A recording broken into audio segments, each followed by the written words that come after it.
so he shipped okay. And Gary Jones said he's not going in the Travers. He's going to run instead against the fillies in the Alabama. Okay, there's some news, and we got 10 races, including some jumps, right after this.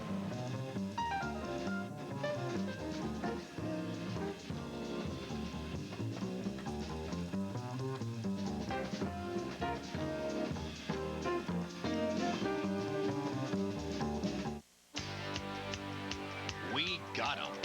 In the National Charts Weekly, the essential tool for multi-track handicappers.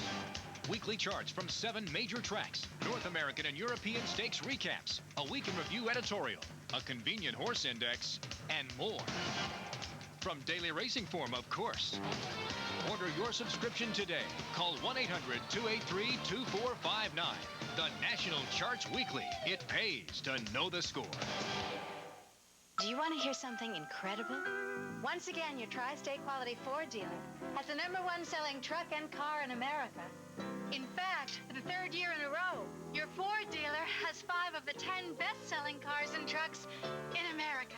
Now, how can you top that? Get 2.9 financing on Ford F-150 or $1,000 cash back when you lease the best-selling truck in America. I guess the competition just doesn't stack up. See your Tri-State Quality Ford dealer and see for yourself. Steeplechase opened the day, 2 1/16 miles, an allowance race. Let's pick it up. And Cold Beauties, they make their way now toward the finish line. The field now turning for home. It's to Ridley in front. Overnight Hero on the inside. In between horses, Gemini Splash looking for an interim. And here is Casual Flash on the outside. And they're coming down toward that final fence here, and Casual Flash and to Ridley. Up and over together, and a faller there going down was Gemini's Gem, and they're coming down toward the finish, and Casual Flash has taken the lead. It's Casual Flash and to Ridley down toward the line. Casual Flash will win it, and to Ridley. Indeed, I guess we're officially opened at Saratoga when we get the up and overs. 2 spills in here. Fortunately, no harm, no foul for each. And if you looked at the jockey standings, you'll find both these riders in them. The winner is Casual Flash. That's the Augustine stable. S. Nielsen, the trainer. Chip Miller up. 1560, 680, 380. To Ridley, 560, 360. Overnight Hero, 660. The exact in the jumps, 2.9, 60, 580. The second race, 7 furlongs, 3-year-old fillies, claiming tags 50 down to 45. Fit and Perfect, Santos. Mastina, Mike Smith. Roshni, Filberto Leon. Taylor's Fireworks, Pat Day. Car Star, Robbie Davis. Safe at Home's out. Favorites, Heather's Apparel with Mike Luzzy. They're off. Heather's Apparel comes out in stride and goes right to the front from her outside post, clearing the field. Fit and Perfect is flashing speed from the inside. Taylor's Fireworks is running 3rd. Mestina toward the inside. Car Star on the outside, moving from 5th. And a big break back to long shot Roshni. Up the backstretch, Heather's Apparel. There goes Fit and Perfect, who comes on through to put ahead in front after a quarter of 22 3/5 seconds. Heather's Apparel, though, sticking right with Fit and Perfect. 3 lengths back to Car Star. Taylor's Fireworks is 4th at the inside. Mastina's 5th, about 6 lengths from the lead. Still well behind is Roshni as the field hits the far turn. Fit and Perfect to neck. Heather's Apparel trying to come on again, and indeed she does to reclaim a short lead. Heather's Apparel in front once again as Fit and Perfect counters on the inside. The half in a lively 45 3/5 seconds. But from the back of the pack, Mastina is charging hard.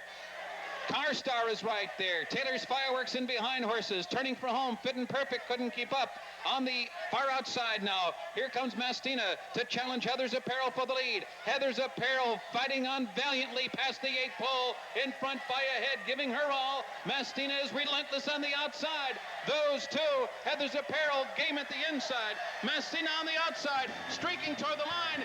It's close. It's Heather's Apparel. She would not let... The outside filly, Mastina, looked quite rich at the quarter pole when Mike Smith made his 4-pass sweep.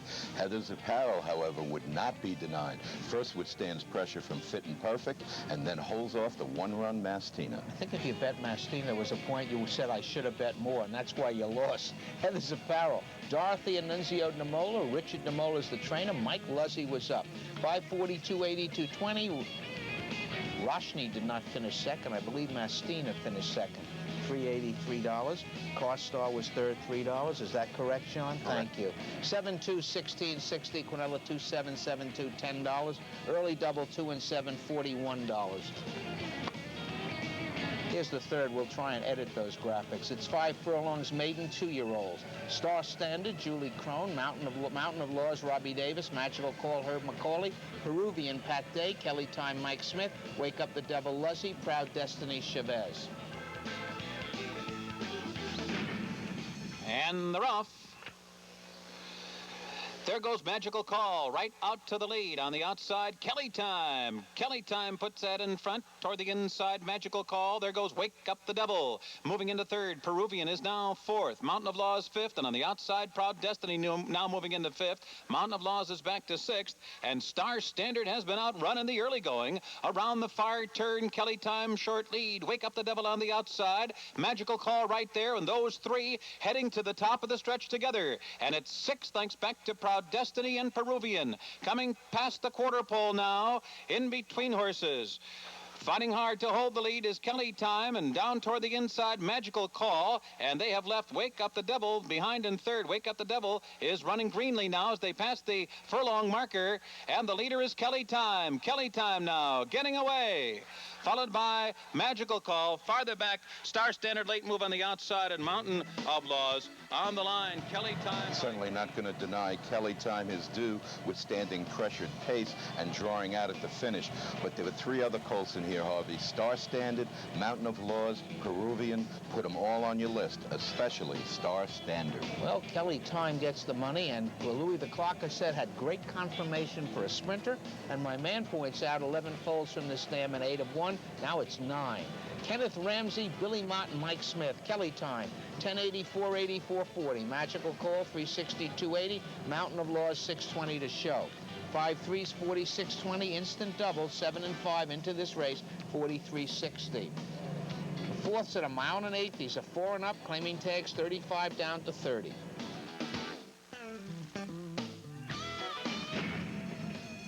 And they're off. Electrojet jumped up right as they left the starting gate. Studley Do-Right got to the lead. And Electrojet, after that awkward beginning, is hard-ridden to get the lead. Now it's Electrojet. Carney's Kids just in behind Electrojet and down toward the inside. And then it's a Call to Rise. Then farther back, Studley Do-Right. And at the back of the pack, Casey's Personal Flag. Around the first turn. And it's Carney's Kid and Electrojet going head-to-head, and they are matching strides into the backstretch, pulling away from the field by 6 or 7 lengths. A Call to Rise is third, and a hard-fought opening quarter of 23 2/5 seconds. Farther back in the field is Studley Do-Right, who's better than 12 lengths from his front-running stablemate, and the trailer is Casey's Personal Flag, still unhurried at the back of the pack. They continue their run up the backstretch. The half went in a solid 47 seconds flat, and Carney's Kid has been under heavy pressure from Electrojet the whole way. 6 lengths back.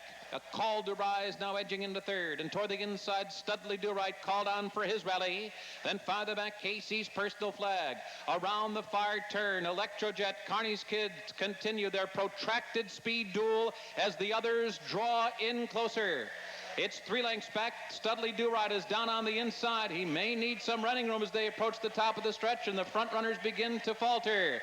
The field turning for home. Electrojet and Carney's Kid. Here comes Studley Do-Right, and here comes a Call to Rise. Coming to mid-stretch, 4 of them will strike the 8th pole together, with Studley Do-Right breaking through to get the lead. Carney's Kids is wary toward the inside. A Call to Rise on the outside. Studley Do-Right and a Call to Rise are dueling down to the line. Studley Do-Right in front by a head. On the outside, a Call to Rise. Here's the wire. Studley Do-Right. Obviously not interesting races to bet on, but Harvey, this was a pretty exciting finish. You had 2 separate duels here with a stablemate taking on Carney's Kid early on, and then Studley Do-Right coming off the pace, and then later withstanding a foul claim by the second horse to get the money. I think Studley Do-Right might have been the weaker half. I'm not sure. Judging by Andy Byer, he was rooting for Electrojet. Studley Do-Right, Barbara Davis, Gaspar Mochera, Frank Alvarado. 360, 220 and out. Call to Rise, 280 and out. Electrojet, no show wagering.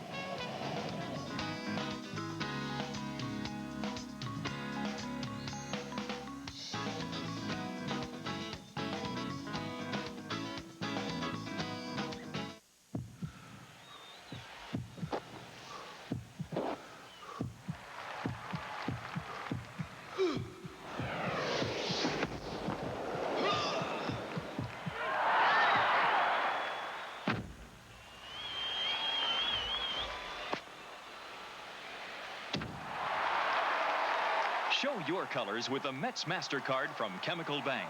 If you have one, use it. If not, call 1-800-233-METS to apply.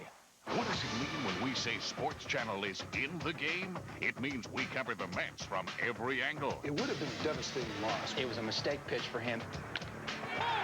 Jeff Kemp. A little windy, guys, above Waveland Avenue here. I don't think I could hit the way I was hitting before. Padilla puts the hammer on this one. With the Mets, Islanders, Devils, and Nats, Sports Channel is in the game. Here's the 5th race today. It's 5 furlongs again. These are maiden 2-year-olds. Title Wavy, Shane Sellers. That's an instant up there. It's the course of the 4-horse field in the 4th. La Quillon, Craig Perrette. Dynamic Storm, Jerry Bailey. Mr. Greeley, Julie Crone. Valid Motion, Radowski. Lawman, Miliori. Classical Keys, Smith. And they're off. Title Wavy comes out running, gets the jump on him right from the gate as Richard Migliori goes to the whip on Lawman. Valid Motion is right there in between horses. Down inside, L'Aquilon. Then a break of 3 to Dynamic Storm and Classical Keys. And far behind the rest is Mr. Greeley, who is off last. Into the far turn, Title Wavy, L'Aquilon going head-to-head. 3.5 lengths back into Valid Motion running 3rd. Dynamic Storm and Lawman are 4th and 5th. Farther back, Mr. Greeley is moving swiftly, but still has 9 lengths to make up. Classical Keys is now the trailer, and L'Aquilon has turned back the first challenge of Title Wavy. Valid Motion takes to the outside. Mr. Greeley has now moved into 4th and the far outside. 3/16 from the line. L'Aquilon is in front. Title Wavy is 2nd. Valid Motion between horses. Mr. Greeley on the far outside. Passing the 8th pole. L'Aquilon in front. Mr. Greeley is moved into 2nd. 16th from the line. It's L'Aquilon. Mr. Greeley, who's made up a lot of ground, but he's going to be 2nd on the wire. L'Aquilon is 1st. Mr. Greeley. Title Wavy beat the gate, but it really didn't matter. The well-named, I should say well-meant L'Aquilon took the lead entering the stretch and is going to hold off Mr. Greeley, who had nothing but trouble in here. 3 slow from the gate. A very big move on the turn, wide entering and ridden out. But the late money did come on La Quillon, went off the favorite, due process stable, $225,000 yielding. Phil Gleaves trains Craig Perrette Road. 6-3, 83-20. Mr. Greeley did run well, probably next time. 4-3, Valid Motion, 480 to show. The exacta 2-4s, 28-60. The instant double 1-2, 25-80. Here's the 6th race. It's 1 1/8 miles, now on the main track. These are maidens, 3 and up.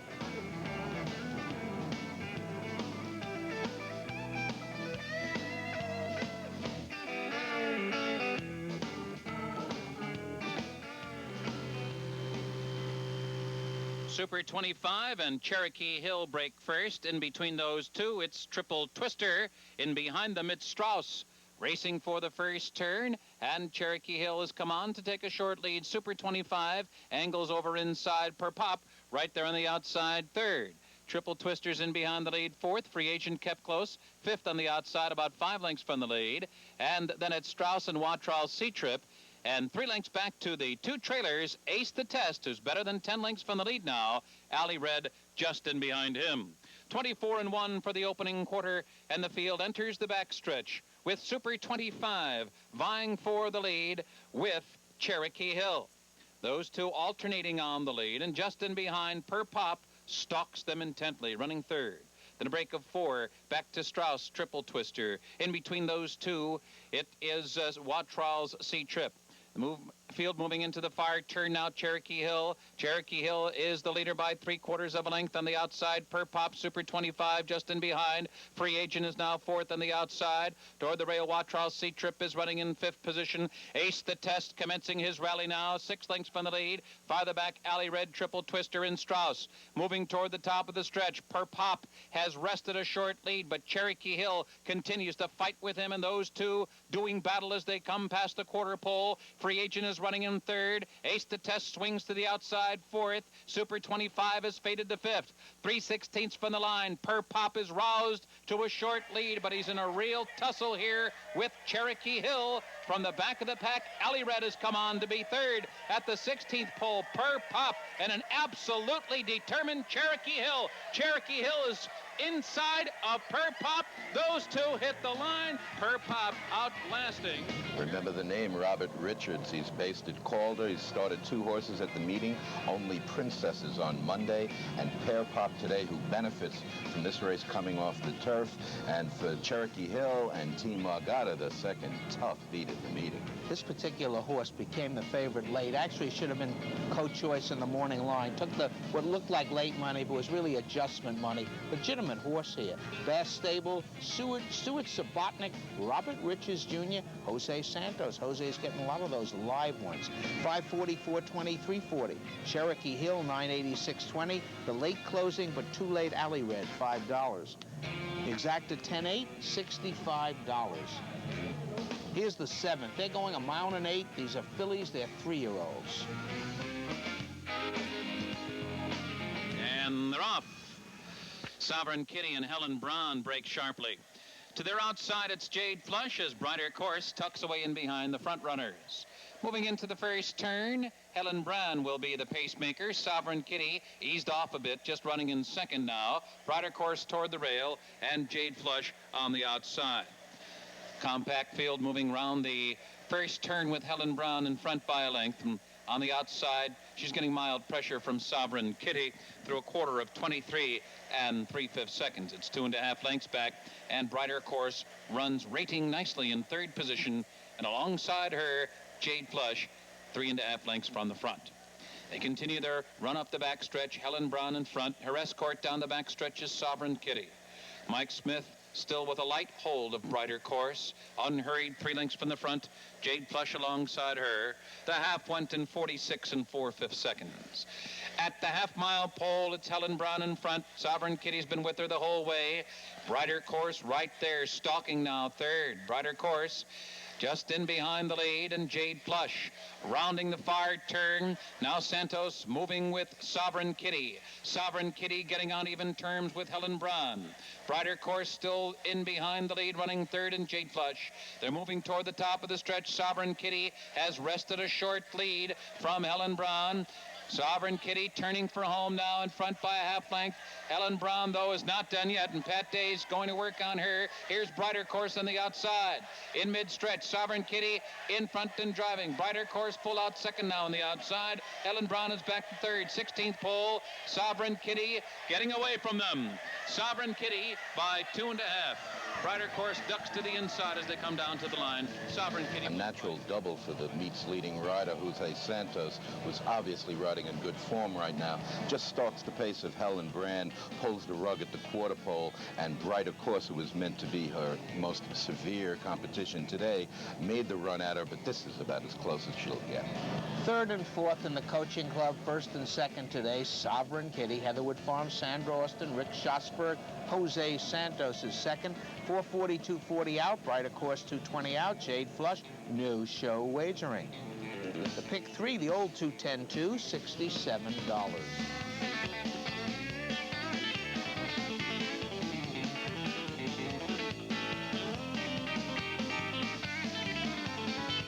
The Daily Racing Form Thoroughbred Action, brought to you by the Daily Racing Form, America's turf authority for 100 years running. In honor of the 100th anniversary of Daily Racing Form, Caesars Atlantic City presents the greatest horses, owners, trainers, jockeys, and races of all time. And now they're available to you with a 100 years of racing trading card set. Packaged in this authentic Centennial tin, each card commemorates the racing highlight of the year, every year for the past 100 years. Complete set with Centennial tin, only $25. Call 1-800-208-4333. This offer is limited. Call 1-800-208-4333. 90 miles from New York City, there's an entire world like you've never seen before. The Concord Resort Hotel, championship golf, indoor and outdoor tennis, live entertainment with the biggest names in show business, a million activities just for the kids, and much, much more.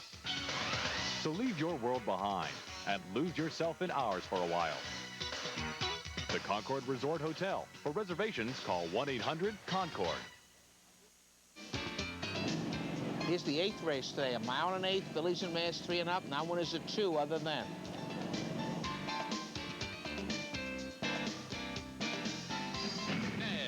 And they're off.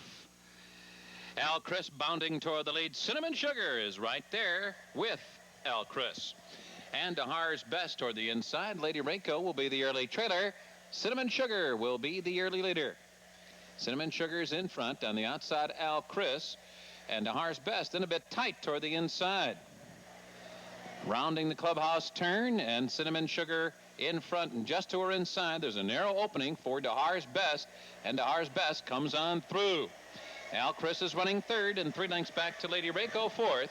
The opening quarter was a pokey 25 1/5 seconds.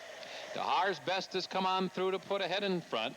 Cinnamon Sugar on the outside, right there with Dahar's Best. The tempo beginning to pick up a bit now. Al Chris running in third, and Lady Reiko is fourth. The half went in 48 3/5 seconds. Now they're moving toward the half-mile pole. Dahar's Best short lead. Favored Cinnamon Sugar right there on the outside. In no hurry to go by Dahar's Best. Al Christ is being called on for more run from Jorge Chavez. Lady Reiko continues to trail the field. She's still within striking range, though, about 5 lengths from the lead. Around the far turn, Cinnamon Sugar now resting a short lead from Dahar's Best. Al Christ, Lady Reiko beginning to pick it up now. They're moving toward the top of the stretch. Cinnamon Sugar hand-ridden past the quarter pole in front by a neck. Down inside Dahar's Best. Lady Reiko switched out for running room. Al Chris is back trailing now, coming to mid-stretch. Cinnamon Sugar in front. Craig Perrette steals a peek back to see if Lady Reiko is gaining ground as she has put away Dahar's Best down toward the inside. Now Perrette going to the whip on Cinnamon Sugar, leading by 2. Craig Perrette about to get his double. 4 straight grade 1s into a non-winners of 2. That's what's going to happen. This is a layover on paper. Everybody's best bet, and it wins like one. The Scarra Glen Stables, Tom Skiffington, Craig Perrette, Cinnamon Sugar, 280, 220 and out. Lady Reiko, 3 and out. Dahar's Best, no show wagering. And that double, the old 2-5, $6.80. We're on that soft turf for the 6th running of the Saratoga Budweiser Breeders' Cup. 150,000 plus 50,000 from the Breeders' Cup Fund. A mile and a 16th over the Mellon Turf Course, as listed as soft. Fillies and mares 3 and up when that gets out. Elizabeth Bay, Pat Day, Irish Lynette, John Velasquez, Heed, Chavez, Blazing Katie, Samin, Weekend Madness, Shane Sellers, Aqualegia, Julie Crone, You'd Be Surprised, Jerry Bailey, Saratoga Source Santos. There's the gate. And they're off. Aqualegia is away well. John Velasquez asking a bit from Irish Linnet to save position in the early going. There goes Elizabeth Bay toward the lead on the outside. It's Irish Linnet the leader, but Elizabeth Bay is coming up quickly on the far outside. Blazing Katie's just in behind the lead, saving ground, and Aqualesia's alongside her 4th. Weekend Madness is 5th. You'd Be Surprised is in the back of the pack in the early going, along with Saratogasaurus Heed as the trailer. They're into the back stretch. Irish Linnet the leader, pressured by Elizabeth Bay after a quarter of 23 3/5 seconds. It's 2 lengths back. Aqualesia with clear running now, moving toward the leaders on the outside 3rd. Blazing Katie is 4th. You'd Be Surprised is clear sailing, but outside horses 3 lengths from the front, followed by Weekend Madness, and down toward the inside Saratogasaurus. Heed still at the back of the pack, 8 lengths from the lead as they approach the half-mile pole. They've run a half in a solid 47 3/5 seconds. The field moving into the far turn now. It's been Irish Linnet and Elizabeth Bay, 1-2 the whole way. Aqualesia just off the lead and on the outside running 3rd. Blazing Katie is 4th. You'd Be Surprised there's only 3 lengths from the lead midway around the turn. Heed is revving up on the outside, but she's forced to go 5 wide. They're coming to the top of the stretch. It is Irish Linnet, Elizabeth Bay, Aqualesia, You'd Be Surprised, and Heed, the 5 of them across the track. Blazing Katie down toward the hedge. Coming to mid-stretch now, and here comes You'd Be Surprised, breaking through. You'd Be Surprised has come on to take a short lead. Heed right there on the outside. You'd Be Surprised and Heed heading for the line together with Weekend Madness coming on the outside. Here comes Weekend Madness charging to the lead and gets there 50 yards from the wire.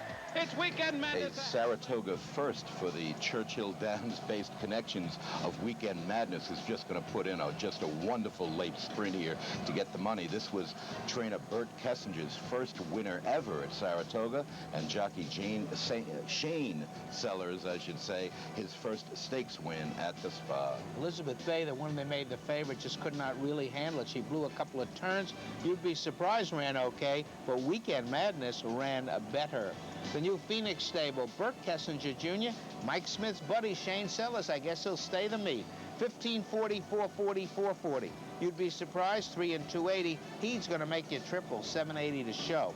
5-7's 5340, the instant double 5-5, 2080. That triple 573. Third one hard to come up with, $1,049.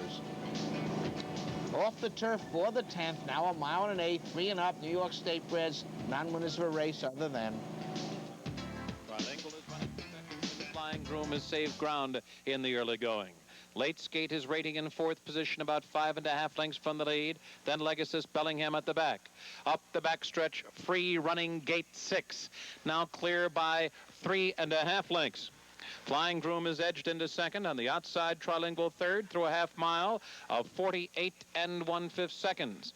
Late Skate now being nudged along fourth on the outside. 5 lengths to Bellingham and Legacy. Into the far turn, whittling away at the lead of Gate 6, down to a length. There goes Flying Groom now, making his move for the lead. On the far outside, Late Skate right there now, around the far turn, and Flying Groom has taken charge. It's Flying Groom now in front. Late Skate on the outside, and Gate 6, the early leader, is tailing off into third. A break of 8 lengths back to Bellingham fourth. Moving past the quarter pole, Flying Groom on the inside, Late Skate on the outside, and those two are inseparable at the top of the stretch. On the inside, Flying Groom is under a heavy drive. Late Skate giving his all on the outside. They are still shoulder to shoulder. It's nip and tuck past the 8th pole. Flying Groom has a tenacious short lead on the outside. Late Skate, and it's going to be Flying Groom, a determined winner, fighting hard all the way down the lane to hold off Late Skate to win it by a length. Best on paper and best in the running, too, was Flying Groom, who didn't break very well, was hooked rounding the turn, but then come again to get the money. This really looked like a cinch on paper, did Flying Groom. Seymour Cohn, Red Terrell, and Jerry Bailey, and I think the public agreed. 340, 220, 220, only other horse with a shot, Late Skate, 280, 260, but if it had been a triple, all button might have been payoff. Bellingham, 320 to show. The 6-3 exacta, 640. Late double 5-6, 2860. And that pick 6, and this was a bargain. I'm not being facetious here. I don't play it, but this was not that hard. 47 people picked up $1,138. 5 correct, half the track. They got 21 bucks.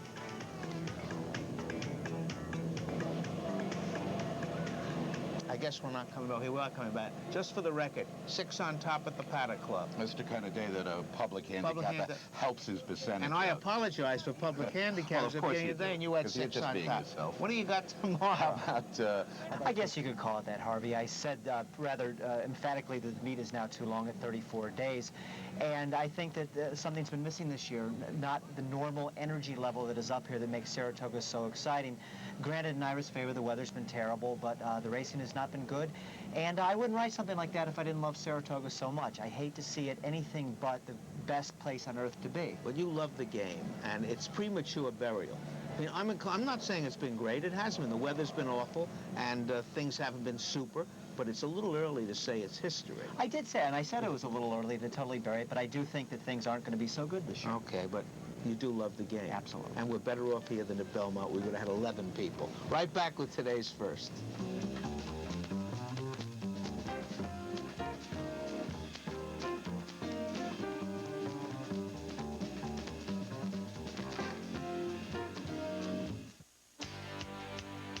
We got 'em. In the National Charts Weekly, the essential tool for multi-track handicappers. Weekly charts from 7 major tracks, North American and European stakes recaps, a week in review editorial, a convenient horse index, and more. From Daily Racing Form, of course. Order your subscription today. Call 1-800-283-2459. The National Charts Weekly. It pays to know the score. In a moment, a star begins to shine. Greatness takes center stage. A dynasty is crowned. A miracle happens. We say goodbye and thanks.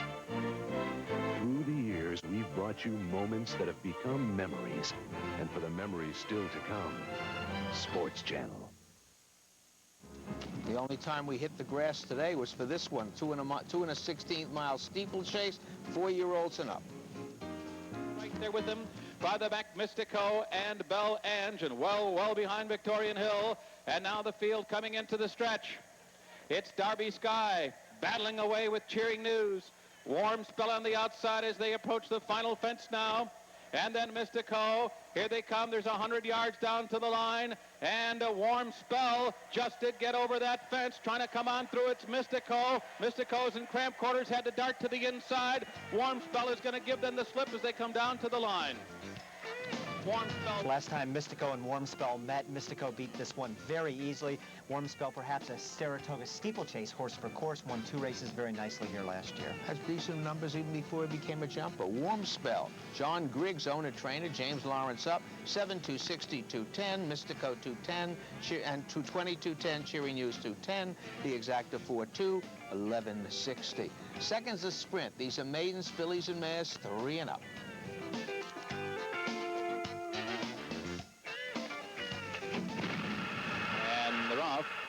Ms. Tasso off 2 lengths slow.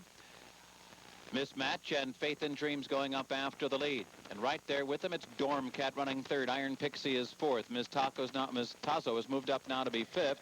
Then Real Catch, 2nd to last in the early going. Time Zero is the trailer. Mismatch is the leader by 2.5 lengths with a host of pursuers. Iron Pixie is there. Then down inside, Ms. Tasso. For the outside, Dorm Cat. As Faith and Dreams tails off a bit, the favorite Real Catch is still about 7 lengths from the front. Well behind is Time Zero. The opening quarter went in 22-1 over the slop. Coming toward the top of the stretch, Mismatch under a hand ride has built a 5-length lead. Now Pat Day makes a move with Real Catch on the outside. Dorm Cat down toward the inside is now running 3rd. They're coming toward mid-stretch now, and it's still Mismatch in front. As Mike Smith draws his whip. Mismatch running a bit greenly there, ducking in and out, but she's still in front by 5.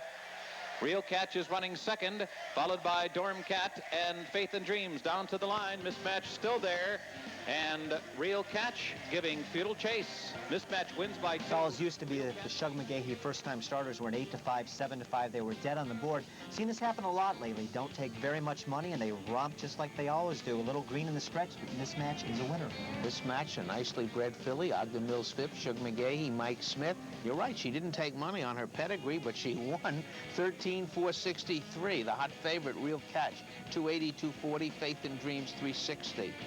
The Exacta 1-8, 29.80. Quinella 1-8-8, 110.60. The early double, first double, 4-1, 34.80. Now the third is the beginning of a double without the jumps. This is the actual regular double. This is a sprint for maiden filly 2-year-olds.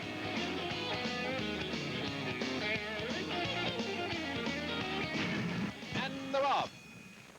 Joe's Working Girl comes out running on the outside. Moroccan Magic is there. Luana Go Fast between horses 3rd. Mimai 4th toward the inside. Nature Story 5th. Sea Breezer is 6th toward the inside. Stage Door Canteen is running in 7th. Double Sawbuck is 8th. Journey Proud is 9th. One Area running in 10th, followed by College Park 11th. And Gilding is last. The field moving past the half-mile pole. And they zip the quarter in 22 1/5 seconds. And it's Moroccan Magic holding a short lead. Luana Go Fast pressing her all the way. 2nd on the outside. Sea Breezer picks up the chase now, running in 3rd. Joe's Working Girl, who was first out of the gate, is now fading to 4th. Mimai 5th. One Area threading away through between horses 6th. College Park beginning to gain momentum now as they move toward the top of the stretch, and Gilding is moving through an opening toward the inside, getting within 7 of the lead. And Moroccan Magic is still the leader as they turn for home, but Sea Breezer is moving right to her now on the outside. College Park coming down the center of the track. One Area is also right there. Gilding last down the backstretch, and she's flying by them all as they come down to the line. It's Gilding and One Area. Sea Breezer, here's the line. Gilding wins from out of it. Gilding had to overcome various traffic problems here in the slop. It gets the job done for Shane Sellers, and Shug McGahee wins 2 straight. Interesting to see Mike Smith take off this filly to ride. Moroccan Magic benefits Shane Sellers. And that's his best friend, so he gave Shane a nice horse to ride. Gilding came out of a key race. The winner came back, and the second horse came back to win again. They're really okay. She likes the slop. Cynthia Phipps, Shug McGahee, consecutive double and a double. Shane Sellers up. 10, 967, 44, 20. Tough one here. Wanaria, 1620, 780. Seabreezer, 420 to show. The exacta 10-8s, 169.40. The Shug McGahee double, the 110, $60.20. The fourths and off the turf are obviously a mile and 8, 3-year-old fillies, all in for $35,000, and most of them ran.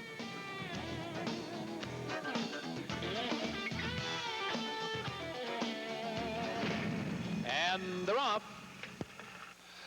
May Ropido is out after the lead. Firm Inquisition is there, and toward the outside, Black Beans and Rice into the first turn now. May Ropido down inside, hugs the fence and holds the lead. On the outside, Firm Inquisition. Shane's Cowgirl now moving into second. Firm Inquisition is now running in third. Boloco is fourth toward the inside. Black Beans and Rice on the outside is now running in fifth. Extolled between horses. Proud Angela toward the inside. Then there's a break of 5 or 6 lengths to Neon Fairy Tale and an axe to grind. Ogie's Threat is second to last. Jaimeo Royal trails the field. The opening quarter went in 23 seconds flat, and the field is spread out in behind May Ropido, who's built an 8-length lead down the backstretch.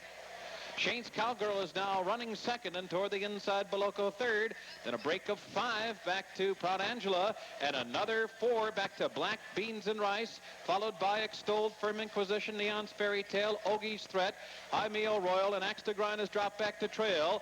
May Ropido's run a half in 47-1. They're getting closer. May Ropido's leads down to 3 lengths now. Shane's Cowgirl running second, then stablemates Proud Angela. Proud Angela is in gear on the outside. Boloco now running in fourth, only 3 lengths from the lead. Neon Fairy Tale moving strongly on the outside now from fifth. Extolled is running sixth, about 7 lengths from the lead. Farther back, it's Ogie's Threat and Black Beans and Rice, and Shane's Cowgirl is the leader as the field turns for home. May Ropido couldn't keep up that pace and has stopped abruptly. Proud Angela on the attack on the outside. Second, Neon Fairy Tale is running in third. Boloco is fourth as they hit the 8th pole. Proud Angela getting on even turns with Shane's Cowgirl, and Shane's Cowgirl is digging down deep. Shane's Cowgirl holding on to the lead tenaciously. Proud Angela doing it all. One last lunge from Proud Angela to win it. Proud Angela got there.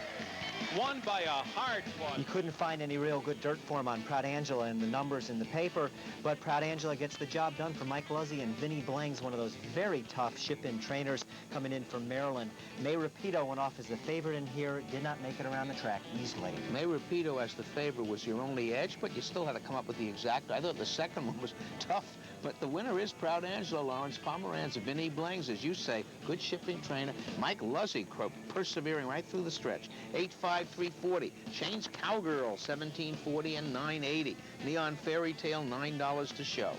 The 1-4's 141.40. Quinella 1441, 76.80.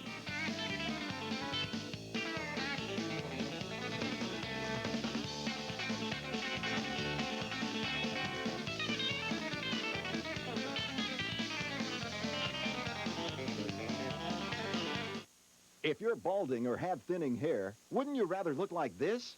Introducing Instant Hair Plus, the amazing hair thickener that gets rid of bald spots and thickens your hair in an instant. What I like about Instant Hair Plus is it looks totally natural. Even up close, nobody can tell that I'm using it. Instant Hair Plus is easy to use and is not a paint-on or cover-up. It clings to your hair and actually builds it up, thicker and thicker right before your eyes. Now, can you tell where the bald spot was? I could not believe how full it actually made your hair look.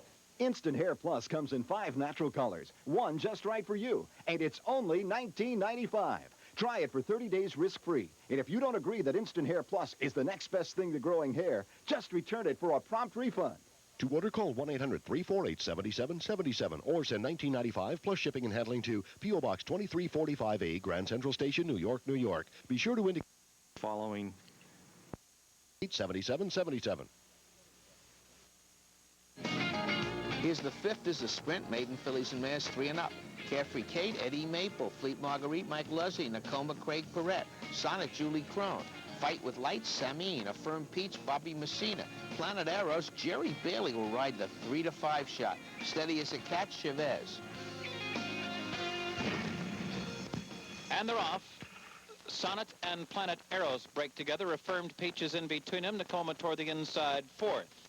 And then it's Carefree Kate, followed by Fleet Marguerite, Steady as a Cat, and Fight with Light has been outrun early. Planet Eros in front, but there's some room at the inside for Nakoma, who gets to the inside of the front runner. Affirmed Peach is kept close third. Then there's a break of 3 lengths back to Carefree Kate and Sonnet. The opening quarter went in 22 and 3/5 seconds.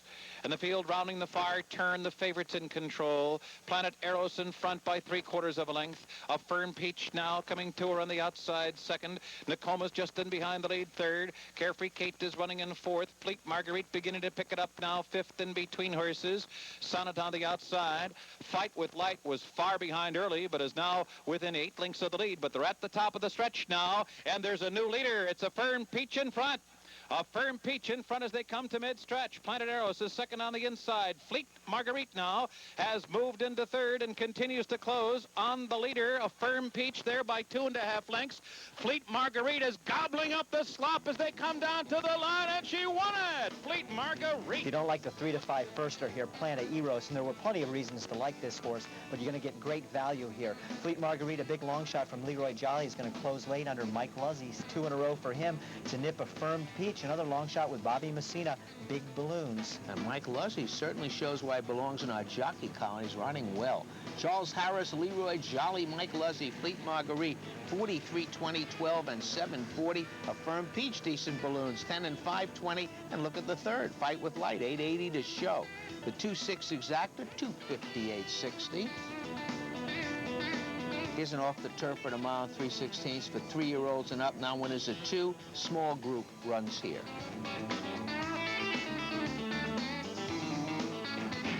And they're off. Cadence Count was off to a flat-footed start. He'll be the early trailer. The early leader will be Serious Spender. Jorge Chavez sends Serious Spender directly to the lead. Sultan of Java will be second and tracking Serious Spender into the first turn. Trevelyan is third, and after that hesitant beginning, Cadence Count will be the early trailer. And the quartet makes their way around the clubhouse turn. Serious Spender is the leader through a quarter of 24 seconds flat, with Sultan of Java right at his heels running second, and they're closely followed by Trevelyan in third. Another 5 back to Cadence Count, who's taking hold of the track now, but remains in the trailing position. The quarter went in 24 flat, the half in 48 and 3. The leader is still Serious Spender, out there now by almost 2 lengths. Sultan of Java's on the outside. Trevelyan to his inside. Down on the fence, running in third position. He's in cramped quarters in this field of 4. Then a break of 3 back to Cadence Count, and he's being nudged along now as they enter the far turn. It's Serious Spender who lets it out a notch on the turn, opening up now by 2. Trevelyan is running in second, and Sultan of Java, who was up close earlier, is fading to third. Cadence Count now beginning to pick it up fourth as they come to the top of the stretch. Trevelyan getting on even terms with Serious Spender, and those two head for home together. Cadence Count is third. Sultan of Java's dropped back to trail the field, coming to mid-stretch, and it's nip and tuck past the 8th pole. Trevelyan on the outside and down toward the inside, Serious Spender, and neither are giving an inch. Serious Spender has a slim lead. Trevelyan's been trying to get by, but Serious Spender is gonna fight him off, and hold on, he won by a neck going wire to wire. If you dug deep enough on Serious Spender, you would have seen that this was the only horse in the field with a wet track victory, something to go on in a field of 4 where there's not much form to begin with. Trevelyan, the horse that ran second, a good effort, but did get steady down the backstretch. Kind of hard to do in a 4-horse field, but nonetheless, might have been a problem. Tough to pass Chavez in the stretch anyway. Serious Spender, John Caputo, Dominic Schettino, Jorge Chavez.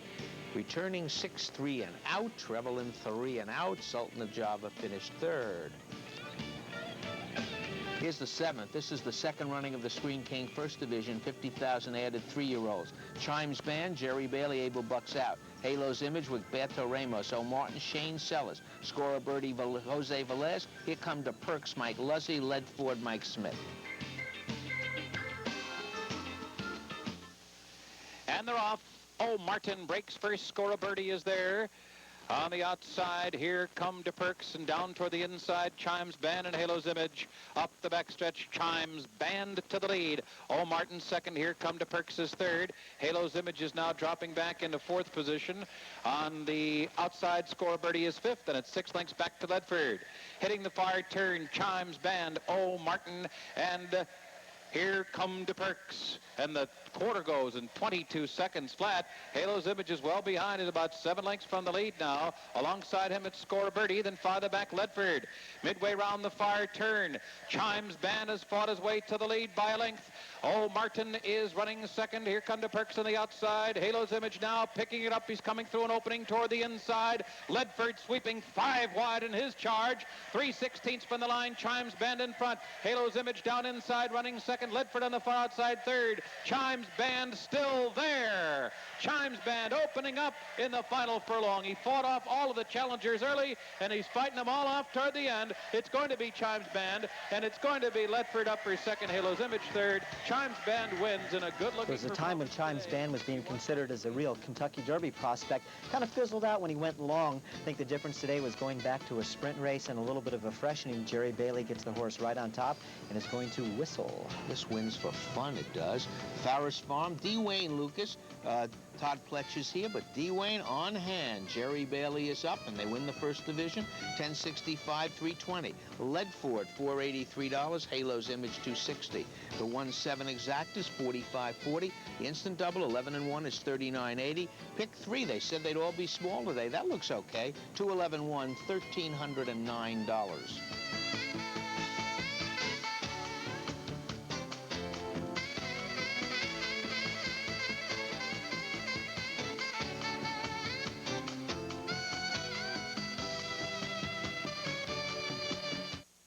The Daily Racing Form Thoroughbred Action, brought to you by the Daily Racing Form, America's turf authority for 100 years running.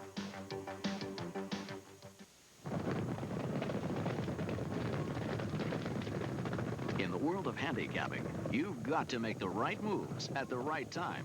Speed is of the essence. Knowledge is power. And buyer's speed figures are the key. Now, the key is in the form. Buyer's speed figures come to Daily Racing Form. Pick it up today. Daily Racing Form, where winners come to play. Well, I'll be on my way then. I made you something. Why's he leaving, Mama? He heard that one day folks is gonna colorize us. Edit us. And add commercials. He whooped the whole darn county. But he just couldn't stand up to that. For uncolorized, uncut, commercial-free classic movies, watch American Movie Classics. We're only putting up the names of those that ran in this race. And off the turf for now, mile and 8, 3 and up. Now winners of 4. Keep your eye on Jack Livingston in this 4-horse field. They're in the gate.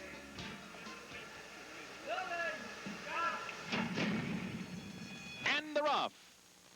Golden Tent comes out running, and jockey Jose Santos lost the irons on Jack Livingston coming out of the gate. He's doing his best to get back on track, but he can't get those feet back in the irons. So in the meantime, Contract Court has come out now to get the lead. It's Contract Court in front. Van de Venter is running in second, and Golden Tent is third. And with his foot out of the stirrups, Jack Livingston is now fourth. He's moving through now to be third toward the inside. A rough ride there for Jose Santos. They're moving into the backstretch. Contract Court is the leader. Then on the outside, Van de Venter is running in second, and Jack Livingston toward the inside is third, followed by Golden Tent in fourth position as the field continues the run up the backstretch.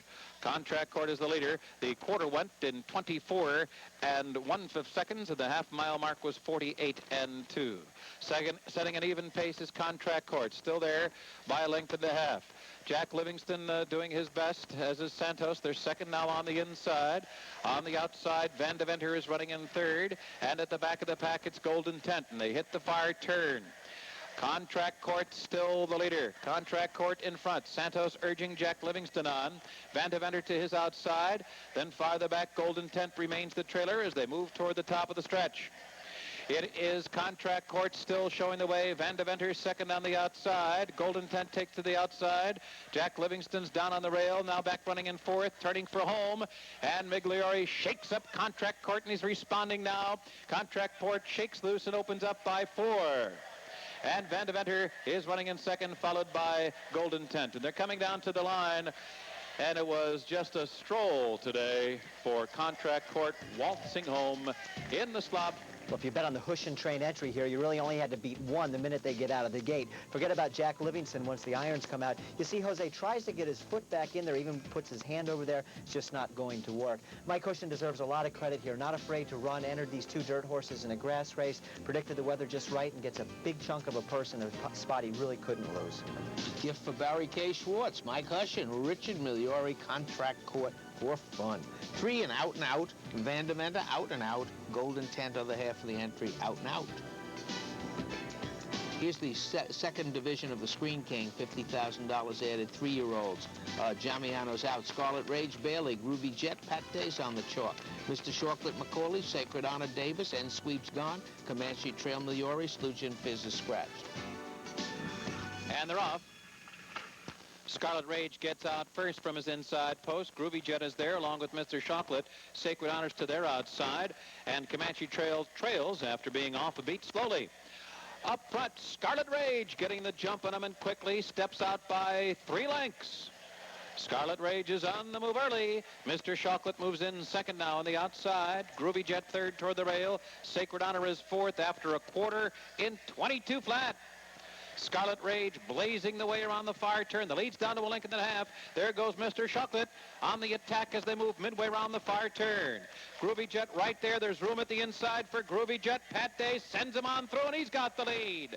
Groovy Jet in front by a head as the field hits the quarter pole. Scarlet Rage battling away in between horses. Mr. Chocolate taking 3 wide into the stretch. Comanche Trail and Sacred Honor. They're all in with a chance, and Scarlet Rage has something left. He's come back to reclaim the lead. Scarlet Rage is in front. Mr. Chocolate is there. Groovy Jet is back to third. It's Scarlet Rage at the 16th pole. Here comes Mr. Chocolate running at him on the outside, and Mr. Chocolate gets it.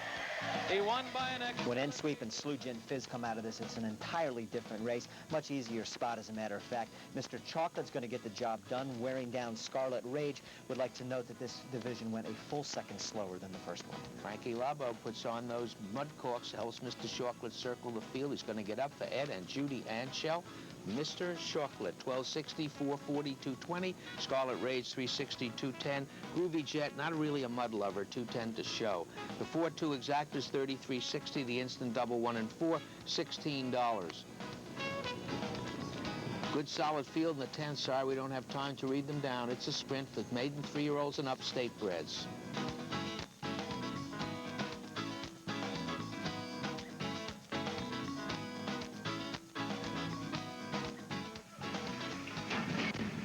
And they're off. Harry Cash and Cardamain. Arnoldovich is right there. Judge Hughes on the outside. Ellicat's Banner a close 5th toward the inside. Crooked Heels is running in 6th. Gifted Travet is 7th. Then Gold Sample and Raja's Image. Up the backstretch, Arnoldovich is the leader. Ellicat's Banner down inside running second. Cardamain on the move now. 22-1 for the opening quarter. Cardamain now on the outside. Arnoldovich digs down. Those two going at it head-to-head. Ellicat's Banner third. Judge Hughes picking up the leaders on the outside fourth. Gifted Traven moving into 5th. Crooked Heels is now 6th. Harry Cash dropping back sharply 7th. Raja's Image on the outside. And Gold Sample. Car Domain turning for home, the leader. Arnoldovich is dropped back toward the inside. Then Ellicat's Banner. Judge Hughes is there. Gifted Traven on the far outside and Crooked Heels. Car Domain wandering to the outside. Ellicat's Banner is down on the fence.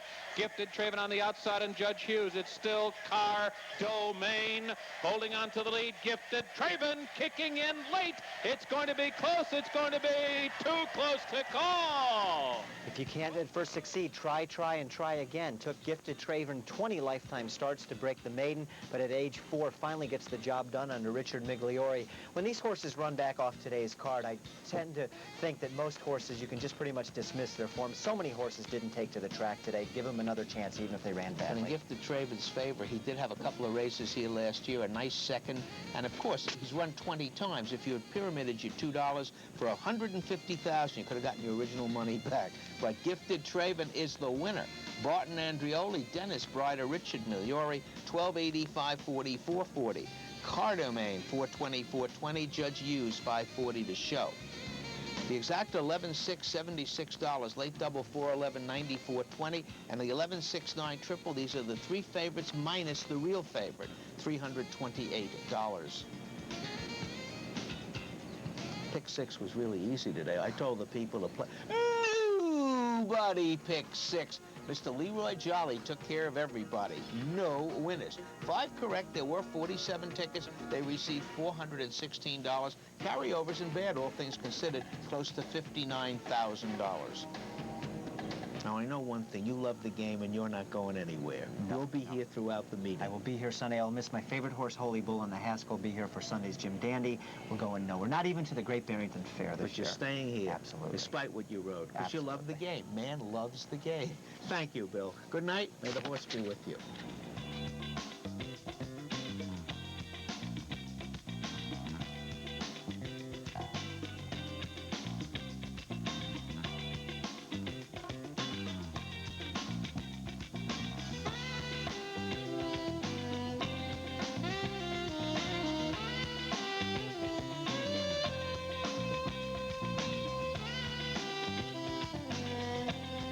Right nearby, there's a place where you can enjoy a classic sporting event, where a fraction of a second separates winners from losers, where there's good times and good food, too.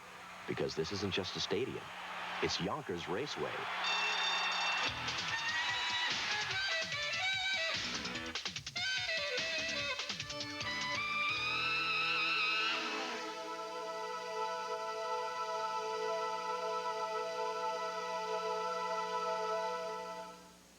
What does it mean when we say Sports Channel is in the game? It means we cover the Mets from every angle. It would have been a devastating loss. It was a mistake pitch for him.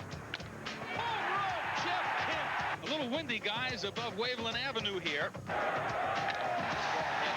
I don't think I could hit the way I was hitting before. Padilla puts the hammer on this one. With the Mets, Islanders, Devils, and Nats, Sports Channel is in the game.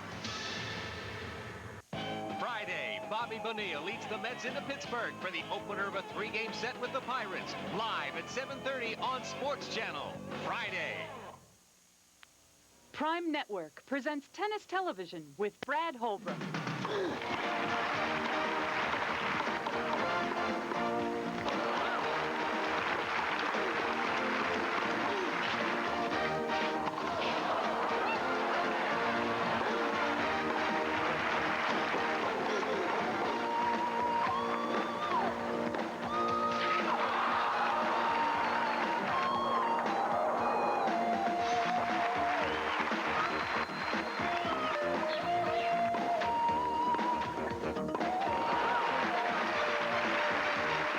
Think you're at Aqueduct when the sun's out.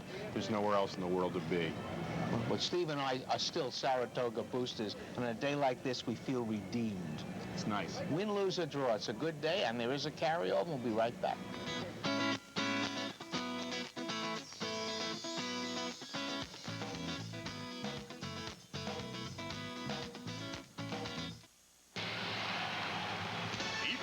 Is over. It's sometimes hard to tell who won, but the best way to pick the winners before they hit the wire is with the new look daily racing form. More workouts with rankings, record at the track and at the distance, expanded race conditions, additional fractional time, front bandages, more European coverage, and more of everything you need to get the complete picture on every race. So before you try to pick your next winner, pick up the daily racing form and see how the best just got even better. You're out here, then here, but can't get there. How do you break through the barriers and get closer to the Mets? Simple. Watch the show that takes you inside the Mets. Modell's Inside Pitch, tonight on Sports Channel. Sports Channel is proud to present the 6th consecutive season of our summer racing series from Yonkers. Saturday, see the $400,000 Art Rooney Pace on Summer Racing 94. Saturday night at 10, exclusively on Sports Channel. We're going to open in mud. We're going to go to good a little bit later on. So mile and an eighth, 4 and up. Claiming tags 25 down to 20.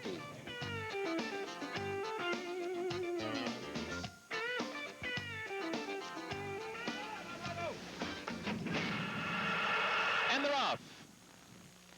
Punch passer put to the whip right from the gate. So is Joe's Jackie. And Joe's Jackie is hard-ridden to get to the early lead. Saratoga's there on the outside. Punch passer toward the inside. And Sylvester Stone is also up close. And Joe's Jackie has taken the early lead. Hard-ridden to do it and is there by a length and a half. Saratoga chasing second. And Sylvester Stone down on the inside third. Punch passer is fourth in the early going. Then farther back it's Red Scamper and Devoted Glory who are running together. Then a big break back to Pat Lake. And Advanced Placement is the trailer. Advanced Placement is better than 15 lengths from the lead. The opening quarter went in 23 2/5 seconds over the muddy going. Joe's Jackie is the leader, pressed by Saratoga. Sylvester Stone just in behind the lead and kept close running in third. Punch passer is fourth through a half mile of 47 3. Red Scamper still about 6 lengths from the lead along with Devoted Glory. Then another huge break. It's better than 10. Back to Pat Lake and still treading the field. Advanced Placement, less than a half mile to run. The field now rounding the far turn, and Saratoga has taken the lead. Joe's Jackie going in the wrong direction now. There goes Sylvester Stone rallying second on the outside. Red Scamper makes his move. Red Scamper is on the attack, and he's third and rallying on the outside. Then farther back, Devoted Glory is moved into fourth, followed by Punch Passer, and Joe's Jackie as the field turns for home. Saratoga is in front. Sylvester Stone is second. Red Scamper continues on the far outside. Third, Devoted Glory is fourth. Coming to mid-stretch, it's still Saratoga. Saratoga under a fierce drive here by Chavez, trying to hold on for another furlong.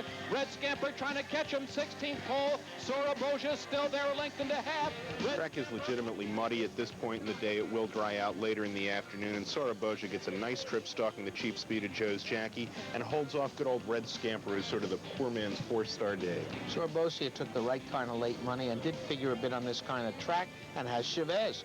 Kenny Hackles, the owner, Dominic Galucio, the trainer, and Saratoga pays $744 and 3.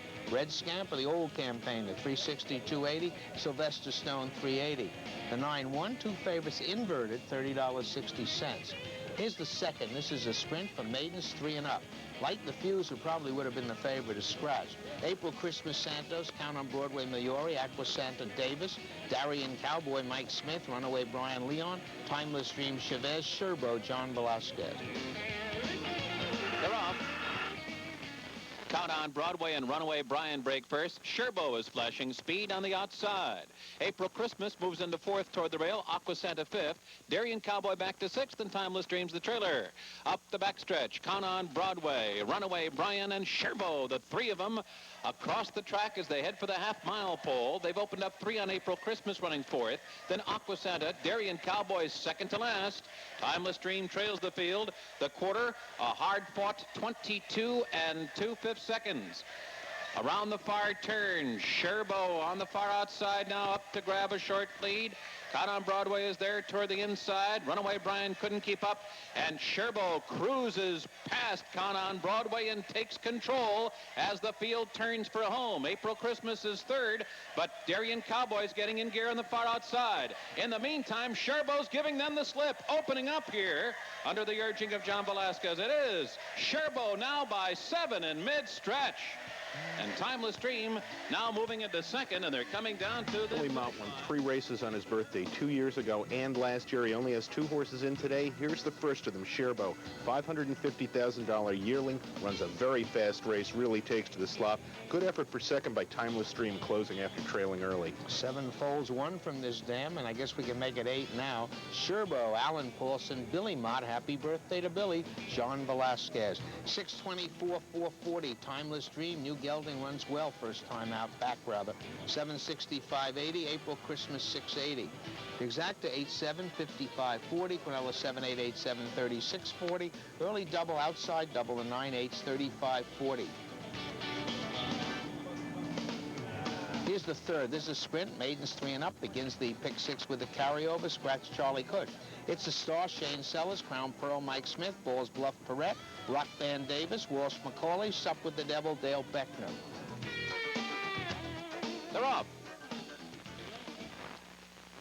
It's a Star, bouncing right out to the lead. Rockstar came out second. Walsh was away running in third. Balls Bluff is now fourth. And Crown Pearl, who broke alertly, is back running in fifth. Sup with the Devil is the trailer. It's a Star is the leader. And Rock Band right there pressing second. Walsh kept close third. As the field hits the far turn, the quarter went in 22 2/5 seconds. It's a Star in front, and the hot favorite Rock Band is glued to him on the outside. 2 lengths back, Walsh kept close third. Balls Bluff is fourth, about 5 lengths from the lead. Then farther back, Sup with the Devil and Crown Pearl. Moving toward the top of the stretch, It's a Star still holding on to a short lead. There's an opening for Balls Bluff, and Balls Bluff with a strong rush to the lead from the inside. He had to steady there. Indeed, looked like he brushed with It's a Star. Rock Band is third and working hard now. They're coming to mid-stretch. It's a Star still holding on to a narrow lead.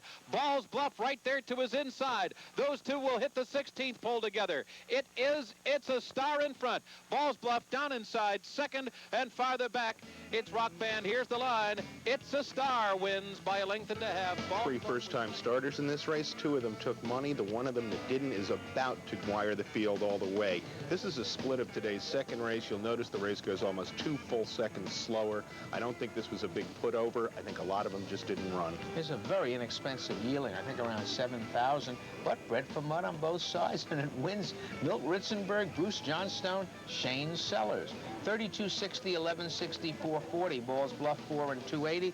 Crown Pearl 340 to show. Steve says you could have timed this race with a sundial. 2-4 exact is 1:10:60. Here's the fourth. This is a 1 1/8 over the inner turf. These are 3-year-olds. Claiming tags 35,000. We have a claim here. The number 11, Brett's Jet to Gaspar Mochera.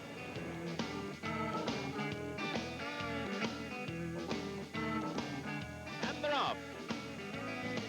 Bomb Free sent toward the lead. Burn the Toast is there toward the inside as they make their way for the first turn. And it's Bomb Free who's got a short lead. Burn the Toast is right there, second toward the inside. Critical Mass caught 3 wide, moving up now around the first turn, followed by 11-7, who's fourth, and in between horses and down inside Dizzy Devil. Brett's Jet will be the early trailer as they make their way toward the backstretch. Bomb Free gets a first quarter of 24 1/5 seconds. Burn the Toast second down the inside. Critical Mass in hand and just off the lead third. 11-7 is in behind, horses running fourth. 2.5 lengths back to Brett's Jet and Dizzy Devil.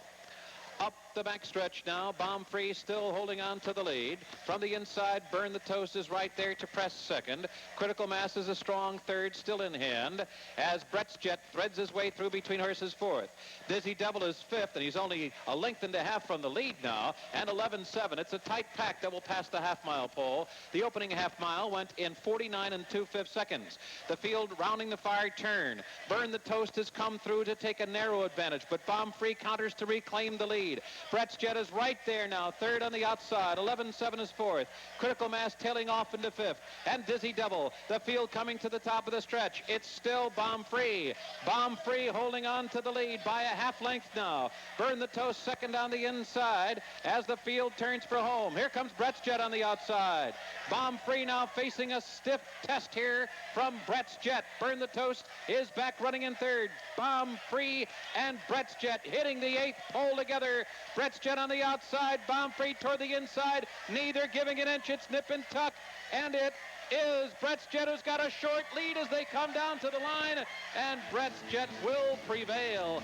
Bomb Free was beaten. Once this race came off the grass, Road Warrior and 5-time winner Brett's Jet, who's been racing all over America on the dirt, was a very logical favorite, but Bomb Free had been running well at Calder against better, hangs in well to be second. And obviously, you know where my mind is. I forgot it was off the turf because I'm reading from my program. That's why there were so many scratches from the top.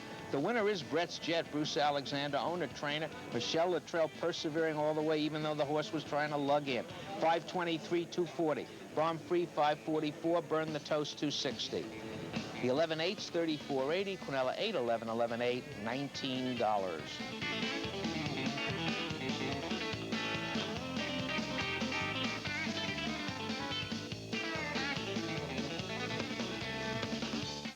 Barry Irwin and Jeff Siegel's Team Valor, which last season brought Star of Cozine east for a memorable series of matches with Breeders' Cup hero Lure, is back with a new star of the turf in Zuno Star, exciting winner of the Grade 2 $150,000 Jersey Derby. From coast to coast and in between, America's stable this season already has 5 graded stakes winners. Out west, the Grade 1 mare Lady Blessington won Santa Anita's Grade 3 Buena Vista handicap.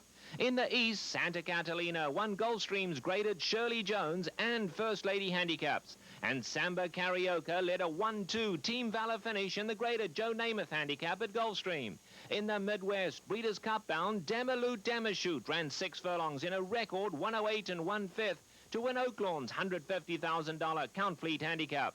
Team Valor, General Partnerships, 800-734-5660. Team Valor, 11 stakes horses, 10 of them graded in 1994.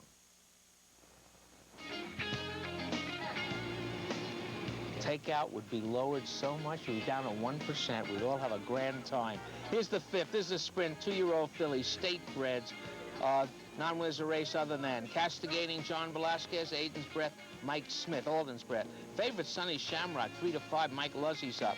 All Fast for You, Chavez, the Hobby Santos, Call Her Copper, Crone. They're off. Call Her Copper and Sunny Shamrock, who got off cleanly, and on the inside, Castigating. There goes DeHobby. Up the backstretch, Call Her Copper, Castigating, and DeHobby mixing it up in between those two. It's 2.5 lengths back to Aiden's Breath. Then Sunny Shamrock, the favorite, is 5th on the outside. All Fast for You is the trailer as the field moves past the half-mile pole. DeHobby has taken the lead by a length, gets a quarter in 22 2/5 seconds. It's DeHobby in front. On the outside, there goes Sunny Shamrock now, rallying up second on the outside. Call Her Copper is now 3rd. It's 2 lengths back to Castigating, followed by Aiden's Breath and All Fast for You. They're still chasing DeHobby. The favorite, Sunny Shamrock, is moved into 2nd. Call Her Copper now back running in 3rd. Aiden's Breath is 4th on the outside as the field turns for home, chasing DeHobby. DeHobby is still there by a half length now. Sunny Shamrock under a full out drive, trying to catch to DeHobby, and DeHobby still holding on to the lead at the 8th pole. It's DeHobby in front by a half length. On the outside, Sunny Shamrock under a furious drive by Mike Luzzy, but still can't get by. A determined DeHobby. DeHobby's coming down to the line to win by a hard-fought half length, fighting hard the whole way. Making accurate speed figures on 4.5 furlong races at Finger Lakes is a very delicate art, and there was serious disagreement among the professional figure makers about whether DeHobby was good enough to win this race. Turns out that he was. Rough trip down the backstretch for Aiden's Breath. Legitimate race at Finger Lakes. When you win a 4.5 by 10 and your number's not bad, you got ability. I guess now we all know the fillies are all right. Sam Morrell, Charles Engelhardt, Jose Santos, DeHobby.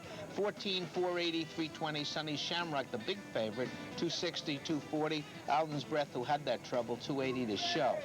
The Exacta 5-3, 32.80. Here's the 6th. This is a 1 mile and 3/16. This one, I do believe, remained on the turf course. 3-year-olds and up. Non-winners are 2 other than.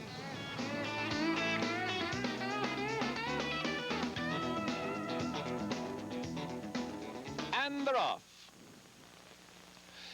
Best Selection and Flops, and in between those two, it's Brush Cut down toward the inside, Aaron Dew. None of them are really anxious for the lead, but Brush Cut will take the initiative. On the outside, Best Selection under a hard hold to stay 2nd. And there goes Water Skipper, who glides over toward the inside to take the 3rd spot, moving into the turn. And then it's Flops running in 4th. Palace Piper's 5th in between horses. Aaron Dew hugs the hedge in 6th. Who's Believable near the back of the pack while running 3 wide. Shoal Creek is 2nd to last, and Majestico will do his running later. He's about 10 or 12 lengths from the lead. And up front, it's Brushcoat moving easily in the opening stages. The first quarter went in 24 1/5 seconds. On the outside, Best Selection in no hurry to go by, still running 2nd. Then it's Palace Piper, who's moved closer. Flops is in between horses now, and Flops is making his way through.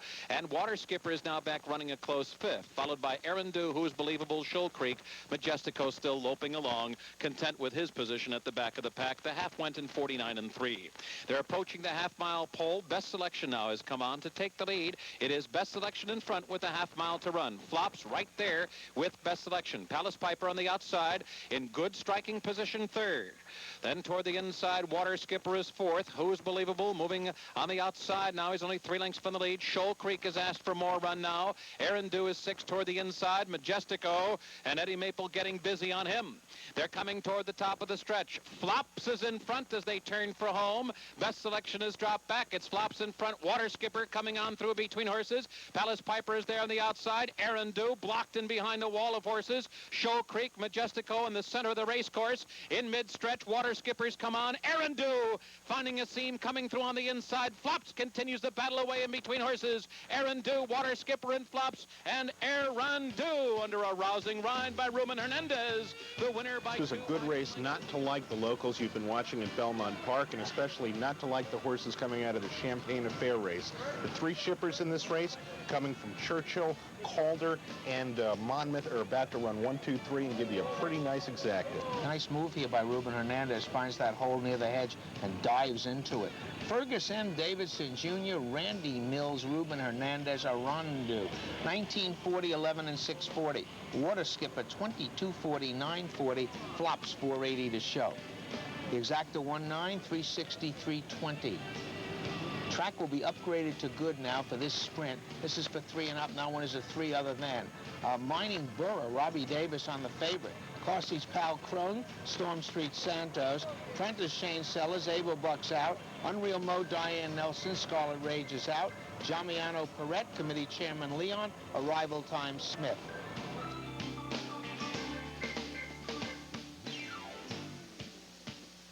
And they're off.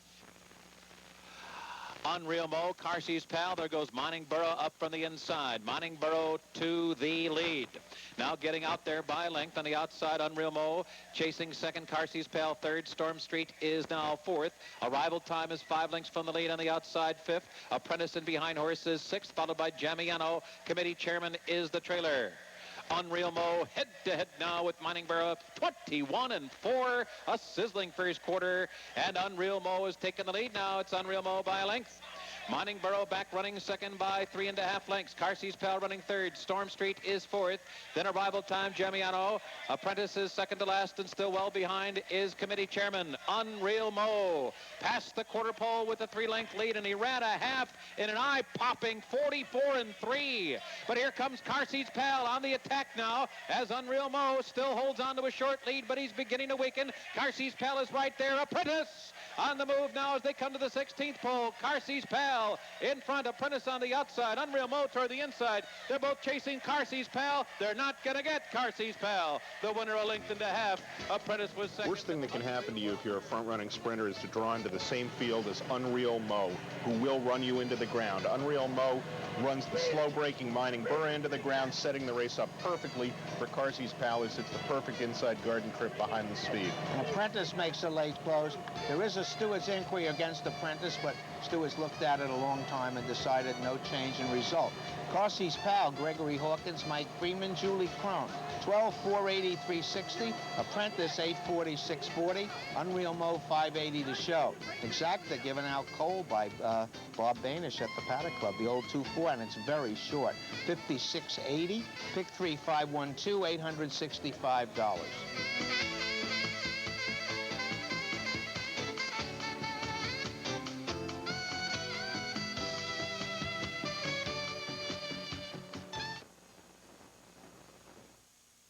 The Daily Racing Form Thoroughbred Action, brought to you by the Daily Racing Form, America's turf authority for 100 years running. We got 'em. In the National Charts Weekly, the essential tool for multi-track handicappers. Weekly charts from 7 major tracks, North American and European stakes recaps, a week in review editorial, a convenient horse index, and more. From Daily Racing Form, of course. Order your subscription today. Call 1-800-283-2459. The National Charts Weekly. It pays to know the score. Sun Sunjet, still leading the way with low airfares to Florida, brings you even more value for family vacations. On Sunjet, you can fly from New York via Newark to Orlando, Fort Lauderdale, or St. Petersburg, Tampa from just $79 each way. Seats are limited, so call 1-800-4-SUNJET to reserve yours. And Sunjet's Florida vacation packages start at just $199. Sunjet, bringing you more fun, more sun, and more value. Call 1-800-4-SUNJET. We've got your ticket to the sun. Now, more than ever, you can own quality thoroughbred racehorses. Racing's hottest stable, LSI Gold, introduces the most innovative concept in racing today, affordable thoroughbred general partnerships. Right now, LSI Gold is among the leading owners in races won and purses earned. LSI Gold's formula for success is simple. Select development and training of potential high-earning, sound thoroughbreds. Remember, the time to call LSI Gold is now, because winning is everything. Here's the feature today. The 8th race is the 3rd running of the Honorable Miss, $75,000 added. Fillies and Mares 3 and up. This is run under allowance conditions. Prospective Dolly, David Penna for All Seasons, Eddie Maple. Spinning Round, Chavez. Appella, Larry Attard. Mr. Storm is out. CC's Return, Ruben Hernandez. Favorite, Classy Mirage and Crone.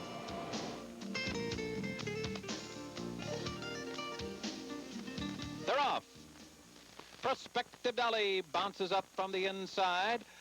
In between horses, there goes CC's Return, and on the outside, Apelia is right there toward the inside. Spinning Round up the backstretch, and Apelia gets to the lead. Spinning Round is right there down toward the inside. Prospective Dolly running 3rd. Classy Mirage is up there now, 4th on the outside. For All Seasons, in and among horses running in 5th. CC's Return is the trailer.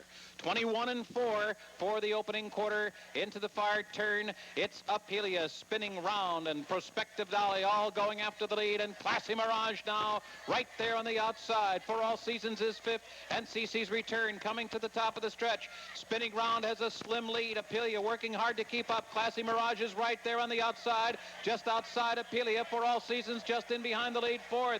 Spinning Round turning for home with the lead. It's Spinning Round in front. Classy Mirage coming with their final run now. For All Seasons down toward the inside, and Classy Mirage takes over in mid-stretch. Classy Mirage opening up as they come to the 16th pole. Then Spinning Round, and For All Seasons coming down to the line. The very classy Mirage, the winner by 3. It's a grade 1 quality ungraded stake. You'll see the first 4 finishers in here back in the Ballerina, taking on test winner Twist of Fleet, but I don't think they're going to beat Classy Mirage. She's just too good for these. A lot of people thought she couldn't handle an off-track. She didn't hear them, though, and her workout the other day on an off-track, I hear, was really eye-popping. It was so good. Classy Mirage, Middletown Stables. Who else? Alan Jerkins, Julie Crone. 420, 280, 260. Spinning Round, 343. For All Seasons, 320. The 7-3, 1760. The finale's at 1 1/8 over the inner turf. Fillies and Mares 4 and up, all in for 35, and we're told the number 7 new account was claimed by Billy Mott.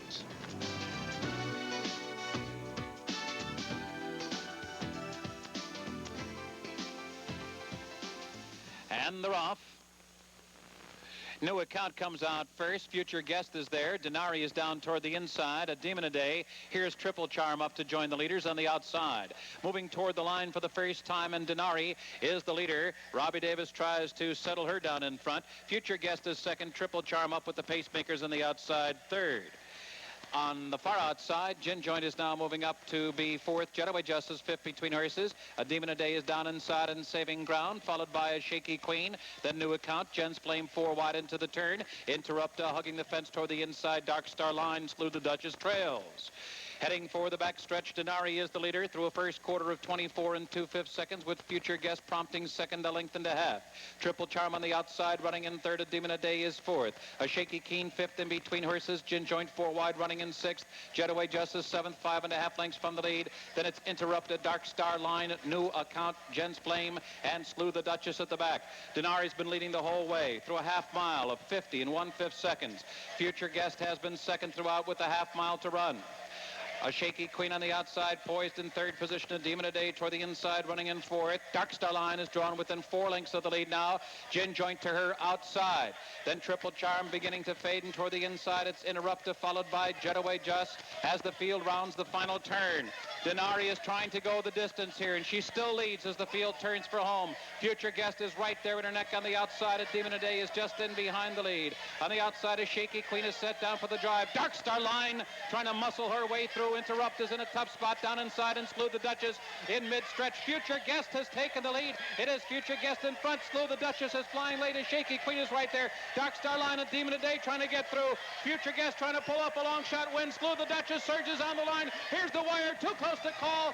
Slew the Duchess may have gotten... After a summer of racing on a cement-like grass at Belmont, it's nice to see soft turf, horses closing from a mile out. Slew the Duchess trailed the field down the backstretch. Nice, patient, confident ride by Frank Lovato Jr. Does just get up. Tough one to come up with, number 2, Future Guest. Chase the pace. A few of them run into each other behind her here in the stretch. She does hold on for second to make the exact. There's a lot of rough trips behind the two, but fortunately, Slew the Duchess gets a perfect trip from a last to first move. Marion Montanari, Red Terrell, and Frank Lovato Jr. 16:20, 8 and 5:40. Future Guest 16:20, 12:20. Shaky Queen 3:20 to show. Exact 8-2, 187.20, late double 7-8, 31.20, triple 826, $838. I bet Andy Beyer $1 the pick 6 would be hit. Another $1 loss. Nobody picked 6. Blew another $1. There were no winners. 5 correct, a lot of tickets, 66 of them. They received $706. See that number on the bottom, friends? Saturday at Saratoga, 198,000 in the pot, waiting for you. And you know what your chances are of getting any help on this show?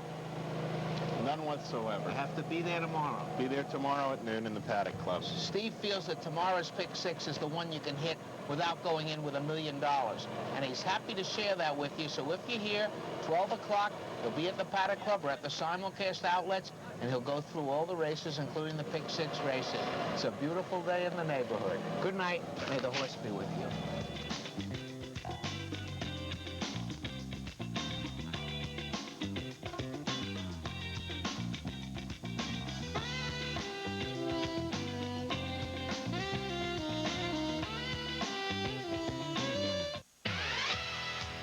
90 miles from New York City, there's an entire world like you've never seen before. The Concord Resort Hotel, championship golf, indoor and outdoor tennis, live entertainment with the biggest names in show business, 1 million activities just for the kids, and much, much more. So leave your world behind and lose yourself in ours for a while. The Concord Resort Hotel. For reservations, call 1-800-CONCORD.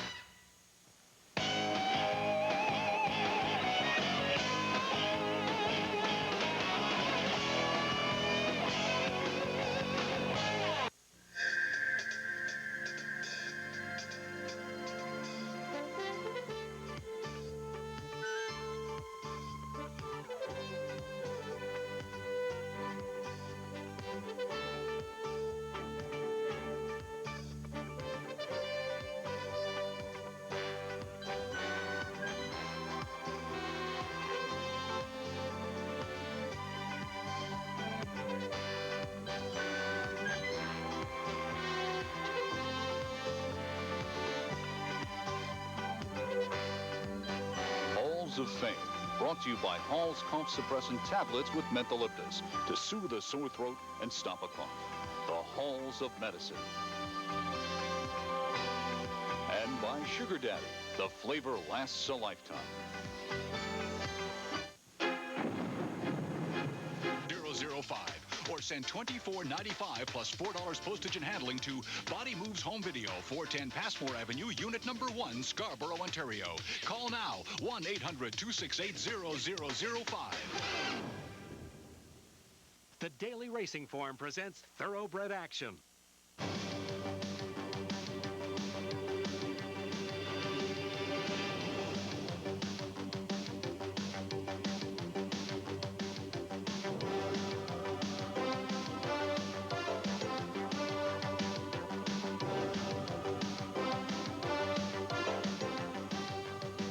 Good evening. Welcome to the show. We didn't have bad weather today. We had one brief shower later on, a real sun shower. There's actually a rainbow over the racetrack, particularly if you had winners. Track was muddy, upgraded to good by the 5th race.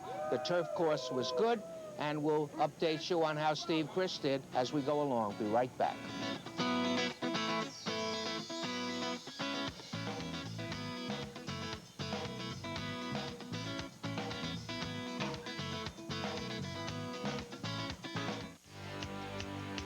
We got 'em. And the National Charts Weekly, the essential tool for multi-track handicappers. Weekly charts from 7 major tracks, North American and European stakes recaps, a week in review editorial, a convenient horse index, and more. From Daily Racing Form, of course. Order your subscription today. Call 1-800-283-2459. The National Charts Weekly. It pays to know the score. Since the August yearling sale of 1990, Mockingbird Farm homebreds have won an Eclipse Award and millions for their owners. And thus far in 1994, the Mockingbird Farm homebreds have continued their winning ways. The good news is there are more where these came from, and they can be yours for the bidding at the OVS August yearling sale. So be in Ocala Monday, August 22nd for the annual Mockingbird Farm consignment. Mockingbird Farm, we take you to the winner's circle. Pick a Saratoga yearling and you might find roses. Look for beauty and find it in Sky Beauty. A Belmont Stakes winner in Colonial Affair. And for a star, what about De Niro? All Saratoga yearlings. From the sale, which year after year is the source of superior racehorses.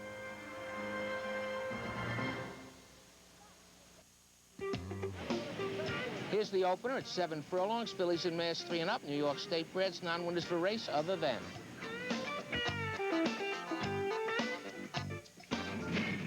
And they're off. Pressing Connection breaks sharply on the outside. Toward the inside, it's Dry Paint, and down on the inside, it's Triple Car. Up the back stretch, Dry Paint short lead, Pressing Connection. Now Pressing Connection puts ahead in front. Dry Paint second, and between horses, Miss Halo Country. Down toward the inside, Triple Car holding her rail position, and Muddle is kept close to the pace. 5th on the outside, only 2 lengths from the lead. Then a break of 3 back to Triple Pass, who's followed by Ebony Sky. And at the back of the pack are Terra's Tempest and Le Fabulous One. They're better than a dozen from the lead. The quarter went in 22 3/5 seconds. Pressing Connection leads the way into the far turn with the 2-length lead. Miss Halo Country is chasing second by 3. Muddle is third, now about 7 lengths from the front. Pressing Connection's getting away from the field. In front by 2.5 lengths as they move toward the top of the stretch. Miss Halo Country still chasing her. The half went in 45 2/5 seconds. It's a big break back to the 3rd horse, Muddle. Ebony Sky takes to the outside a distant 4th as the field turns for home with Pressing Connection to get. Pressing Connection now. Mike Luzzy gets busy on her, and she gives them the slip by 4 at the 8th pole. Miss Halo Country being left in her wake second, and farther back, Ebony Sky is a distant 3rd, and they're coming down to the finish, and Pressing Connection loved the Saratoga mud today. Pressing Connection by 10 or 12. They correctly make her the favorite. Trainer John Hurtler puts the corks on her, anticipating the wet track. She wins for fun, does Pressing Connection. That's the Chrisnick Stables, John Hurtler and Mike Luzzy. Pressing Connection, 6'3", 60, 320. Miss Halo Country, 460, 360. Ebony Sky, 680.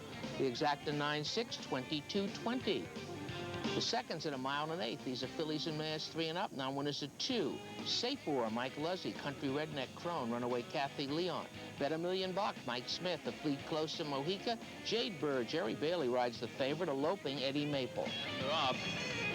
Runaway Kathy hustled away from the gate, but Jade Bird has the quickest speed heading for the first turn. Sapor is there toward the inside. Jade Bird clears the field, grabs the rail in the lead.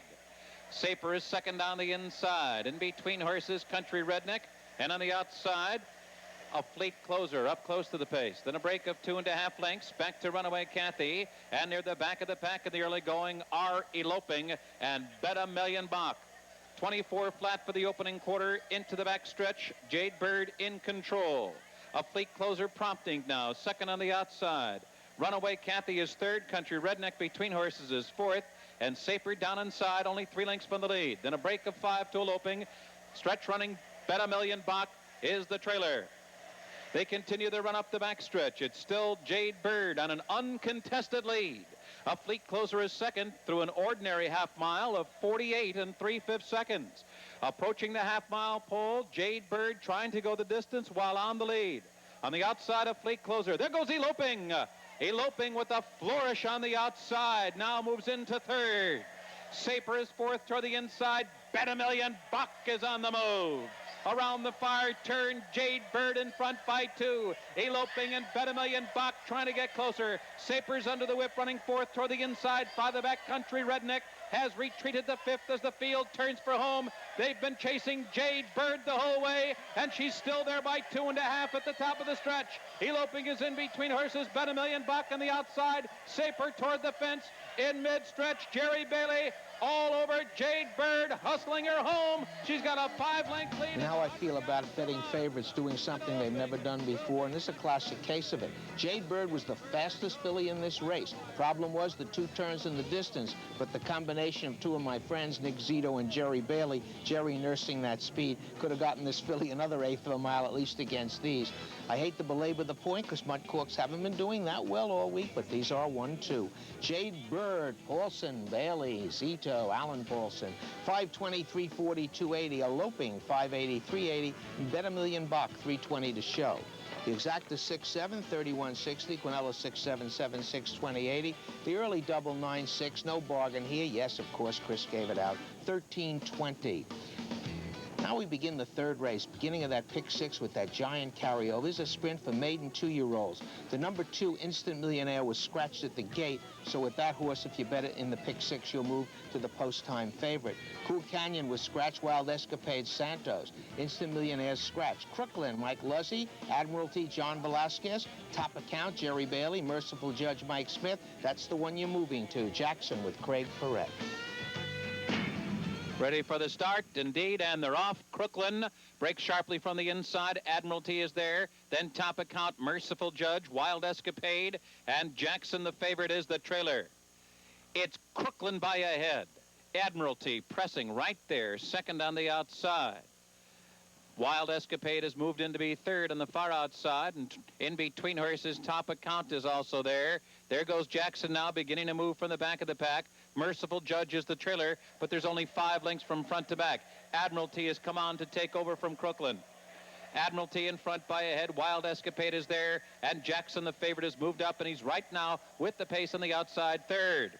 Then it's Top Account fourth. Crooklyn has faded, and Merciful Judge the trailer. Admiralty past the quarter pole with a narrow lead. Wild Escapade, Jackson on the far outside. Top Account toward the rail. Coming to mid-stretch. The leader is still Admiralty, 3/4 of a length. Wild Escapade still trying to get by. Top Account has blocked, crying out for running room. There's none for him. Jackson is there on the outside. Now Wild Escapade has taken the lead. Top Account late burst. Can't get to Wild Escapade. Second day in the row, the pick 6 starts with the rank outsider in the race. It was a first starter. When Chris told you what to do today, he said, favorite looks okay, but don't let a first starter beat you here. There are only a couple of them in the race, and this is one of the couple. Wild Escapade, the Dogwood Stable, my man Leo O'Brien, Jose Santos, a turf-bred horse, but it took to the mud. Wild Escapade, the rank outsider, $38.80, $13.80, $4. Top Account, 7 and 340. Jackson, the favorite, $2.40 to show. The exacta 1-5, $229.20. The fourth is a 1.8 miles. These are 3 and up. Now one is a race other than maiden claiming a starter. We had a scratch at the gate. Again, easy minor scratch. You go to the number 5, Chris, at 4 to 5. And they're off. Northern T hustled away from the gate. Jorge Chavez bent down the lead with Northern T. Expansionist flashing speed on the inside. Chris is up close. Into the first turn, and Expansionist comes on through to grab the lead. Northern T is running second. Chris on the outside, Bound by Honor, and Sangre de Toro will be the early trailer. Expansionist takes the field round the clubhouse turn with a 2-length lead, with Northern T in full pursuit second. The quarter went in 24-1. Chris, the favorite, third on the outside now. He's about 5 lengths off the lead. Mike Smith nudging him along to keep within striking range of the front runner, Expansionist. Bound by honors to the inside of Chris. The trailer is still Sangre de Toro. They continue to run up the backstretch. Expansionist on an uncontested lead, clear by 2 of Northern T.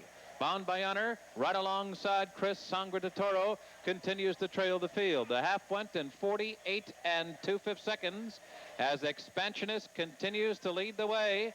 Northern T trying to get closer now at the half mile to run. Expansionist 3/4 of a length. Northern T getting closer, second by 2. Bound by honor is third. Chris is running fourth. He's still 3.5 lengths from the lead. And Sangre de Toro gets in gear. They're midway around the far turn. Expansionist still fending off Northern T. Bound by honor right there running third. Sangre de Toro is fourth. Chris has dropped back to trail the field. Turning for home, Northern T shoulder to shoulder with Expansionist. Northern T and Expansionist going at it. Bound by honor, third now in mid-stretch. And Northern T is taken over. It's Northern T in front. Bound by honor has moved into second. Expansionist is a fatigued third. They're coming down to the line, and it's going to be... This is something we see a lot of in the winter. Horses coming out of wins and claiming races, moving into non-winners at 2 and winning. This is a classic case of it, but it is Gary Siak and Jorge Chavez. That's a good combination. So it's non-winners race other than maiden or claiming. All it did was win a 22-5 claimer last time out. Chavez is up. John Mancuso, the owner. The winner, Northern T, second favorite, 723.83. Bound by honor, 483.40. Expansionist, 380 to show. The 2-3s, 34.40. Quinella, 2-3-3-2, 18.60.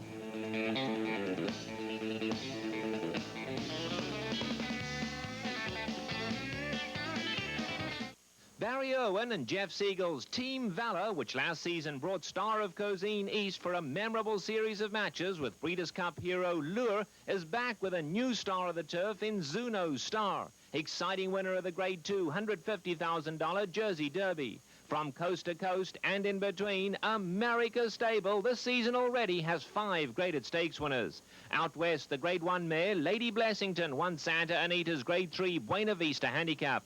In the east, Santa Catalina won Gulfstream's graded Shirley Jones and First Lady handicaps. And Samba Carioca led a 1-2 Team Valor finish in the graded Joe Namath handicap at Gulfstream. In the Midwest, Breeders' Cup bound Demilut Demishoot ran 6 furlongs in a record 108 1/5 to win Oaklawn's $150,000 Count Fleet handicap. Team Valor, General Partnerships, 800-734-5660. Team Valor, 11 stakes horses, 10 of them graded in 1994.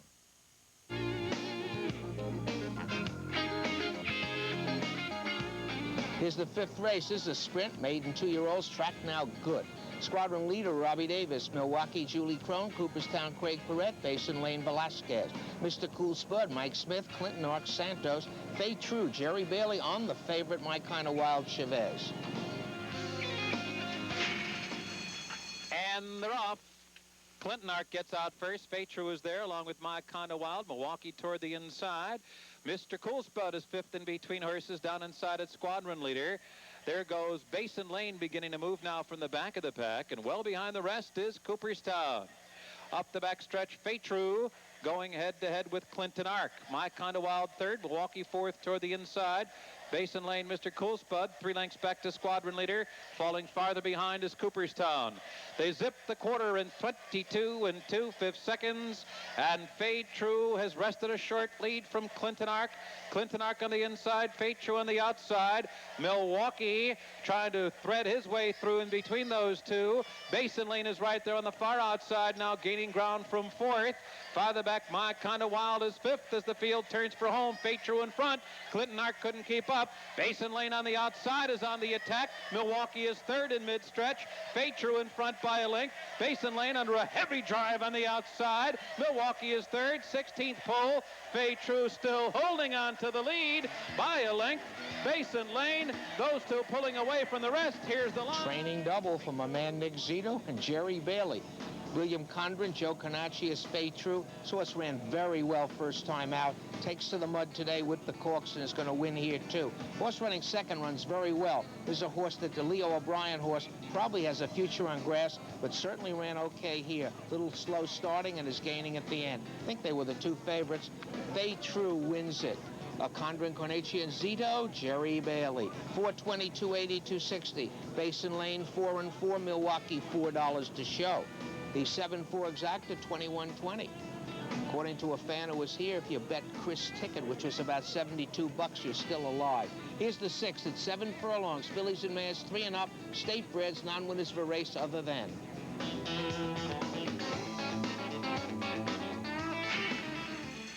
And they're off. Previously comes out running up quickly to get the early lead. Alexa's Lucky Star has moved into second and down toward the inside. Rockford Peach is running in third. Frisky's Finale between horses. Lihu on the outside, fifth. Lady Trilogy in between horses, sixth. And the Wink of an Eye is seventh, about 5 lengths from the lead. Woodland Gal's the trailer, and the leader is Previously. In front, the length and a half with Rockford Peach and Alexa's Lucky Star chasing second through a quarter of 23 seconds flat. And they're heading for the half-mile pole. Previously still in charge. Alexa's Lucky Star stalking second. Rockford Peach right there third. In the Wink of an Eye, well within striking range is fourth. It's 2.5 lengths back to Lihu, then Frisky's Finale. Lady Trilogy is now second to last, and Woodland Gal is the trailer. Previously in front, Julie Crone getting busy on her. The leader by a length and a half. Alexa's Lucky Star still chasing second. The half went in 46 and 4/5 seconds. Rockford Peach in behind the lead, running in third. And Lihu is beginning to pick it up now as the field turns for home at the top of the stretch. Previously comes wide. Alexa's Lucky Star right there, and Alexa's Lucky Star takes the lead in mid-stretch. Previously now back running in second, alters course to the outside. Then farther back, it's Lihu, the gray, and Rockford Peach at the rail. And they're all chasing Alexa's Lucky Star down to the line, who draws off in the final. I believe Chris stood alone with Alexa's Lucky Star. If he did, give him a lot of credit, because according to the shoe board, this filly had mud corks. Gaspar Mochera almost never uses them. Suddenly he put them on this one. The last time she had mud corks was way back when John Paracella trained her, and she wins for fun. Jane Marinos, Gaspar Mochera, Mike Smith, Alexa's Lucky Star. 960, 440, 360. Previously would have given Zito a triple. 6 and 420. Lihu, 660 to show. The exacta 7-1, $48.40. The 7th is at mile and a 16th on the Mellon Turf course. 3 and up. Now winners are 3 other than.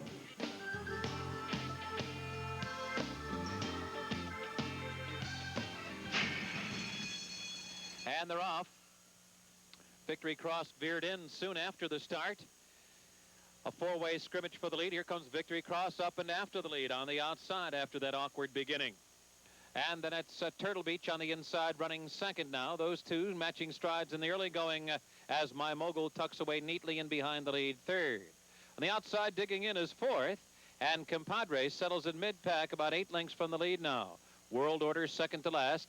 Dover Coast will be the early trailer as they head into the backstretch. Turtle Beach a short lead. Victory Cross on the outside. A solid first quarter here of 23 and 1 as the duel continues down the backstretch. There's 6 lengths back to the third horse, My Mogul. Another 2 to Digging In and Compadre. Then farther back, World Order and Dover Coast. Victory Cross has reclaimed a short lead from Turtle Beach the half in 47 seconds flat, and the field is closing in on the front two with a half-mile to run. My Mogul is drawn within 3 of the lead. Then farther back, it's Digging In. Compadre has yet to do his best running, 5 lengths from the lead now as they hit the far turn. Then World Order, Dover Coast has asked for more run. Midway round the far turn, Turtle Beach, Victory Cross. My Mogul is a strong third. There goes My Mogul now, revving up on the outside. Compadre right there now and behind the lead. Dover Coast on the outside, and they're off the turn and into the stretch. My Mogul has taken charge. Compadre is on the attack on the outside. Victory Cross is weakened. Dover Coast is third. World Order is fourth. In mid-stretch, it's Compadre. Compadre getting away, leaving My Mogul and the rest behind. Compadre was far and away the fastest horse in this race, even though he wasn't the favorite. Only knock on him, I think he was 0 for 13 on the turf going into this race, but running against better, well, he's now 1 for 14. Dogwood Stable, Frank Alexander, Robbie Davis, Compadre, one of the 2 Chris told you to use on that $72 ticket, the fan reports. Compadre returns 720, 380, 360. My Mogul 460, 440. Dover Coast 460 to show. The exacta 3-6 is 36.20. The pick 3 773, $87.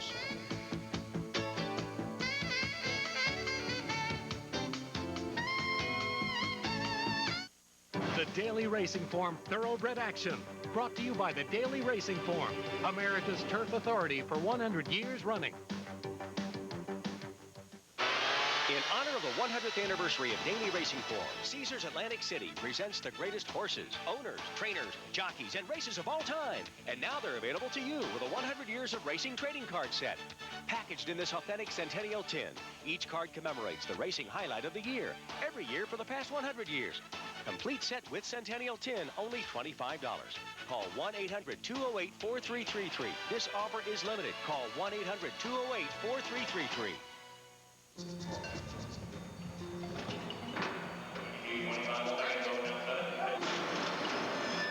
The symbol of success is the OBS. At the sales, on the track, the symbol of success is the OBS. The Ocala Breeders' Yearling Sale starts Monday, August 22nd. Get more for your yearling dollar in Ocala. Promotional consideration has been provided by New York's favorite Italian eatery, the Luna Restaurant, conveniently located across the street from Belmont's Clubhouse. The Luna offers the very finest Italian cuisine. Find out today why when New Yorkers want the best dinner or lunch, it's also reasonably priced, they make the obvious choice. They go to the Luna.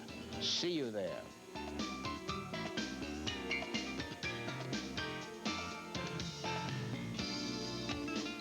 Well, you surely have 5 if you listen to Chris, but you still got 1 race to go on your $72. This is 6.5 furlongs, 3 and up. Now one is a race of 22,000 since October 1st, 93. The Calais entry, Burn Fair and Maple, Kayoko Santos. You have only the favorite entry, Devil on Ice and Smith, Keratoid, and Craig Perrette. Baron Matthew, Mike Luzzy, Rocking Josh's Scratch. Richmond Runner, Robbie Davis. Late guest, Julie Crone. Dry Bean, John Velasquez. Detox, Miliori. They're off. Detox gets out first. Late guest is there. Keratoid and Devil on Ice. Up the back stretch. There goes Devil on Ice to take the lead. Down on the rail, there goes Burn Fair now. Up into second. Detox is running in third. Keratoid fourth. Late guest rating in fifth. 3 lengths back to Baron Matthew, who's 6th now, about 8 lengths from the lead. To his outside, it's Kyoko. The trailer is Richmond Runner.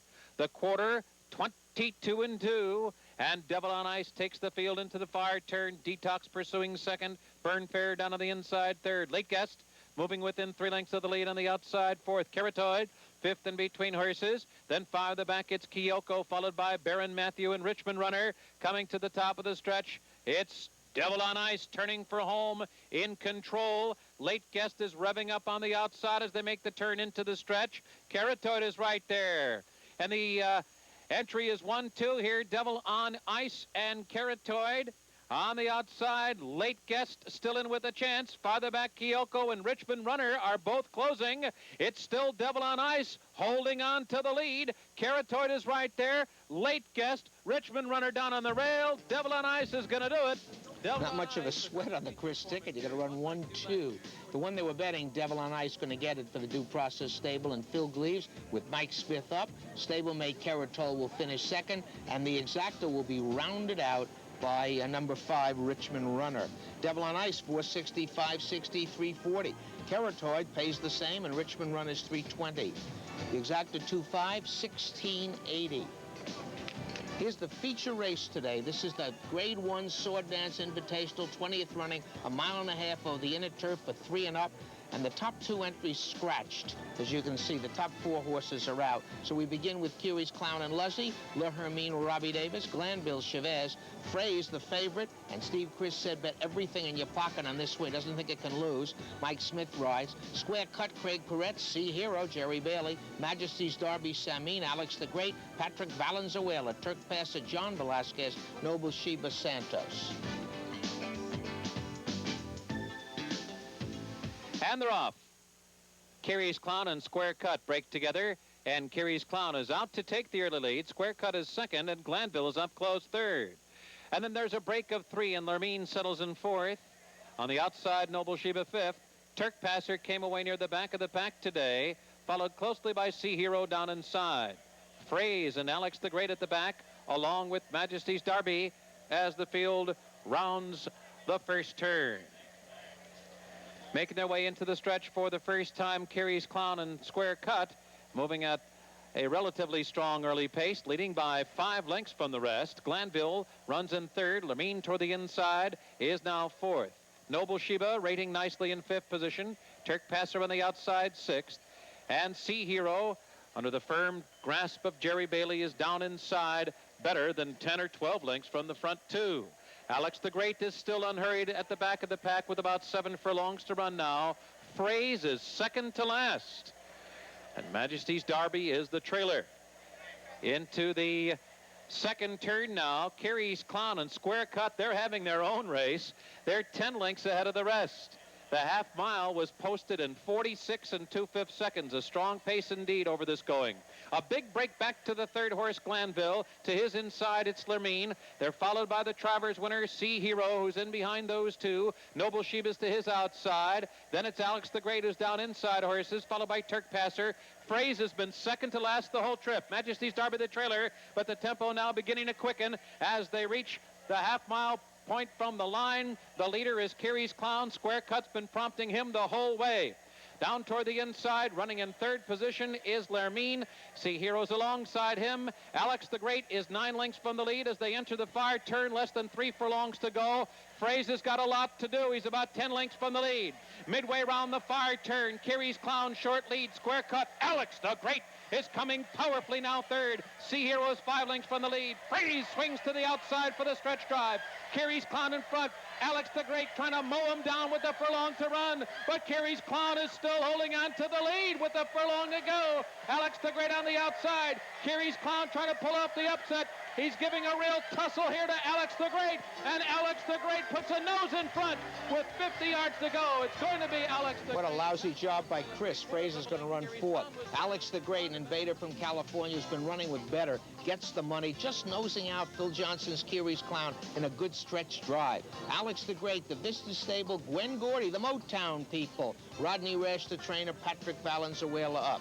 845, 460, Carey's Clown 1330, 1340, it must be 960, Le Hermine 780 to show.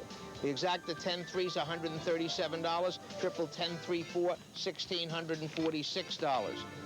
And here's the finale. This is a sprint, maidens 3 and up, state breds.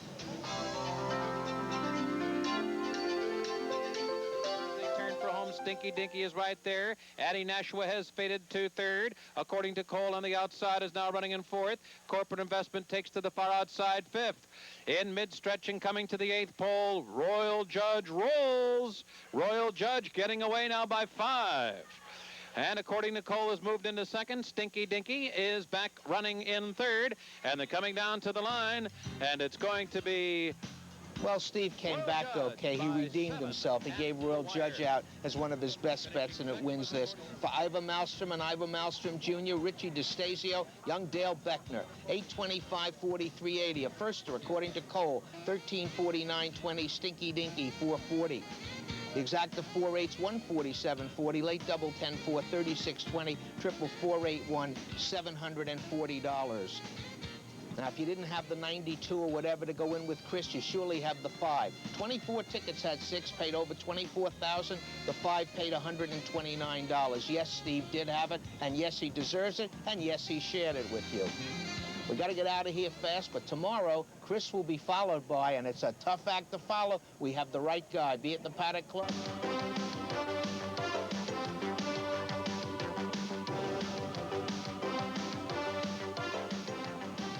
Good evening, welcome to the show. I think our luck may have turned. It's a beautiful day up here. I don't know how it'll be tomorrow. We had an excellent crowd. It was a good day of racing. I don't know how the handle was with the Tabasco Cat Holy Bull race sandwiched in there, but it looked like a great crowd, having a great time. Let's review the day after this.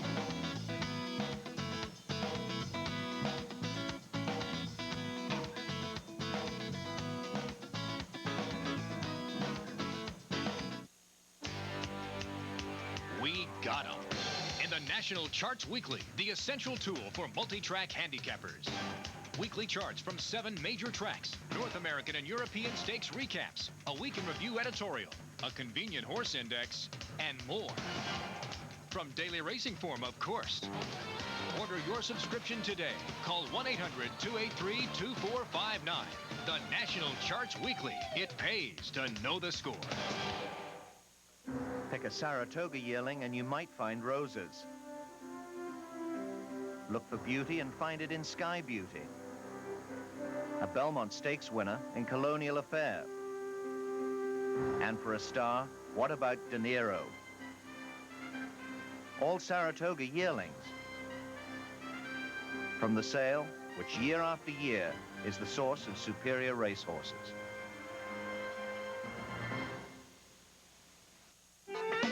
We'll open with the mile and 3/16 over the Mellon Turf Course. Fillies and mares 4 and up, claiming tags 50 down to 45.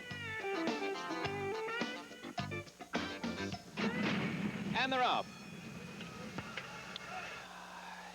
In between horses, Bold Rosalind is there. Chris's Dear Debbie. High Talent toward the outside. All Tango's up close to the early pace, and so is Lover's Tiff, who's down toward the hedge.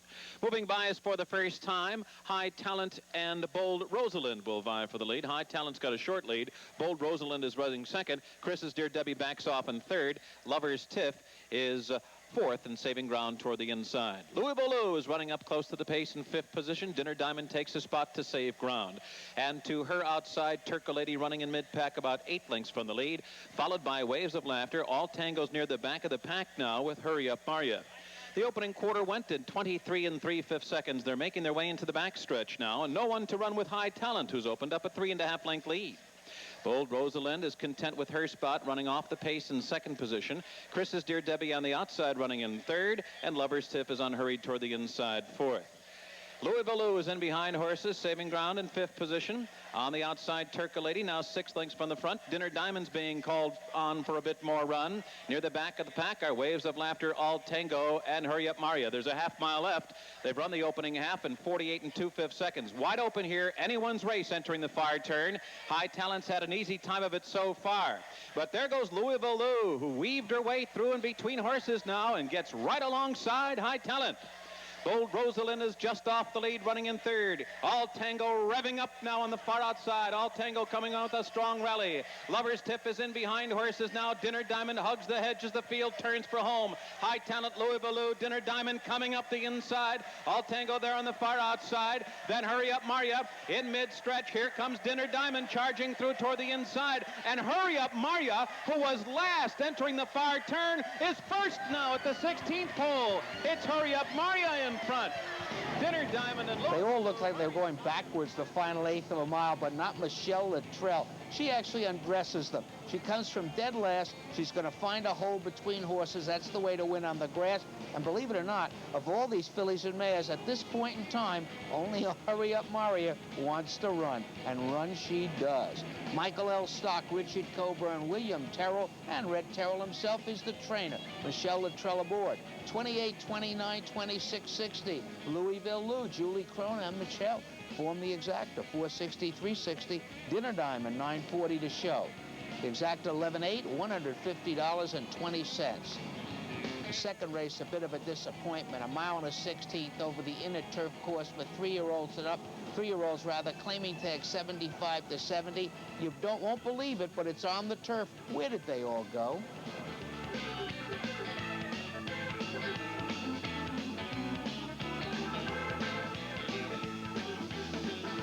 And they're off. Trefois leaped up right at the break.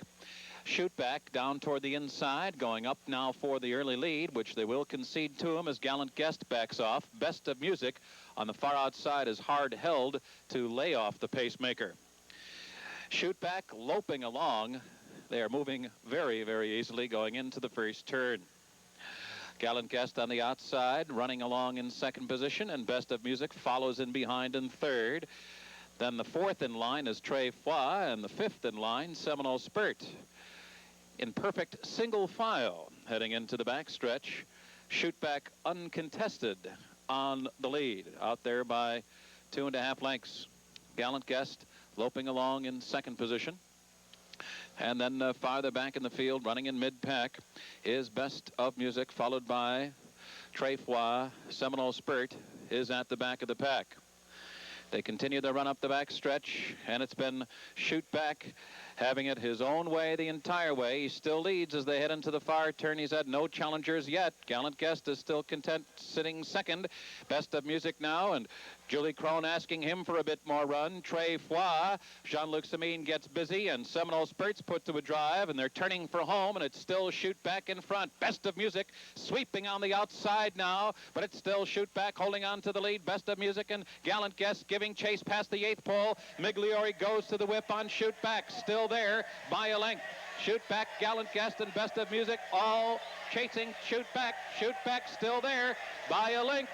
Best of Music and Gallant Guest, and they're coming down to the line, and it's going to be Shoot Back. Blinkers on, grabs the lead, nobody catches. Shoot Back. Mrs. Thomas Voss is the owner. Thomas Voss is the trainer.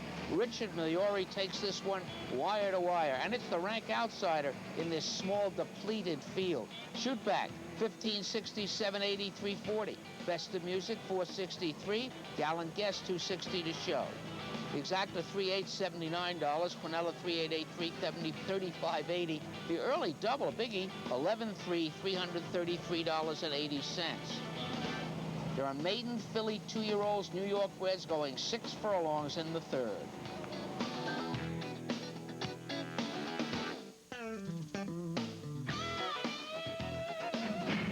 And they're off. Dominated Way, Silk, Tahila, and Petunia going out for the lead, as is Kelly Spring. Up the back stretch, and Tahila up from the inside to take the lead by 2 lengths. Blanca B moving quickly into second now. Weatherbell running in third. On the outside, Petunia is now fourth. Kelly Spring fifth toward the inside. Silk sixth in between horses. Perfect Arc is 5 wide running in seventh. Then a break of 5 to Dominated Way, followed by Courtney Kelsey B. Next in line, it's Russian Ensign, followed by Mon Drapeau. And Classical Miss trails the field as they round the far turn. Tahila and Blanca B going at it head-to-head. Perfect Arc picking them up now while 3 wide. Petunia is caught 4 wide as they come toward the top of the stretch. Kelly Spring is back to 5th. Courtney Kelsey M is 6th as the field turns for home. It's still Tahila down toward the inside. Perfect Arc is right there at her neck, and Perfect Arc is in front now in mid-stretch. Tahila is second now toward the inside. Kelly Spring and Courtney Kelsey M on the far outside. Petunia is 5th. At the 16th pole, Perfect Arc by 3. And Perfect Arc is going to do it, and Courtney Kelsey M will be second on the line. Dominated. This probably would have been a coupled horse exacta. 2 fillies out of a July 12th race at Belmont. Perfect Arc, Dominated Way. Perfect Arc gets the job done. She was 3rd in that race. Dominated Way coming out of the same race, badly trapped in the stretch, outridden actually by Georgina Frost, who gets a firster from Mike Daggett home for 2nd. But take nothing away from Perfect Arc. She's perfect today. The Brazil stables, Angel Penna Jr. and Robbie Davis. 10, 5, 64, 20. Courtney Kelsey M, 14, 20, 11, 20. Dominated Way, $12 to show. The exacta the 8, 3, 205, 20. Here's the 4th. This is a sprint, 3 and up. State breds, non-winners at 2 other than Michael Chris Luttrell, Night Trapper, Robbie Davis. Green Thoughts, Omar Rodriguez. Nick's Court, Santos. Maastricht Court, Alvarado.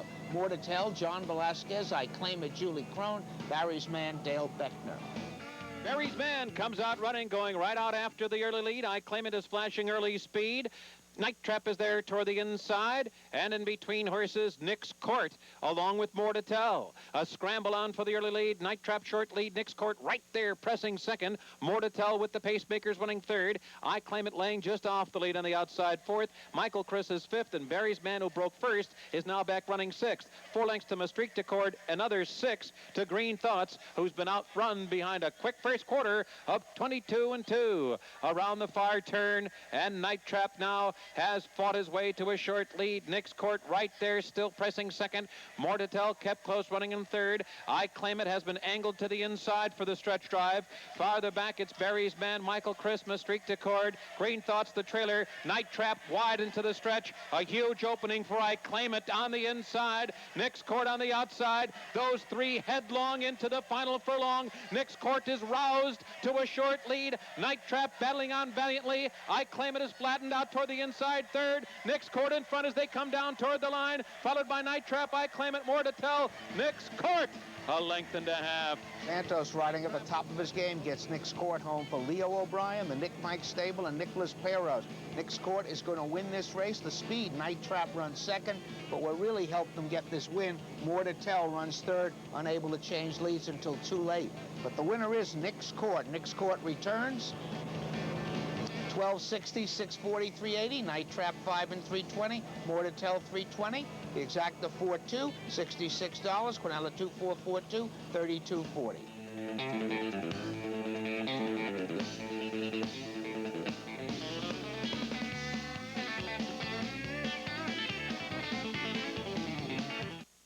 Since the August yearling sale of 1990, Mockingbird Farm homebreds have won an Eclipse Award and millions for their owners. And thus far in 1994, the Mockingbird Farm homebreds have continued their winning ways.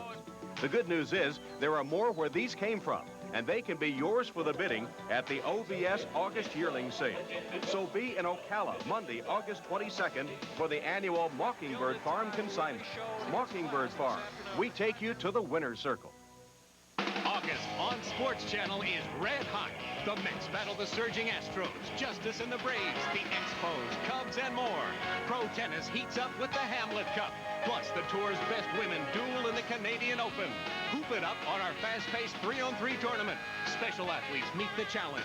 Special Olympics, the spirit of champions. Make reservations to join Rusty Staub at the plate. Summer Racing 94 features the cane pace. It's all for you in August on Sports Channel.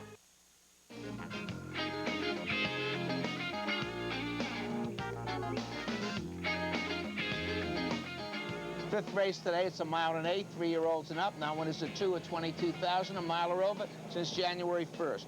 Repletion, Crone, key contender, Jerry Bailey's on the favorite. Jacksonport, Robbie Davis, Crafty Coventry, John Velasquez, Stormy Jarvis, Santos.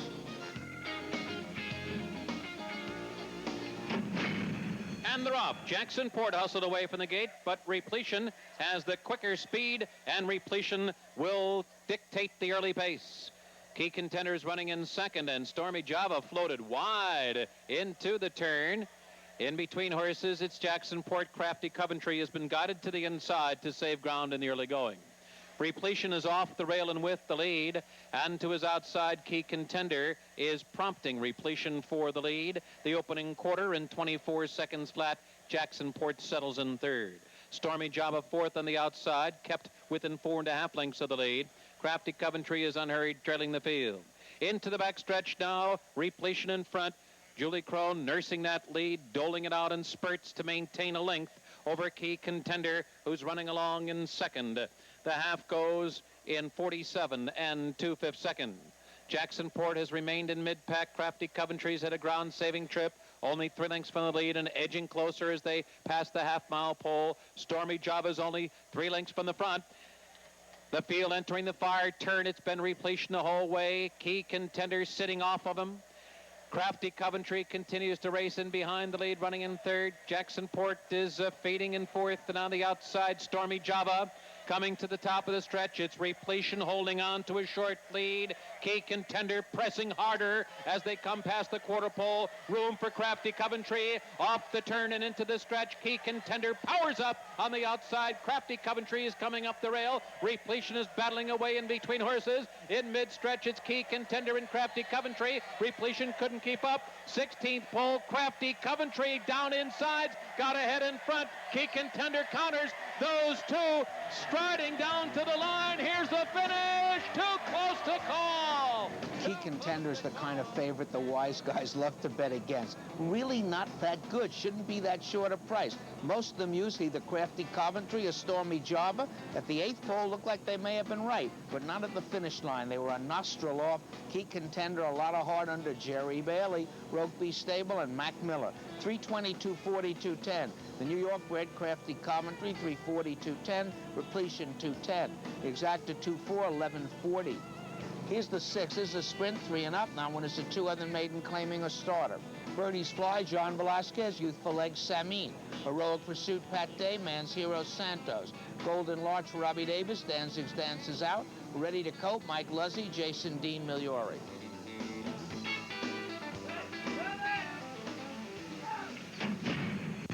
They're off. Heroic Pursuit, Jason Dean and Youthful Legs out fast. There goes Youthful Legs to take a short lead. Jason Dean's there on the outside. At the rail, Birdie's Fly running third. Heroic Pursuit is running in fourth. Then Golden Larch ready to cope. Man's Heroes at the back of the pack. Up the back stretch, a three-way scramble for the lead. Youthful Legs with the two-prong challenge from Jason Dean on the outside. And Birdie's Fly at the rail. And they zip a quarter and 22-1, and hard fought it was. Into the far turn, and a duel continuing between Youthful Legs and Jason Dean. Birdie's Fly is tailed off into third. Ready to cope and Golden Larch. Then farther back down inside, it's Heroic Pursuit. Then a break of 6 to Man's Hero. Youthful Legs shaking off the challenge of Jason Dean as they turn for home. Youthful Legs cuts the corner and spurts away by 2.5 at the top of the stretch. Birdie's Fly and Jason Dean are giving chase, ready to cope on the outside. Then down toward the rail, it's Heroic Pursuit. Golden Larch in the center of the track. Youthful Legs is weakening, but still grimly holding on. Birdie's Fly, one last gasp lunge. Birdie's Fly got there. Won by Wise guys take a little bit on the chin here, because when they handicapped the race, Birdie's Fly looked to be as fast as anyone in the race. But everyone said, Pete Ferriola's not winning. He's not winning up here. Pete didn't hear them. The horse didn't hear them. John Velasquez didn't hear them. Birdie's Fly right off the claim by the pistol. Ingrid Ferriola, the owner. John Velasquez. 1640, 640, 380. Youthful Legs off the layoff runs very well. 443. Golden Larch, $3 to show.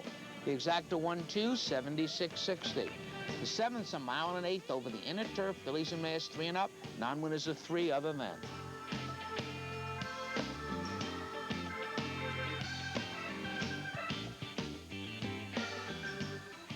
And they're off. Tricky Princess missed the break. From the outside, Lady Ellen is coming up toward the early lead. Sasa Blue is there in between horses. On the far outside, it's 1D Flawless and Adored Slew at the rail. Passing us for the first time, Sasa Blue and 1D Flawless will vie for the lead with Lady Ellen in between them. That trio has opened up 3 lengths on Adored Slew, who's running along in 4th position, followed by Silky Feather in 5th. Symphony Lady in behind horses, running in 6th, said privately is 7th. Open Toe is 8th. Then a break of 3 back to Tricky Princess, who trails the field after that flat-footed start. 1D Flawless getting loose on the lead now. The opening quarter went in 23-4, and 1D Flawless in control into the backstretch by 3. Sasa Blue is running second. Lady Ellen on the outside third. Adored Slew drafting in behind horses while saving ground. Silky Feather under a hard hold there by Jean-Luc Samine, rating about 6 lengths from the front. Then set privately toward the inside. Symphony Lady is in behind Silky Feather, and those are followed by Open Toe. Still trailing the field is Tricky Princess. There's less than a half mile to run. It's still 1D Flawless leading the way. She ran a half in 48 4/5 seconds. Sasa Blue is trying to get to her. Lady Ellen right there, a threatening third. There goes Silky Feather. There goes Symphony Lady. Those two are moving in tandem toward the lead. Adored Slew is right there in behind the lead at the inside. Open Toe draws within striking range as the field turns for home. At the top of the stretch, Silky Feather and Lady Ellen going at it head-to-head. It's Silky Feather coming to mid-stretch now with the lead. 1D Flawless down toward the inside. Set privately is in tight. Open Toe on the outside. Symphony Lady in between horses and Adored Slew. They're all chasing Silky Feather, and they're not gonna get her. Silky Feather on paper, it looked to be between Silky Feather and Symphony Lady. Symphony Lady really doesn't fire. She runs a very weak third. But Silky Feather sure does fire. Under a nice ride by Jean-Luc Samine on the green. Stanton Powell, Rick Violet, Silky Feather, New York bred pace 10:45, 83:40. Open Toe 14:20, 6:20. Symphony Lady 280. The 3-4 is 158.80. Pick 3, 213, $184.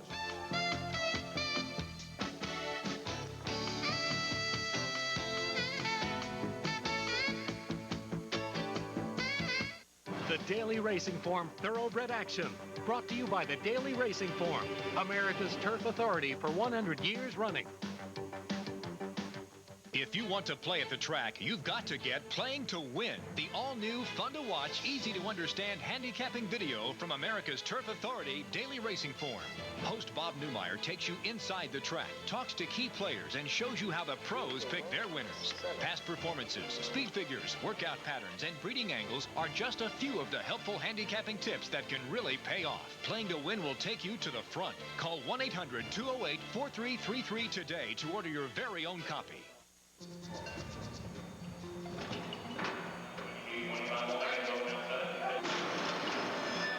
The symbol of success is the OBS. At the sales, on the track, the symbol of success is the OBS. The Ocala Breeders' Yearling Sale starts Monday, August 22nd. Get more for your yearling dollar in Ocala. Promotional consideration has been provided by New York's favorite Italian eatery, the Luna Restaurant, conveniently located across the street from Belmont's Clubhouse. The Luna offers the very finest Italian cuisine. Find out today why when New Yorkers want the best dinner or lunch, it's also reasonably priced, they make the obvious choice. They go to the Luna. See you there.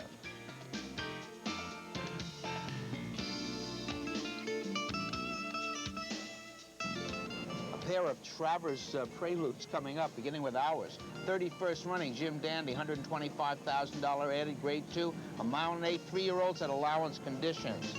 Unaccounted for, Jose Santos, signal tap was scratched. Pleasant Dancer, Shane Sellers, big favorite, Tabasco Cat. Pat Day will ride. Slew Gin Fizz, Jerry Bailey, Amathos is out, Ulysses Chavez.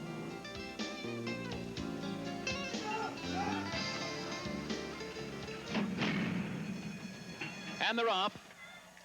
Tabasco Cat, Blake sharply in between horses. Toward the inside, Pleasant Dancer is there. Slew Gin Fizz and Ulysses. They all seem to want the lead. 5 of them going after the lead, and Unaccounted For was jostled about, and he'll do his running from last. Unusual spot for him, and they round the first turn. Slew Gin Fizz has the lead. Ulysses is pressing hard. Tabasco Cat just off them and saving ground. Unaccounted For is 4th. He's only 2 lengths from the lead, and Pleasant Dancer is the trailer. The opening quarter went in 23-3, and Ulysses is now the leader. Slew Gin Fizz is 2nd. Unaccounted For 3rd on the outside. Santos has a good hold of him, and down inside, Tabasco Cat, the Belmont winner, is still only 2 lengths from the front. Then farther back, Pleasant Dancer will be the trailer. They continue to run up the backstretch. The long shot leader is Ulysses, the half in 47 2/5 seconds. Slew Gin Fizz is 2nd, Unaccounted For on the outside in perfect striking position. And Tabasco Cat has tailed off a bit. He's still running unhurried, 4 lengths from the front as they round the far turn. And there goes Unaccounted For. Santos sends him to the lead. It's Unaccounted For in front. Ulysses 2nd on the inside. Tabasco Cat now, and Pat Day gets busy on him. And the Belmont winner is 4 lengths behind as they come to the quarter pole with Unaccounted For turning for home in front.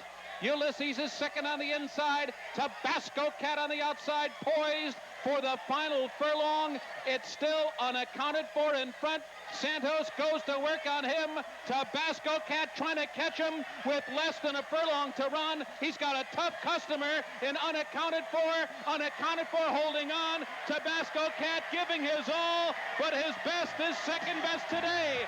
Unaccounted For defeats Tabasco Cat. I doubt if Lucas is brokenhearted over this loss. After all, he is giving away 14 pounds off the layoff. Horse runs very well. But then again, Scotty Schulhofer isn't disappointed either. First time going 2 turns, off quite a bit slowly for this horse. Santos gets it to the front at the top of the stretch, rates him down the lane, and really has very little trouble putting away Tabasco Cat, who might have needed it.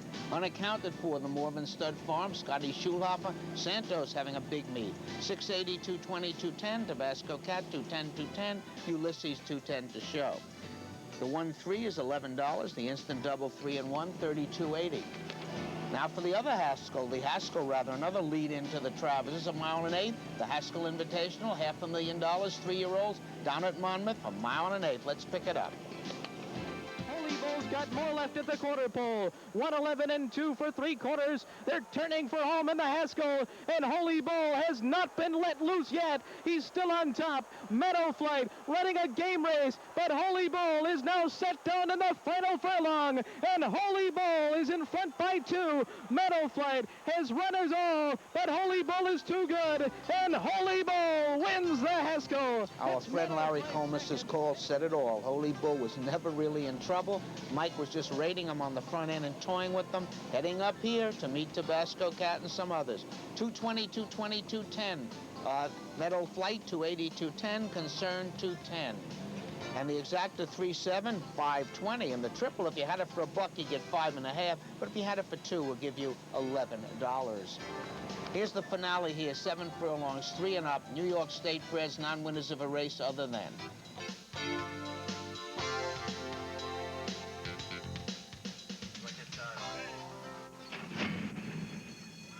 And they're off. Guard G veered out after the start, pinching Wee Laddie and Mount Shannon back. Up the backstretch, Guard G is headstrong up and after the lead. He is very rank, and jockey Walter Cullum trying to settle him down. In the meantime, Concord's Prospect has taken the lead, and the rank Guard G is running second. Chispa Viva third on the outside. Gus's Pop is fourth toward the rail. Harry Sherman fifth. Fabian is sixth. Mount Shannon seventh on the outside. Falconero eighth toward the rail. Kristen's Baby is ninth and moving. 5 lengths to Wee Laddie, then another 3 back to Best Aquarian, another 6 to the Real Cool Gang. The quarter goes in 22 and 4/5 seconds. The field hits the far turn. It's Concord's Prospect at the inside. Chispa Viva right there on the outside. Harry Sherman is poised in third. Gus's Pop is fourth. Mount Shannon making steady progress. Guard G is dropping back. Fabian is coming on the outside, along with Kristen's Baby, who's rallying sharply, but rallying 5 wide. The field turning for home. Concord's Prospect by a head. Chispa Viva right there on the outside. Kristen's Baby continues to rally, and here comes Kristen's Baby to take a short lead in mid-stretch. Chispa Viva running second now. Concord's Prospect at the inside. Then farther back, it's Fabian fourth. Coming down to the line, Kristen's Baby by 3 widening lengths. A 3-way... I never heard of a trainer named Edward Barker, but when this horse was claimed on July 18th at $35,000, it looked like a darn good claim with this New York bred condition to go. Well, he did the job. He gets the money. Not a bad return, first asking. Michael Tigre, Edward R. Barker, Mike Luzzy, Kristen's Baby wins it. Awfully close for the place. 764.43. Fabian gets up in the last jump. 664.20. Concord's Prospect 320 to show. The exacta 410 is 48.40. The triple 410.5, $199. There's your pick 6 information. There was 1 lucky winner on track and 1 lucky winner off track. 41,551 for them. 5 correct. 66 tickets contain 5.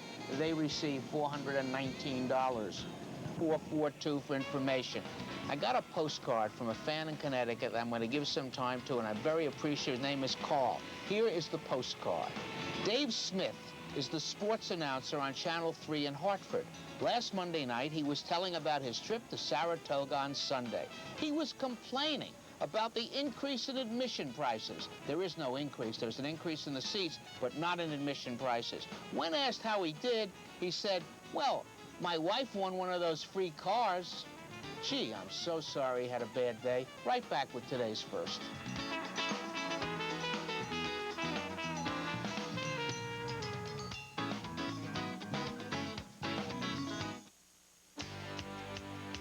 We got 'em.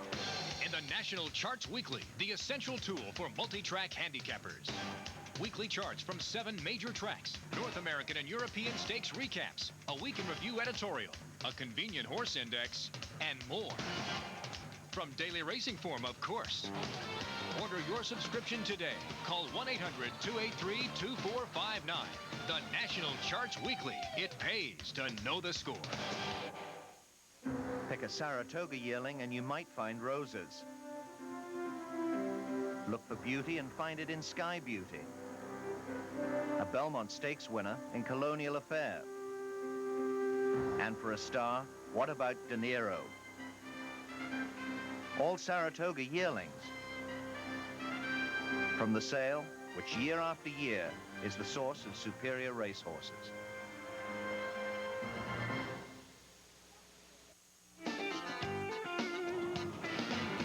Here's the opener. This is a sprint 4 and up, claiming tags 35 down to 30. Attracts acclaim. The number 5, Zizuru to Rene Arrea.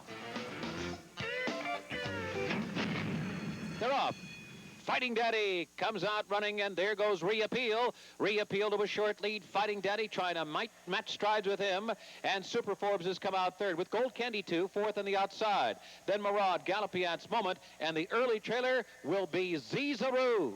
Zizuru is 7 lengths from the lead, and the leader is Reappeal, and he's under pressure from Fighting Daddy, and those two reel off a quarter and 22 seconds flat.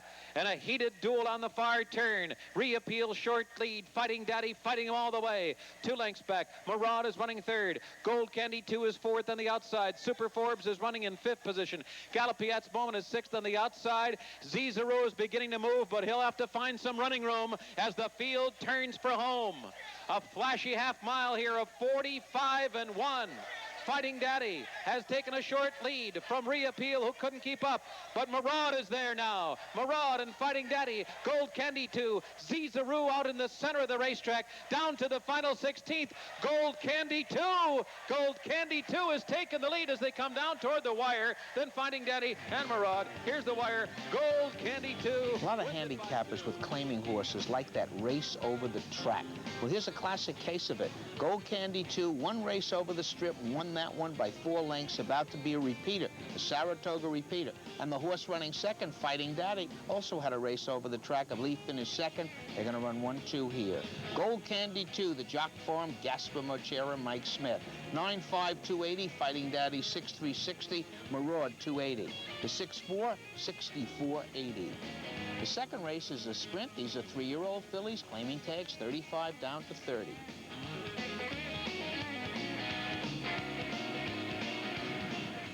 They're off, and Haley's Abbey was off slowly, a length and a half, and that gets the lead to Braided Way. Braided Way is out there. Terra Rubra coming after her. Princess JV on the outside. Haley's Abbey now being rushed up into 4th after that tardy beginning. Near the back of the pack, Indian Paradise and A Day to Remember. Up the backstretch, Braided Way pressed by Terra Rubra. Princess JV in close attendance to a quick pace. 22 and 1 for the opening quarter. Farther back, Indian Paradise now beginning to hit her best stride. Jose Santos asking her for more run. Then it's A Day to Remember, and Haley's Abbey has dropped back to trail the field. They're moving toward the top of the stretch, and the stablemates are 1-2. Princess JV and Braided Way, and Indian Paradise driving third on the outside. Off the turn, into the stretch. Princess JV, short lead. Braided Way down toward the inside. Indian Paradise in full stride, but they come down past the furlong marker. Princess JV still has something left. Princess JV, Bailey going left-handed, now right-handed again. Indian Paradise giving her all down to the line. Princess JV wins under an energetic ride by Jerry. Logic prevails. The 2 horses that figured run 1-2, with the favorite actually running first. This is Princess JV, a New York bred owned by Harvey Vogel Jr., trained by J.C. Kimmel and ridden by Jerry Bailey. Second horse, Indian Paradise, does everything, just can't get up. Princess JV, 540, 280, 280. Indian Paradise, 280, 260. If you bet Braided Way, you collect the winner's price. The 1-5's 14.40. Quinella 1-5, 5-1, 8.20. Early double 6 and 1, $35. The third is at 5 furlongs. These are 2-year-old maidens. Nick Zito has a pair in here, showing the people who are hanging around. Nick Zito's pair, Silent Cherokee and Luzzy, Wagner and Jerry Bailey. Abadai Santos, Carlos Cruz Miliori. A middleman, this must be the fastest horse that ever lived. 2-year-old going off at 3-5 with Pat Day. Fighting Bob Screen, Oscar out. Brigade of Guards, Dale Beckner, Cool Canyon, Mike Smith. Gate. They're off. Abadai comes out running. Carlos Cruz hard ridden from the gate, as is Silent Cherokee. And on the far outside, Middleman up and after the lead while 4 wide. There's a break of 5 back to Cool Canyon, then Wagner and Brigade of Guards at the back of the pack. Abadai with 3 challengers. Carlos Cruz, Middleman. Silent Cherokee is tailed off in the 4th. It's another 5 or 6. back to Cool Canyon. Midway around the turn, Abadai pressed hard through an opening quarter of 22 1/5 seconds. Middleman chasing Abadai as the field turns for home. It's another 5 back to Carlos Cruz. They're at the top of the stretch. Abadai under heavy pressure from Middleman. Middleman is under a hand ride here by Pat Day. Pat Day just shows him the whip, gives him a tap, and it's Middleman on his way to victory. Then it's Abadai being left behind in second, and Silent Cherokee. A Saratoga treat for those that like to bet the fastest horse in the world. At least it turns out that for today, it's the fastest 2-year-old in this race for fun. This horse runs very professionally. Middleman, Terry Raymond, Dale Romans, Pat Day, and the favorite, first-timer, returns 320 260 Zito has to run into this, has to settle for second. Silent Cherokee, 4-240. Abadai, 240 to show. The exacta 4-1, $18. Fourths at a mile and a 16th over the Mellon Turf Course. These are 4-year-olds and up. Claiming tags 85,000 down to 75. Gary Siaka's entry, Z-Buck Chavez, Scanapiecco Santos. Tanks number, Green Bounty, Wooded Wagon, Rocking Josh. Maybe they thought we're off the turf. They're out. Pride of Summer Smith, Brisetto Davis, Seydance Miliori, Royal Ninja Bailey, Personal Draw Leon.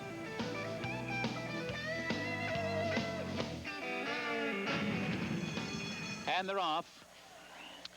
Seydance hard-ridden to establish the early lead. Personal Draw coming from the far outside to take the second slot. Bersato is third. Scanapiecco is back to fourth in the early going. And then farther back to the outside is Royal Ninja. Pride of Summer will be the early trailer. Seydance is the leader, moving easily in front by length. Personal Draw moving up into second, and Bersato just in behind the lead, running in third position. The opening quarter, 24 2/5 seconds. Seydance breezing along by 3 lengths now. Personal Draw sitting second. Bersato reserved in third. Scanapiecco with clear running outside horses, still restrained in fourth position. Pride of Summer's at the back of the pack along with Royal Ninja. Those two about 6 lengths from the front runner, Seydance, who gets a half mile here in 48 2/5 seconds.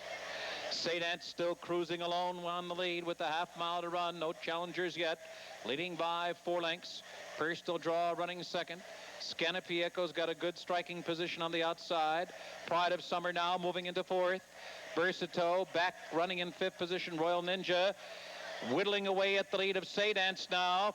Richard Migliori going to work on Seydance outside the quarter pole, but to no avail as Personal Draw has gone by to take the lead at the top of the stretch. Personal Draw in front, Scanapiecco set down, and a weakened Seydance back in third. Pride of Summer coming hard on the far outside. 8th pole, Scanapiecco, Personal Draw on the far outside, Pride of Summer. Those three at the 16th pole together. Scanapiecco, Pride of Summer on the outside. Personal Draw, here's the line. Pride of Summer wins. Well, a very logical order of finish. I think it's favorite over second favorite. Pride of Summer, this is a very good New York bred on the turf, coming up to a good race and runs it today, wearing down Scanapiecco in the final jump. But the winner is the chalk, and that's the way it should be, I guess, if you're a favorite player. Tuck Stable, Anthony Basilia, and Mike Smith, Pride of Summer, 724, 240. Maybe it was the second favorite. Scanapiecco, 380, 220. Personal Draw, 260 to show. They are the 3 favorites in some order. The 6-1 exactas, 2260. Quinella, 1661, $12.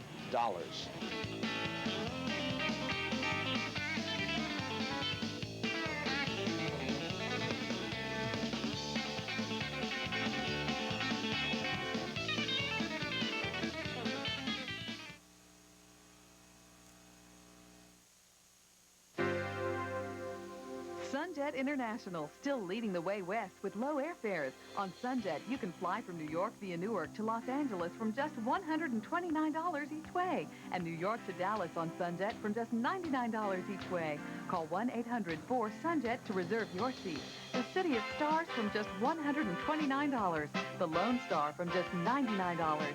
Sunjet, we've got your ticket to the stars, too. Call 1-800-4-SUNJET.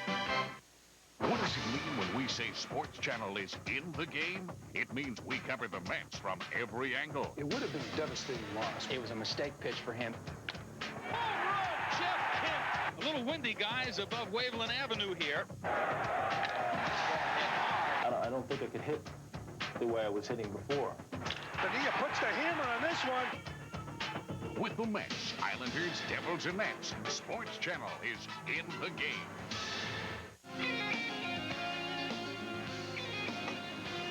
Here's the fifth. This is a 1 1/8. Maidens 3 and up. New York State breds.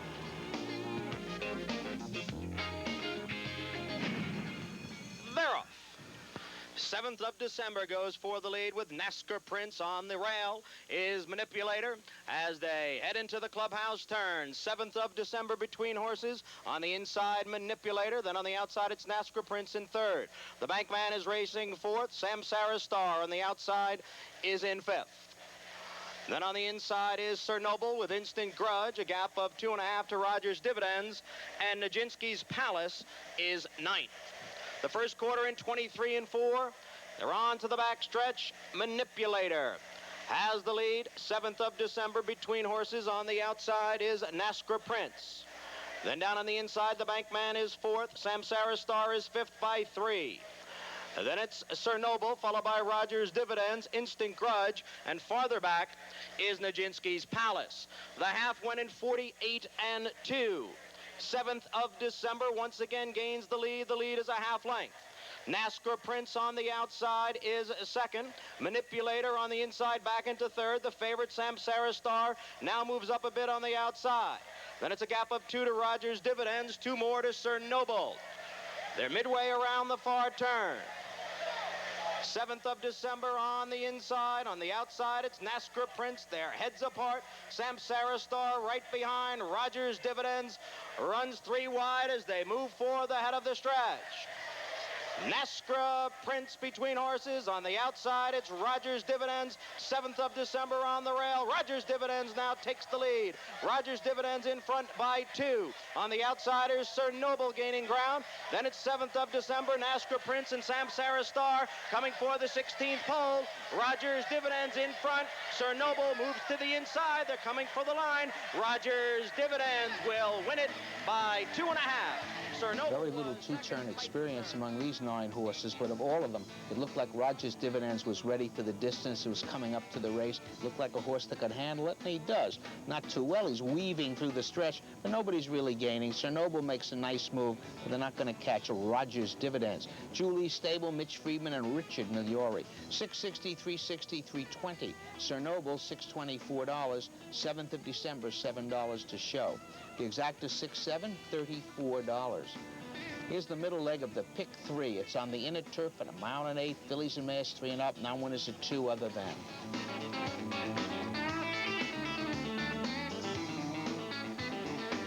They're off. Camcorder goes for the lead. No Easy Name is there. Manila Lila. Moving up on the outside, far outside, there goes Exotic Moves and Arctic Aria. Exotic Moves now takes the lead. Arctic Aria on the outside. Camcorder towards the inside is third. Then Manila Lila in fourth.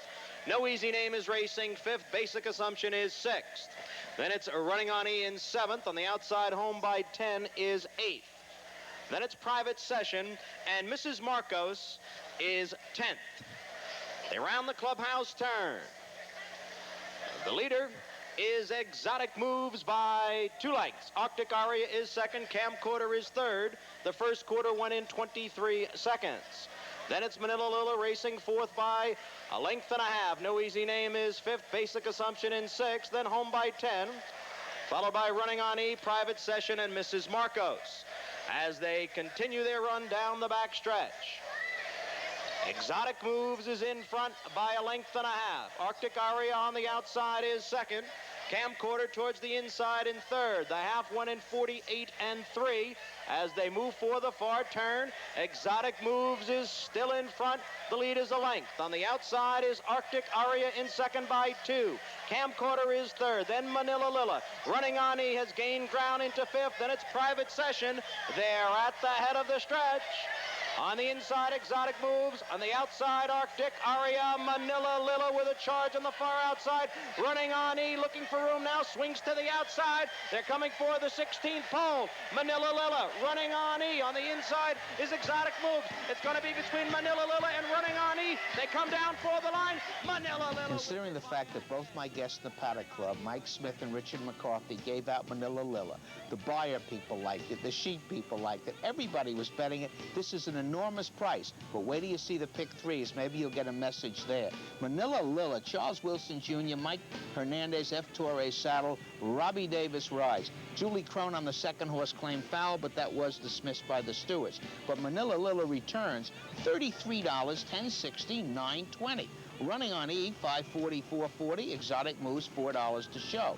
The exacta 7 and 3 is $151.60. The parlay on the 5th and 6th race alone is $100. Let's look what the pick threes are paying. This is 7th race at 6.5 furlongs, 3 and up. Now one is the 3 of 5,300 since April 30th. Evil Bear, Carlos Lopez. Tough Heart, Chavez. The favorite's Bird on the Wire. The parlay on the 5th and 6th was $100. If you can hit this one, we'll give you $88. End Sweep, Santos, Fabersham, Luttrell, One Song, Luzzy.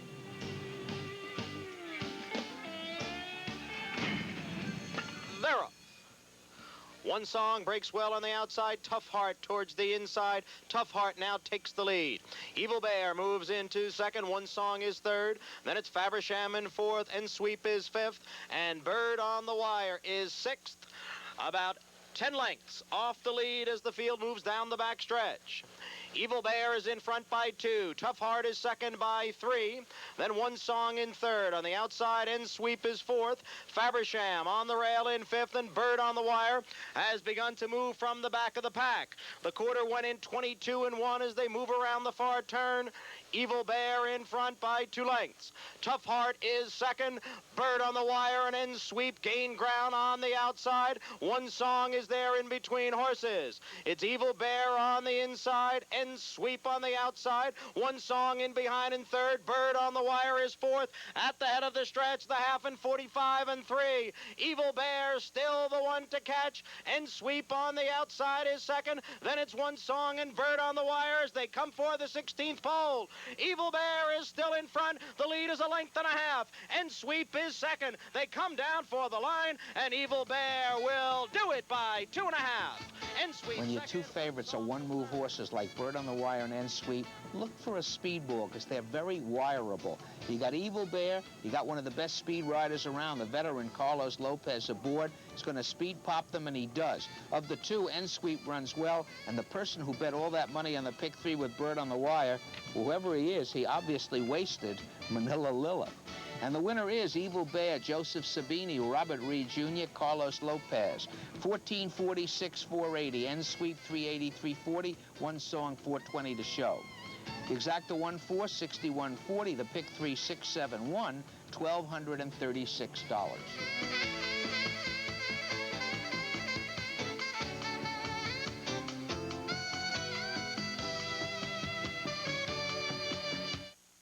The Daily Racing Form Thoroughbred Action, brought to you by the Daily Racing Form, America's turf authority for 100 years running. If you're looking for an edge, there's only one place to find it. Everything you really need to know about a horse is in the racing form. It's the best piece of information you can get today. Well, the Daily Racing Form is a handicapper's Bible. You can't get along without it if you're seriously trying to make money. It's the only way to race. It's the only way to know what's going on. When you come to the track without the form, it's strictly a guessing game. The Daily Racing Form, the paper to read when you're playing to win.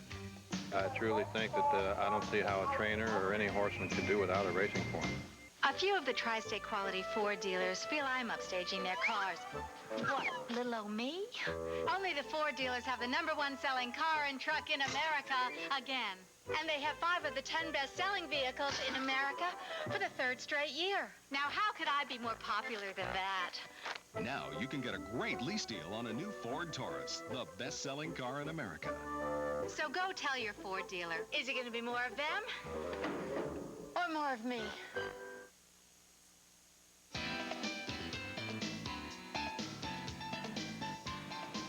Coming up on the second running, Sagamore Hill, $50,000 added. 7 furlongs, 3-year-old fillies, state breds. Tensee's Pro, Dale Beckner. She rides tonight, Jerry Bailey. Come On Joy, Luzzy. Faint Prospect, Santos. Big Rhonda Chavez. Kiss the Pro, Bisono. Shady Clara, Mike Smith. Sam's in Control, Eddie Maple. Will Spy Now, Pat Day. They're off. In the Sagamore Hill Stakes, Shady Clara breaks well. Faint Prospect is right there. Shady Clara has a short lead. Faint Prospect towards the inside. And now moving up is Big Rhonda to take second. Kiss the Pro is third. Faint Prospect is back into fourth. On the outside, Sam's in Control moves up with Will Spy now. Then it's Come On Joy. The two trailers are She Rides Tonight and Tensee's Pro. The first quarter won in 22-1. Shady Clara with the lead, a half length. The Big Rhonda between horses. On the outside is Sam's in Control and Kiss the Pro. Then it's a gap of 2 to Come On Joy. On the outside is Will Spy Now. Then it's Faint Prospect, followed by She Rides Tonight and Tensee's Pro. They're midway around the far turn. On the outside is Sam's in Control to put ahead in front. Shady Clara is racing second by a length and a half, and it's Will Spy Now. Big Rhonda is dropping back. Then on the outside, it's She Rides Tonight. They're at the head of the stretch. Sam's in Control is the leader in the stretch. Will Spy Now gains ground. Here comes She Rides Tonight towards the inside. Farther back, it's Come On Joy. Faint Prospect towards the inside. A late move by Tensee's Pro. Coming for the 16th pole. On the inside, it's She Rides Tonight to take the lead. Tensee's Pro coming on at the end. She Rides Tonight. Tensee's Pro is going to be tight. Too tight to call. They hit the line together. Young Dale Beckner captures himself a stake race. It's nice to know this horse won last time with 106 pounds. No apprentice allowance here. Richie DeStacio, Patrick Barry, owner, trainer, they stick with Dale Beckner, and he shows why. He's going to get the horse up despite picking up the 10 pounds. Tensee's Pro, Patrick J. Barry, Richie DeStacio, Dale Beckner, 1440, 660, 420. She Rides Tonight, 360, 260. Will Spy Now, 520. The exacta 1-2s, 4220. The triple 129, $417.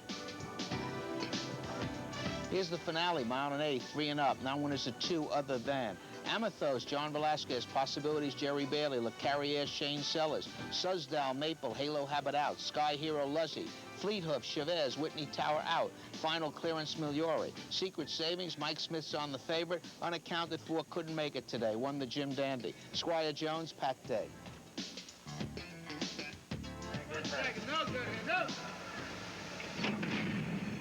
They're off. Amathos breaks well between horses is Sky Hero. There goes Secret Savings from the outside. Le Carrier is there on the inside as they head for the clubhouse turn. Le Carrier, Sky Hero. Fleet Hoof all heads apart for the lead. Amathos on the inside. Then between horses is Possibilities. Suzdal is right there. Secret Savings on the outside. Then it's Final Clearance, and the trailer is Squire Jones. They move for the backstretch. Le Carrier is in front by a length. Fleet Hoof is second by a length. Then on the outside, it's Secret Savings. On the inside is Amathos. Their heads apart, third and fourth. Sky Hero is racing fifth. Suzdal moves up a bit on the outside. Then it's Possibilities, followed by Final Clearance. Squire Jones is still in ninth. The quarter went in 23-2. The half in 47-2. Le Carrier continues to lead it by a length. Secret Savings on the outside is a second. Amathos on the inside. Possibility, and it's now gains ground into third. Amathos is racing fourth. Then it's Suzdal in fifth. Final Clearance has gained a bit of ground into sixth. They're midway around the far turn. On the inside is Le Carrier. On the outside is Secret Savings. Their heads apart. A gap of 2 to Amathos in third. Then it's Suzdal. Final Clearance on the inside is fifth as they hit the head of the stretch. Secret Savings on the outside. Le Carrier on the inside. Their heads apart. Amathos is racing third. Then it's Final Clearance. Squire Jones on the rail as they pass the 8th pole. Secret Savings a short lead. Le Carrier is second. Squire Jones is gaining ground. Amathos on the outside. They're coming for the line.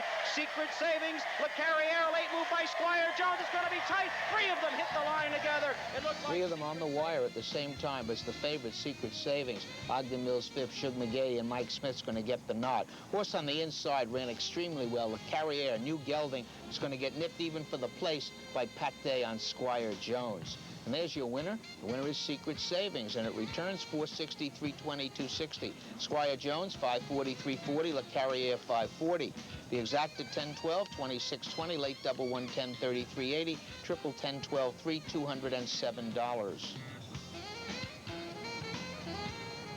Pick six. One winner. Pick six was hit. Pretty tough pick six with a $1,200 pick three, but one winner did hit it, and I believe it returned 70,000, almost 71. 82 tickets had five. They received $287. Tomorrow night, Scotty Schulhofer, who won the Jim Dandy, he'll be our guest on Inside Racing, along with Bob Beck, the man who travels from racetrack to racetrack. And a reminder, Wednesday night, that baseball game, 7:15 on our grounds. It's a $3 donation. I think you'll have a good time. I hope the weather... I was in the movies yesterday, right in the middle of True Lies. Boom! Did you lose? Yeah. Lost ever, hoping to get a real sorry, come back again free, but no, they fixed it. Anyway, we did lose one turf race today. The stake will stay on the turf. The track starts off muddy, then I think it goes to good before we run, then to fast. Who knows? Right back with the first.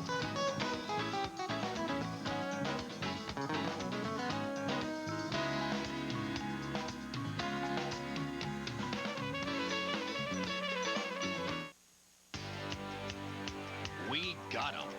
In the National Charts Weekly, the essential tool for multi-track handicappers.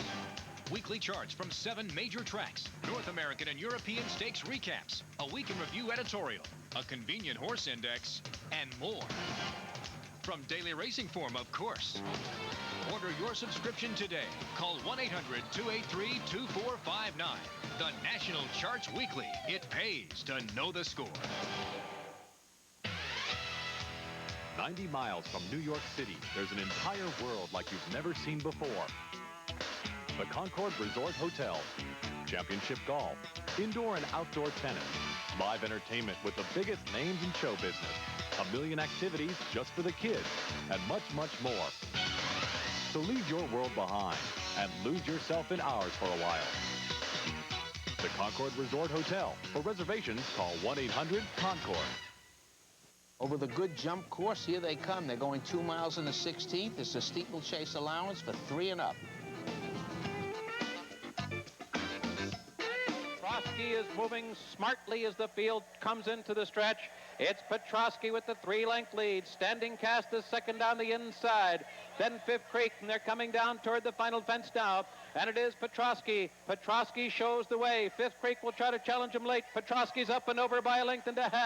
Fifth Creek in a full-out drive for the final 100 yards, and the others are well behind. It is Petrosky, and Petrosky will prove... Harvey, it's not often you see a jumper winning in full stride, but Petrosky, who actually was stakes placed over the flat, this is a 4-year-old gelding who is going to break his maiden against winners today. A very promising jumper. This was Pat Kelly's horse, wasn't it? Correct. Fox Ridge Farm. T.H. Voss, the trainer. Joseph DeLozier, the rider. Petrosky, 4-260, 280. Fifth Creek, 340, 320. Roberto's Grace pays the same as the winner. The 2-1, 11:20. The second, it's over 1 1/8 miles. The track is listed as good. Maiden fillies and mares 3 and up, state breds.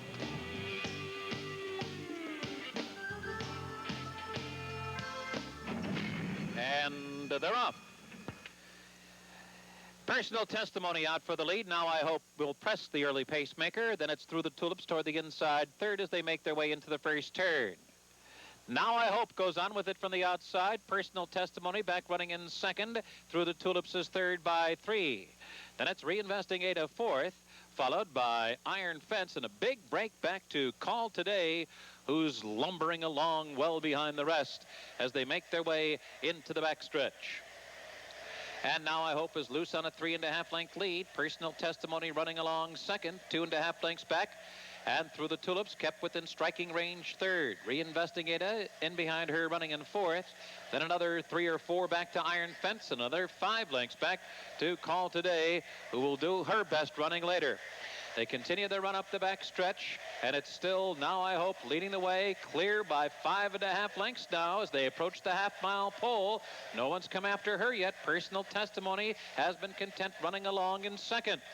Through the Tulips is third, about 8 lengths from the lead as they round the far turn. And then it's Reinvesting Ada, and a big break back to call today. Iron Fence is now trailing the field. 3 furlongs out. Now I Hope still in front, but they're whittling away at the lead.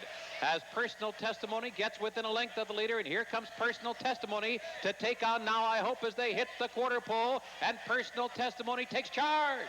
Personal Testimony in front as they turn for home. Now I Hope has been left behind in second, and Through the Tulips is third on the outside as Personal Testimony rolls to a 4-length lead at the 8th pole. Through the Tulips is now second, and a fatigued Now I Hope called today, putting in a late run. Personal Testimony has stopped, and Through the Tulips will come on to win. Through the Tulips is there to win it. Yesterday's electrical storm wreaked havoc with the tote board, and it's just as well, Harvey. This thing could have been timed with a sundial. Old Steve Chris cliche. However, look at how badly this Personal Testimony stops. I happen to know the owner. He's one of the nicest young men in the world. I thought maybe he was going to get a winner, but no, my other buddy. Through the Tulips, John Hettinger's Aikendale Farm, Nick Zito and Frank Lovato Jr. 1264 and 320. Call today, 260-240. Personal Testimony didn't even get the place. 280 to show. The exacta won $432.60. Corral 144, $114. Early double, $2-138. Now we have another double, however. This is 7 furlongs maiden filly, 2-year-olds. Vice Lady, scratched. Towering Princess, Leon, Laureen's Prospect, Alvarado. 7 Gold Stones, Jerry Bailey, Little Nesh, Dale Beckner. Little Nesh was scratched. I'm sorry. With a Princess, Mike Luzzy, Cuesta, John Velasquez. Forever Proud, Eddie Maple, Beads, Craig Perrette. Favorites are First from Shug, Conquistadorus with Mike Smith. Cuesta and Conquistadorus out fast, and toward the inside, Towering Princess is there with 7 Gold Stones, and Towering Princess comes on to take the early lead with 7 Gold Stones right there to press her, along with Conquistadorus on the far outside third. 2.5 lengths back to Cuesta, who's running in fourth. Forever Proud, 5th on the outside. Lorraine's Prospect is moving through an opening toward the inside, and with the Princess is restrained near the back of the pack. Beads is the early trailer. 7 Gold Stones going head-to-head with Towering Princess as the field hits the far turn. Those two in a spirited duel with Conquistadorus tracking them intently third. Mike Smith getting Conquistadorus closer now, and she makes a move for the lead on the outside third. Forever Proud and Cuesta moving together toward the lead. Then a big break back to With the Princess. They're moving toward the top of the stretch. Towering Princess couldn't keep up. Now it's 7 Gold Stones to face a challenge from Conquistadorus. 7 Gold Stones off the turn with the lead. Conquistadorus is set down for the drive, and now she's in front. Conquistadorus coming to mid-stretch with the lead. 7 Gold Stones switch to the outside. Cuesta is third. Towering Princess a fatigued fourth, passing the 16th pole. Conquistadorus by 5. No catching her today. Cuesta second on the line. Well, if you didn't know Shug's filly could run, all you had to do is check out the doubles, going from 2 to 3. In the doubles, this horse should have been 4 to 5. However, she is going to pay 8 to 5 here. Obviously well meant. Cuesta, who raced greenly at Belmont Park, did a little better today, but was no match for this one. Presser from a first foal, Conquistadora, Stuart Janey III, Shug McGahee, Mike Smith. Favorite returns 520, 320, 240. Cuesta 360, 240. 7 Gold Stones 260. The 10-7's $21. That instant double 1 and 10, $22.80. Here's the fourth. This is 7 furlongs. These are 3-year-olds. Claiming tags 25 down to 20. Tracks a claim. Number 2, Lightning Cat to Bobby Lake.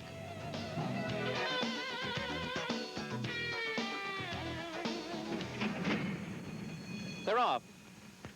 Sky Cry comes out running directly to the lead. Then Mr. Flintlock, Lightning Cat toward the inside. Poet's Pistol between horses. Then down toward the inside, Treadstone runs in 5th.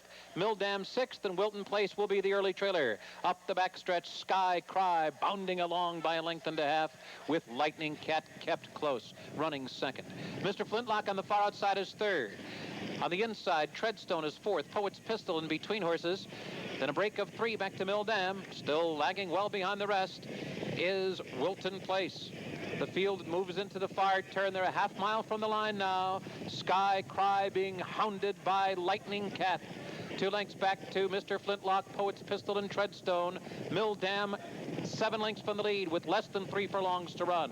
Sky Cry coming under harder pressure now from Lightning Cat. Sky Cry by a head. Jerry Bailey presses harder with Lightning Cat. They're getting away from the field now. It's 4 lengths to the rest of them. Mildam is kicking in on the far outside. Mr. Flintlock is now back to 4th. 3/16 from the line. Sky Cry and Lightning Cat both going at it full tilt now. Head to head with the furlong to run. 5 lengths back to Mildam. Sky Cry and Lightning Cat giving their all, straining with every stride. Lightning Cat on the outside. Sky Cry head to head. Mildam closes. Here's the line. Heads were bobbing on the wire. 2-speed number inverted here, Harvey. Lightning Cat and Sky Cry and Lightning Cat. And it's also Smith and Bailey down to the wire.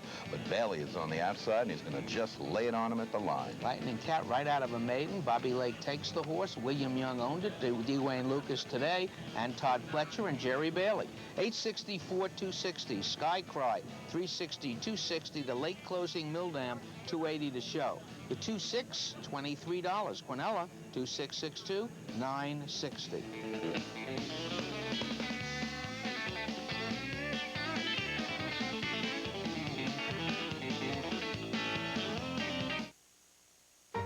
The all-new Subaru Legacy has the traction to turn a winter storm into a day at the beach. And a day at the beach? Well, Subaru all-wheel drive is the ultimate safety feature. It reacts instantly, transferring power automatically from the wheels that slip to the wheels that grip. So all you have to do is enjoy the drive. The all-season, all-fun, all-wheel drive Subaru Legacy. The beauty of all-wheel drive. The way it was. The way it is. Baseball realignment. Where have your favorite players and teams gone? To keep track of it all, watch Fruit, Pen, and Chase. Thursdays on Sports Channel. Sports Channel is proud to present the 6th consecutive season of our summer racing series from Yonkers, featuring some of the sport's biggest races. Catch Summer Racing 94 live from Yonkers, Saturday night at 10, only on Sports Channel.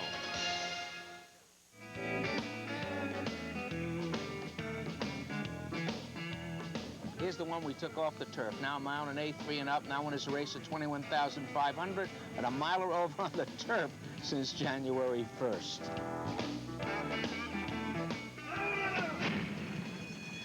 And the rough.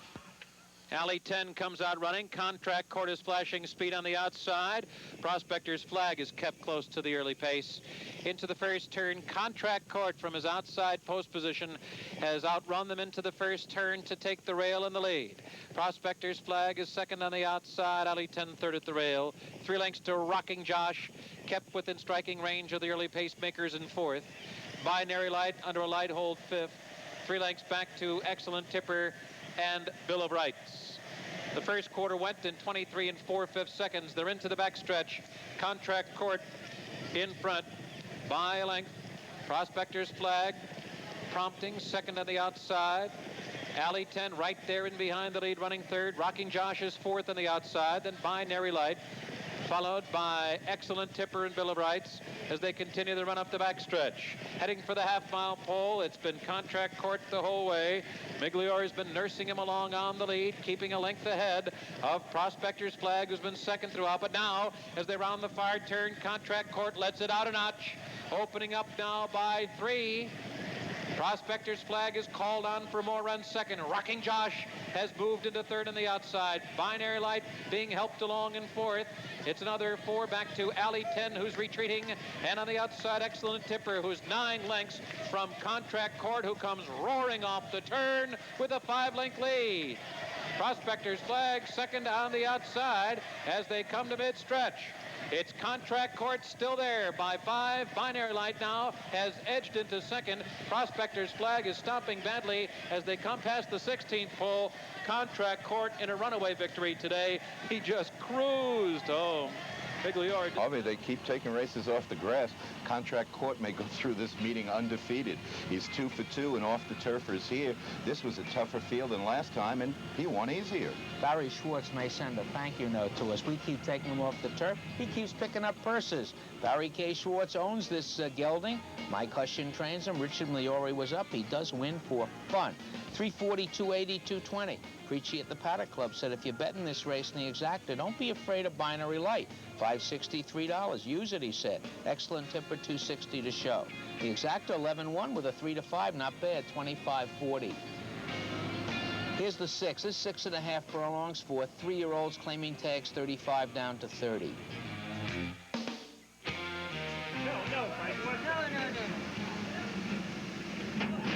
And the rough. Catch and Air comes out first. Frozen Ammo jumps out quickly now. Then Sunshine Ed is there, and toward the inside, it's Index Fund. Up the backstretch, Index Fund out to grab the lead. On the outside, Sunshine Ed. Toward the inside, it's Candlelight Dinner. Candlelight Dinner now second. Sunshine Ed now back running in third. Call Me Anytime is fourth. Catch and Air is fifth on the far outside, about 3 lengths from the lead. Frozen Ammo is in between horses. Then a break of about 6 lengths back to Gold Star Road. Endeavor is the trailer. Passing the half-mile pole, it's Index Fun in front, 3/4 of a length. Sunshine Ed right there, pressing now as they round the far turn. Call Me Anytime in between horses. Catch and Air poised on the outside, now moving into third. Call Me Anytime is fourth. Frozen Ammo back to fifth. Candlelight Dinner is sixth. And Gold Star Road beginning to pick it up from the back of the pack. They're coming to the top of the stretch. 3 of them across the track for the lead now. Catch and Air on the far outside. Index Fun toward the inside. In between those two, it's Sunshine Ed, then Call Me Anytime. Gold Star Road continues stoutly down the center of the racetrack. And here comes Gold Star Road on the far outside. Sunshine Ed toward the inside, digging down. Sunshine Ed, Gold Star Road. It is Gold Star Road to take the lead. And going on here. However, some horses seem to specialize at this odd distance of 6.5 furlongs. Gold Star Road is one of them. In the meantime, Mike Smith, who's about to double here, was really on a runner in Gold Star Road. Entered the stretch 6 wide, lost ground. Didn't matter. He's about to run him down. He's just running like a horse who loves the condition of this strip today. Gold Star Road. Double R Stable, Phil Serp, Mike Smith. Gold Star Road, 1280, 560, 460. Sunshine Ed, 520, 380. Call Me Anytime, 780 to show. The 6-3, 71.40. Here's the first division of the 11th running of the John, $100,000 added grade 3, a mile and a 16th over the melon turf for 3-year-old fillies. 205 Samin, Golden Tajniak Perret, New Wave Santos, Vice on Ice, John Velasquez. Promiseville is scratch. Coronation Cup will be the post-time favorite. I tell you that because there's a late scratch. Marigal, Mike Luzzy, Red Soul, the late scratch. If you used it in the pick 6, you go to Coronation Cup, Stretch Drive, Crone. And they're off. Golden Tajniak and New Wave out for the lead. Here's Stretch Drive on the far outside. As they make their way toward the first turn, New Wave hugs the hedge, and on the outside, Stretch Drive up to take the lead now as they move into the first turn. Golden Tajniak saving ground at the inside third. In between horses, Vice on Ice. Marigal is 3 wide round the first turn. Coronation Cup lingering near the back of the pack in the early going, and 205 is the trailer. And the leader is Stretch Drive as they make their way into the back stretch. Stretch Drive on an uncontested lead, moving out there by 3 lengths. Jose Santos content with his position to track the leader on New Wave. Another 2 back to Golden Tajniak, who's only 3 lengths from the lead now. In between horses, it's Vice on Ice. On the far outside, Marigal has clear running. Then farther back, it's Coronation Cup, still biding her time at the back of the pack with 205. The field moving for the half-mile pole.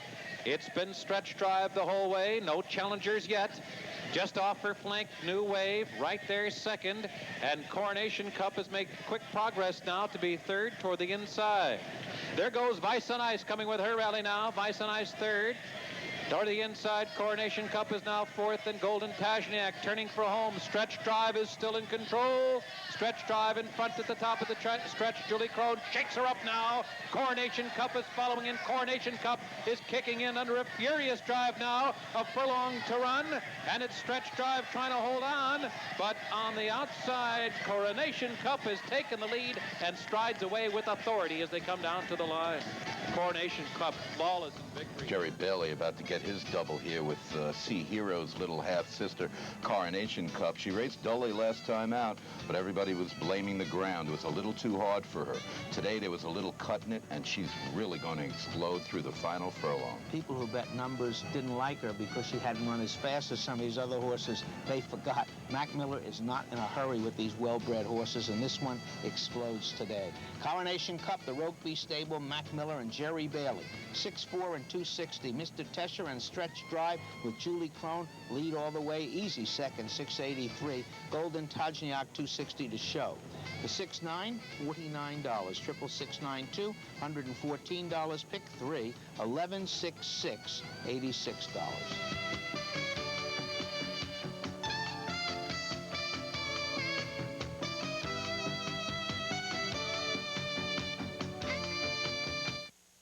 The Daily Racing Form Thoroughbred Action, brought to you by the Daily Racing Form, America's turf authority for 100 years running.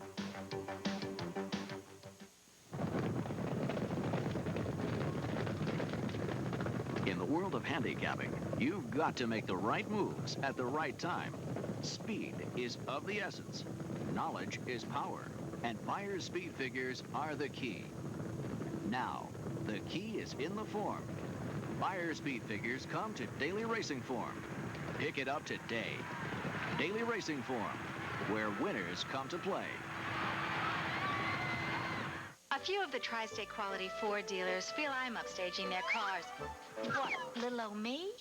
Only the Ford dealers have the #1 selling car and truck in America again. And they have 5 of the 10 best-selling vehicles in America for the 3rd straight year. Now, how could I be more popular than that? Now you can get a great lease deal on a new Ford Taurus, the best-selling car in America. So go tell your Ford dealer. Is it going to be more of them or more of me?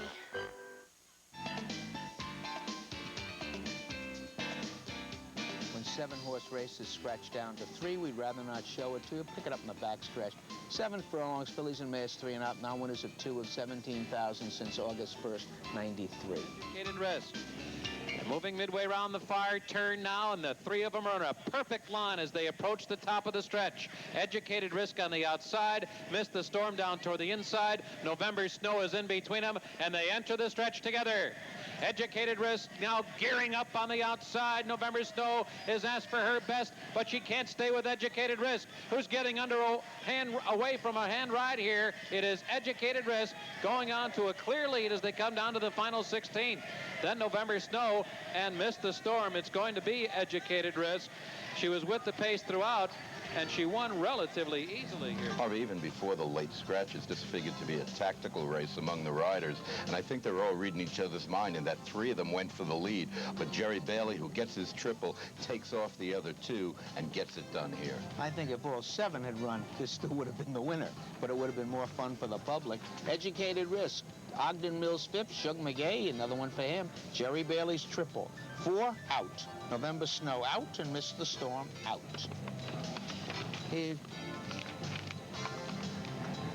Here's the 2nd division of the Najana. Again, 11th running, $100,000, grade 3 on the Mellon Turf, 3-year-old fillies. Light and Love, Alvarado, Irish Forever's your favorite. Chavez will ride.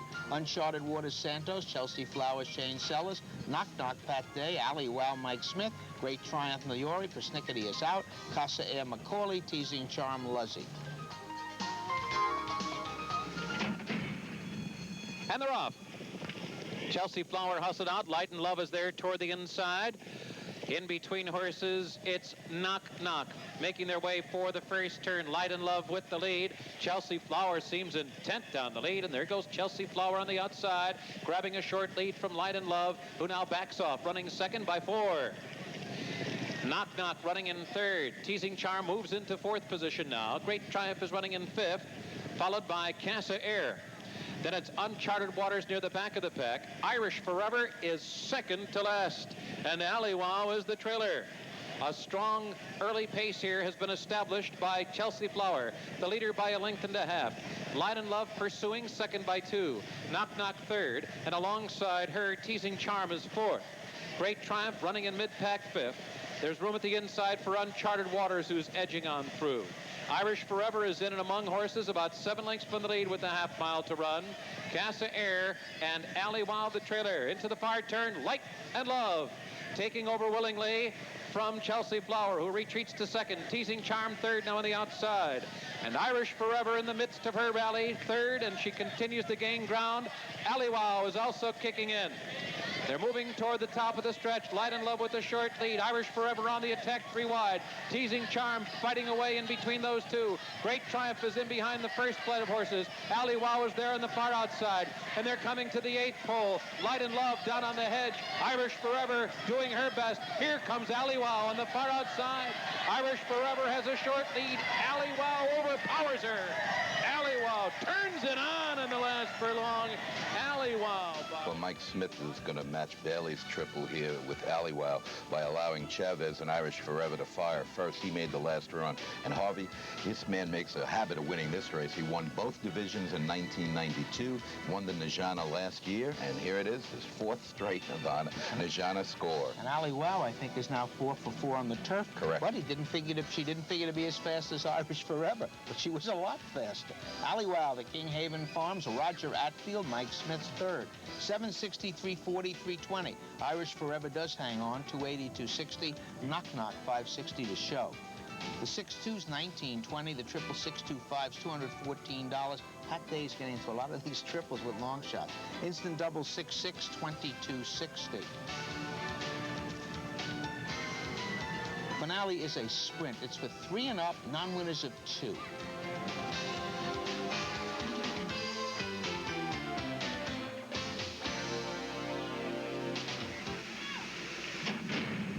They're off. Crafty Herald bounces out quickly to the lead. Light the Fuse breaks alertly in between horses.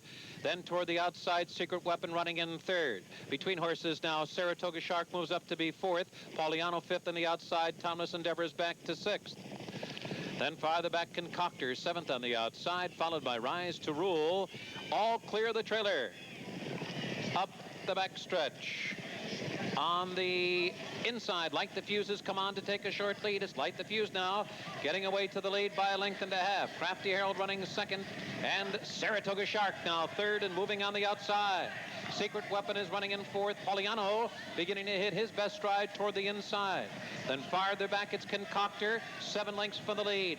Light the Fuse turns for home with a 2-length lead. Saratoga Shark on the attack on the outside. Pauliano continues to gain on the rail. Crafty Herald retreats to 4th. Farther back, it's Secret Weapon and Concoctor. Light the Fuse alone in mid-stretch. Light the Fuse by 5. Pauliano and Concoctor giving futile chase to Light the Fuse, who strolls home to win by 6. However, this is the second maiden who's about to beat winners, but this one is making his debut. This is a big, blocky buckaroo colt. Stops the timer in 109 and 2 and kills him. Worked 5 furlongs in 58, 35, 23 for the final quarter. And I guess Dick Dutter knew what he was doing. He figured, what the heck, I'll skip this condition and then come back to it. He's eligible for it right back, and I'm sure the owners of other horses won't be happy to hear that. Light the Fuse, Dutrow owner, Dutrow trainer, Julie Crone. 540, 440, 380. Off the lay, off for Mike Freeman, Concoctor. 1280, 640, Pauliano, 640.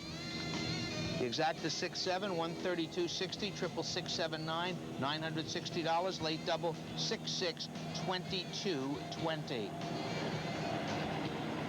Pick 6 today was really not that hard, and it was hit. In fact, a lot of people hit it. Let's take a look at those numbers. 25 winners. One of them, a very famous handicapper, scratched in. Didn't like Coronation Cup, had the late scratch, and moved up, got the pick 6. Why not? $2,594 to 24 people and buyer. 5 correct, 498 tickets, $43. It's going to be nice this weekend. It's going to be cool. So. It's going to be delightful. Do you have a pick for tomorrow? Well, as long as we stay on the grass. Red Terrell's got a filly by the name of Skip One. Paceless key race last time. Be a little bit more gas tomorrow. She'll be able to show her best. What do you mean, as long as we're staying on the turf? It's beautiful, and it's going to get better. Good report for this weekend. Good night. May the horse be with you.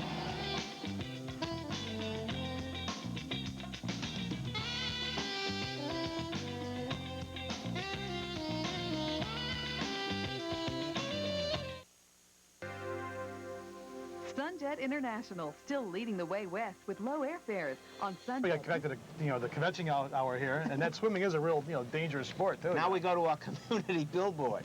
Julie Crone, this weekend, Friday, Saturday, and Sunday, will be selling a T-shirt. The T-shirt will be on sale near the jockeys' quarters for $11. Julie will be signing it. It is all for the benefit of Spur. That's one of her charities for people who are disabled, getting them to ride horses and getting them to be part of life. So if you're here Friday, Saturday, or Sunday, pick up the T-shirt. Julie will autograph it, and that's that. Let's show the show. We got 9, 10 races 10 today. races, oh yeah. Right.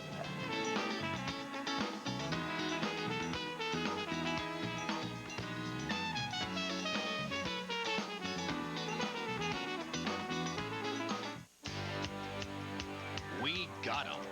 In the National Charts Weekly, the essential tool for multi-track handicappers. Weekly charts from 7 major tracks, North American and European stakes recaps, a week in review editorial, a convenient horse index, and more. From Daily Racing Form, of course. Order your subscription today. Call 1-800-283-2459. The National Charts Weekly. It pays to know the score. Sports Channel is proud to present the 6th consecutive season of our summer racing series from Yonkers, featuring some of the sport's biggest races. Catch Summer Racing 94 live from Yonkers, Saturday night at 10, only on Sports Channel. Saturday, Sports Channel hits the blacktop of New Jersey for Hoop It Up, the world's premier 3-on-3 basketball tournament. Then, harness racing heats up on Summer Racing 94 from Yonkers. Hoop It Up and Yonkers Racing. It's all Saturday on Sports Channel. Let's pick up this steeplechase event, 2 1/16. These were 4 and up. Actually, it was a claiming steeplechase race. Let's pick it up towards the last jump or two. Now, and it's Dunn's Gap on the outside. Top Henninson toward the inside. Hurler is picking him up now, running in third. And Eskimo Cove is in with a chance. And they're coming down toward the final fence. Here comes Hurler to take on Dunn's Gap. Eskimo Cove is there. Up and over is Dunn's Gap. Hurler is back second on the outside, but here he comes as they come down toward the line. It's Dunn's Gap digging down deep, and Hurler on the outside, and Hurler is going to win. Hurler was a play that Dave Lippman loved because he had won after a second start last time and used that same kind of angle. This was not my cup of tea. One thing I do want to mention in this kind of race, though, the outriders did an outstanding job. The horse went down here, they cleared the path, and they directed the field around the obstacles. Well, outriders always do a good job. Hurler, this is John Fraser, F.B. Miller, Blythe Miller aboard, 923, 4240, Dunn's Gap 260, 210, Eskimo Cove 240. The 6-1 exactas, 2280. On to the Mellon Turf Course. This is a mile and 8, 4 and up, all in for 35. We have a claim here. The number 2, Same Old Wish, to Bobby Barbera.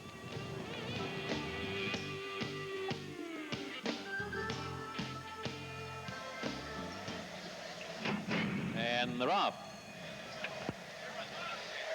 Toward the inside, Same Old Wish is there, 2 wise. Toward the outside, Southern Slew is coming up for the early lead, and muscling his way on through, it's Mr. Lee.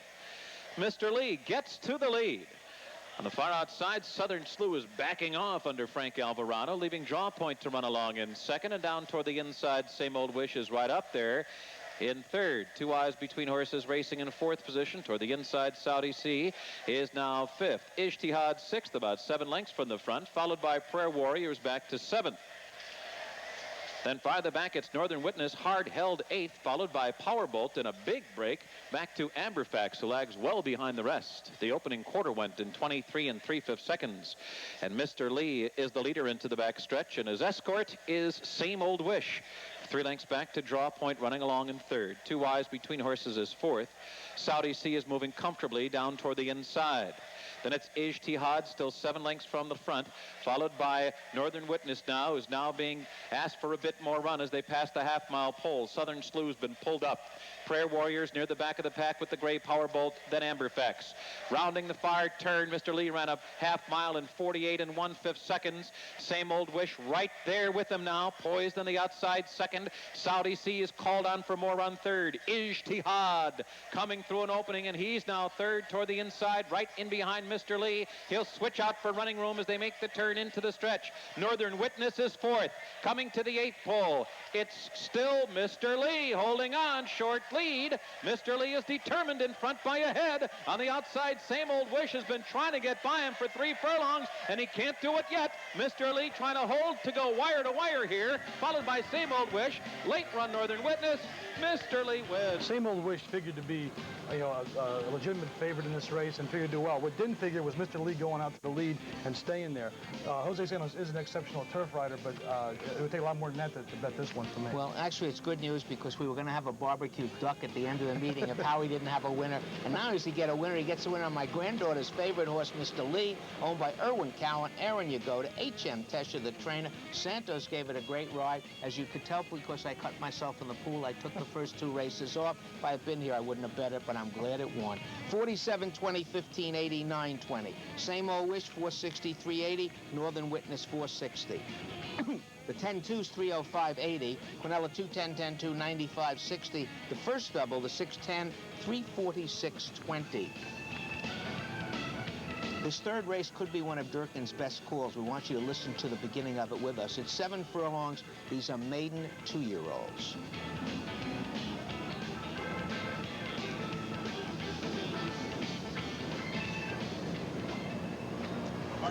There was no loudspeaker. I called them up. I said it was a heck of a call. As we're looking at the race, you can see silver medalist under a drive going for the lead.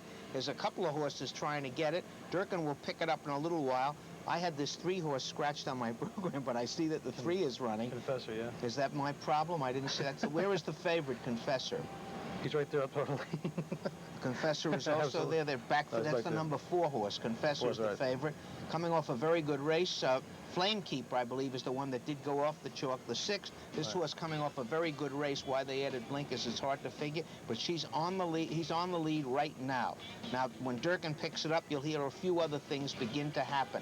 The horse, incidentally, that Dave Litvin, that the Wizard, gave out in the Paddock Club this morning, I am told, since I wasn't here, will win this race. It'll be a very familiar trainer. The first one he's run here. Here's Tom.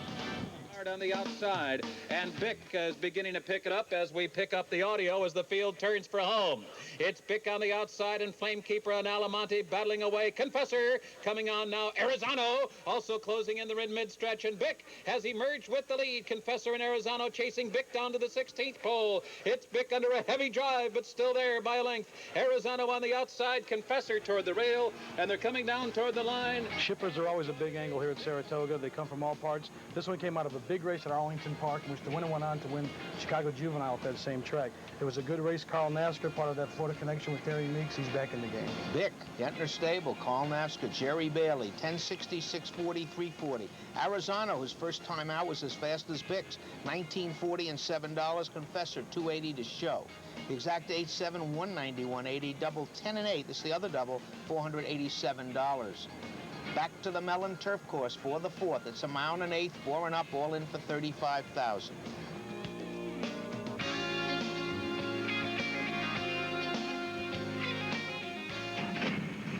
And they're off. Cranshaw's Corner and Established Lie out first, and Jorge Chavez will send Established Lie out to establish the lead. Cranshaw's Corner backs off a bit to run in second. And Out of the Realm will be 4 wide heading into the turn. Bellistar takes a spot up close and down inside. Known Rangers in between horses running in 5th. Then toward the inside, Dakota saving ground in the early going. Out of the Realm is on the outside, along with By Union Avenues, 3 wide in the early going, followed by Lord Cardinal, and the early trailer will be My Only Hope. The opening quarter went in 24 1/5 seconds. Established Lie, and now Cranshaw's Corner to come up to challenge Established Lie for the lead. Mirabella Star hard held while saving ground. Known Ranger's up close. There's Out of the Realm on the outside. Out of the Realm, and Known Ranger now. Known Ranger quickly and sharply going up to take the lead. And Cranshaw's Corner now will match strides with him. Established Lie, the early leader, is back to third. The rain a half in 49 1/5 seconds. Mirabella Star moving smoothly in fourth, and on the outside, Out of the Realm now moves into fourth position, followed by Mirabella Star. By Union Avenue beginning to make his move as they enter the far turn. Then Decoder, followed by Lord Cardinal, and the trailer is My Only Hope. Rounding the far turn, Known Ranger has a short lead. Cranshaw's Corner right there, glued to him on the outside, second. And then in behind them, it's Mirabella Star running third. Out of the Realm is fourth. Lord Cardinal, fifth on the outside. By Union Avenue is sixth, and then it's Decoder. They're at the top of the stretch. Cranshaw's Corner on the outside. Known Ranger on the inside. Those two head-to-head as By Union Avenue tries to squeak through on the inside. On the outside, here's Mirabella Star. Mirabella Star. By Union Avenue gets through on the hedge. By Union Avenue, Mirabella Star. Those two will duel down to the line, and By Union Avenue forges to the lead to win it. By Union Avenue came from way outside here, weeded his way through horses, finally got the room one on the rail. This horse was 2 for 3 at this level previous. I mean, he was a legitimate bet, but that post outside probably cut a lot of people away. I would say the post outside added 2 numbers to his final price. By Union Avenue, certainly one of the fastest horses in the race, overcomes the post under Eddie Maple. Due Process Stable, Ronaldo Nobles, 12,660, 340. Marabella Star, 680, 360. Cranshaw's Corner, 280. The 12,6, 80, 80. Quinella 612, 12,6, 5380.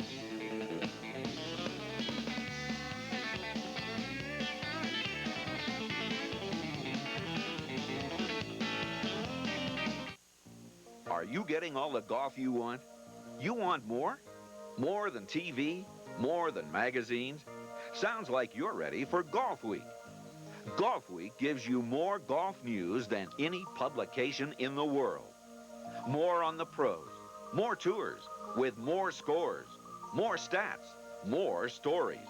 Call Golf Week now to start your 4 free issues. Just call the number you see on your screen right now. Call now for more amateur golf, national, regional, local, more college golf. Call now to start with 4 free issues. If you don't want any more, just cancel and pay nothing. Or take another 22 issues, a total of 26 weeks for only $19.95. You can even use your credit card. Call Golf Week now to start your 4 free issues. Just call the number you see on your screen right now.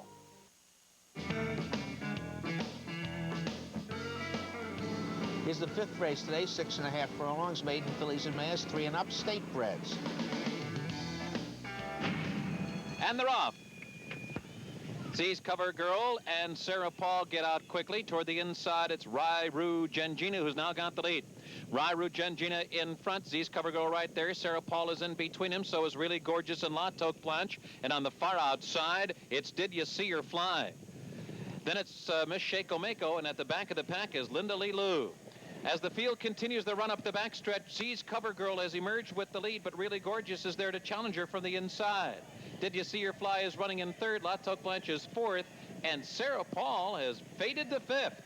Then it's Rairu Gengina, who was the early leader, Linda Lee Lou and Miss Shaco Mako. Around the far turn, Z's Cover Girl in a tussle with Really Gorgeous. Did You See Her Fly right there, a strong third in behind the lead. Then Sarah Paul has come on again to contend as the field turns for home. Really Gorgeous on the inside. Did You See Her Fly on the outside? Z's Cover Girl is now back running in third. Then Sarah Paul, 3/16 from the line. Really Gorgeous is full out. Did You See Her Fly right there? Sarah Paul had to alter course to the outside, and here she comes. Passing the 8th pole, Really Gorgeous, and Sarah Paul bearing down on the outside. In between them, it's Did You See Her Fly, but it's going to be Sarah Paul. Up close earlier, dropped back, and came When you've got a horse that can take a right-hand turn in the middle of the stretch and still come around horses and win, he was clearly much the best. This filly was all right. Phil Silver's having a wonderful meet anyway since Belmont's been doing well. Another angle, too, is if you like for the exactives, you play the equipment changes, and the horse with trouble last time. We had blinkers on, and did you see her fly? And Really Gorgeous had some trouble last. It's a long shot. Easy game. Sarah Paul, though, probably would have been 3 to 5, but a lot of money showed for Paracella's horse. Sarah Paul wins at Xavier Manassi and Phil Sert, Mike Luzzi. 5, 320, 220. Did you see her fly? 585. Really Gorgeous, 360. Exacta 3-8, 45-20. The 6th race is a sprint for fillies and mares 4 and up. The claiming tag's 25 down to 20. Attracts 2 claims. The number 1 Unreal Cupcake to Jeff Odins. The number 8 Lasardo to R.J. Hendricks. They're off. She's Landing comes out fast. Unreal Cupcake it is there. Preening toward the inside. Lasardo is now running in 4th. Then Promised Relic, followed by Zephyr's Promise. And after an awkward beginning, Accipiter Star will be the early trailer. It's She's Landing to the front. She's Landing there by a length, getting clear of Preening. Second on the inside, Unreal Cupcake, followed by Lasardo on the outside, running in 4th. And toward the rail, Promised Relic is 5th. Then Accipiter Star and Zephyr's Promise. 22-2 for the opening quarter, with She's Landing pressed from the inside by Preening. She's Landing holding the lead. Preening second. Promised Relic coming on through in between horses now. Lasardo on the outside is running in 4th. Accipiter Star is moving well. 4 lengths from the lead. They're moving toward the quarter pole. She's Landing is still in control at the top of the stretch, and she's off the turn with the lead by a length and a half. Preening is under a heavy drive. Then in between horses, it's Promised Relic, and toward the inside, Accipiter Star. Passing the 8th pole, She's Landing opening up. She's Landing by 3. Preening giving chase as they come down to the line, but no catching. The front running She's Landing today. She wins comfortably from Preening second. And it's hard to argue with any filly this consistent. Here's one that had won 4 straight. 5 of 6 coming in. Another angle. You know, Mike Smith back on after a one-race hiatus. All the angles are going, and of course She's Landing does the rest. And how about Gasper? Gasper Marchera having some meat up here. She's Landing, Barbara Davis, Gasper Marchera, Mike Smith. 540, 320, 240. Preening 780, 460. Promised Relic $3 to show. The Exacta 3-4 is 51.20. Here's the 7th race. It's a mile and a 16th on the Mellon Turf course. These are 3-year-old fillies. They're claiming tag 65 down to 60.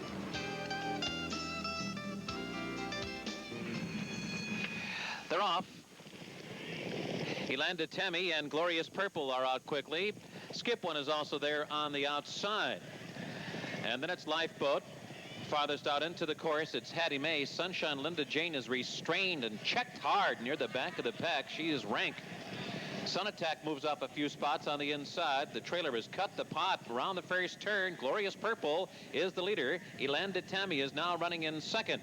In between horses, Skip One is third. Sunshine Linda Jane moving anxiously now from 4th. Hattie Mae was 5 wide round the first turn. Lifeboat is in it among horses. Then farther back at Sun Attack. Cut the pot has settled in nicely at the back of the pack. The opening quarter went in 23 and 4/5 seconds up the backstretch. It's Glorious Purple, Elanda Tammy. In between horses, Sunshine Linda Jane. Hattie Mae is disputing the pace while 4 wide. Sun Attack's had a good trip while in behind the lead down toward the inside. Then Skip One, followed by Lifeboat, and cut the pot. The half in 48 seconds flat, and the field now hits the fire turn. Glorious Purple by a head. Elanda Tammy pressing harder, second on the outside. Hattie Mae a wide third. Sunshine Linda Jane, Skip One toward the inside at Sun Attack.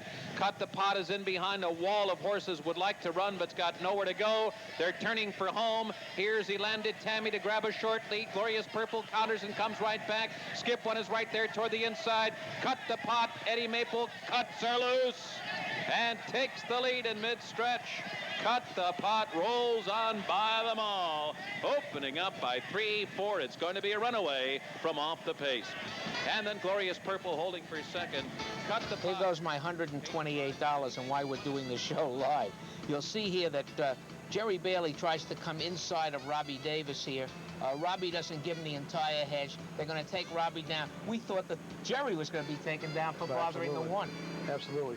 The other big thing is here, Cordero's finally got his race. He had some tough luck yesterday. He had a scratch persnickety out with a foot bruise from the stake.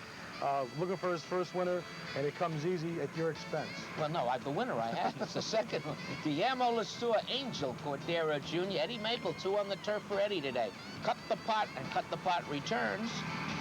$18.40, $8, $5. Skip 1, moved up, $4.60, $3.40. Glorious Purple, moved down, $6.60 to show, in addition to the B. The 4-6 exact is $80. Pick 3, 334, $170.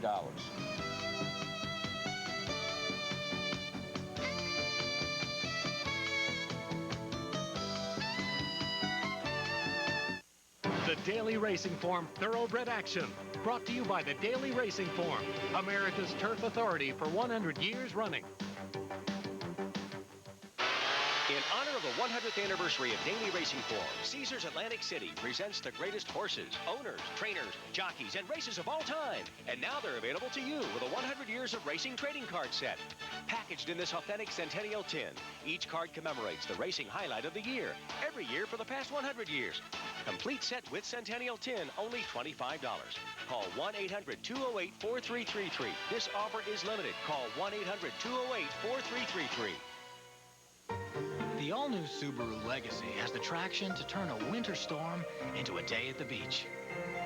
And a day at the beach? Well, Subaru all-wheel drive is the ultimate safety feature. It reacts instantly, transferring power automatically from the wheels that slip to the wheels that grip. So all you have to do is enjoy the drive. The all-season, all-fun, all-wheel drive Subaru Legacy. The beauty of all-wheel drive.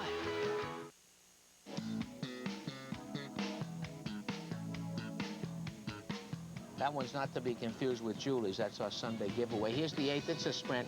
Fillies and mares 3 and up. Non-winners at 2.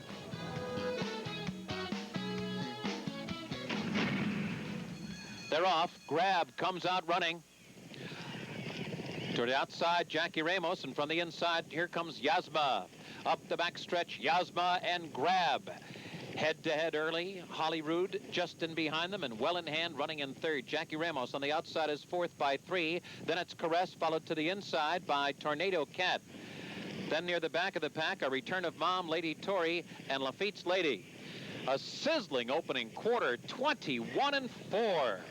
Grab in a cutthroat duel with Yasma. Those two still going at it head-to-head. Jackie Ramos is right there, and Jackie Ramos is moving toward the lead. Holyrood still hard held in behind the lead. Then a break of 3 in Caress, who's kicking in now. Lady Tory is also beginning to hit her best stride. Tornado Cat down toward the inside. Off the turn and into the stretch. Grab now facing a stiff test from Jackie Ramos. Holyrood coming up the inside.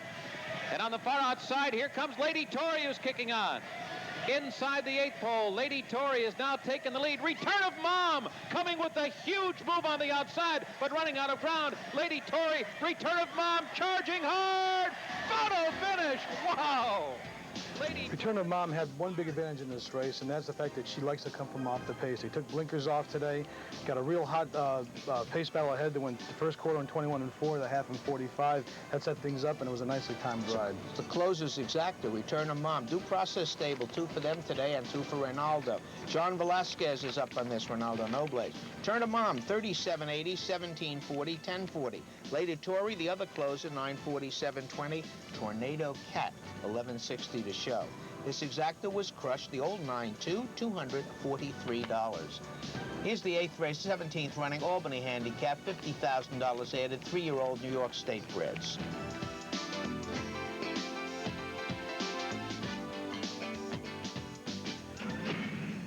And they're off. Commodore Admiral went to his knees at the start. Spots the field several lengths. McCullough comes out running. And Head Trip is there on the outside. Down on the rail, it's Homehelo. In behind that group, Raja's Charter is running in 4th. Nickel Defense on the far outside in 5th position in the early going. Then it's More to Tell. Then a break of 3 back to Tamara R., who's followed by Commodore Admiral, who had that disastrous beginning.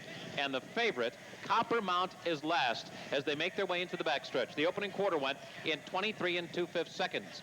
It's a headstrong McCullough, the leader, into the backstretch by 2 lengths. Head Trip edging closer, second on the outside. Homa Halo down on the fence running in third, and his mate Nickel Defense is alongside him in fourth. Raja's Charter in behind horses, fifth by 3. More to Tell is an unhurried sixth, followed by Commodore Admiral. And then it's Coppermount, who's taken to the outside for clear running, still unhurried near the back of the pack. Tamara R lags behind the rest. The half, a solid 46 4/5 seconds. And we're at the half-mile pole. McCullough, the leader. Head Trip pressing now second. Nickel Defense has moved up to be third. Homa Halo toward the inside, racing in fourth position. And now Coppermount begins to gear up on the outside. Passing horses as they head for the 3 furlong marker. The leader is McCullough. Here comes Coppermouth. He is catapulting past horses on the outside. Nickel Defense will hook up with him. They're coming past the quarter pole. Last entering the backstretch. First as they turn for home, it's Coppermount in front. McCullough down inside and Nickel Defense dueling with Coppermount. Then farther back, More to Tell, switched out for the final furlong. Coming past the 8th pole, Julie Crone goes left-handed on Coppermount, the leader by 2 1/2 lengths. More to Tell's under a hard drive here by Mike Smith with 100 yards to come. It's Coppermount in front. More to Tell chasing Coppermount home, and Coppermount wins by 1.5 lengths at the end. This horse laid over the field because it had been a competitive races, again, in better races at Monmouth and back down in New York.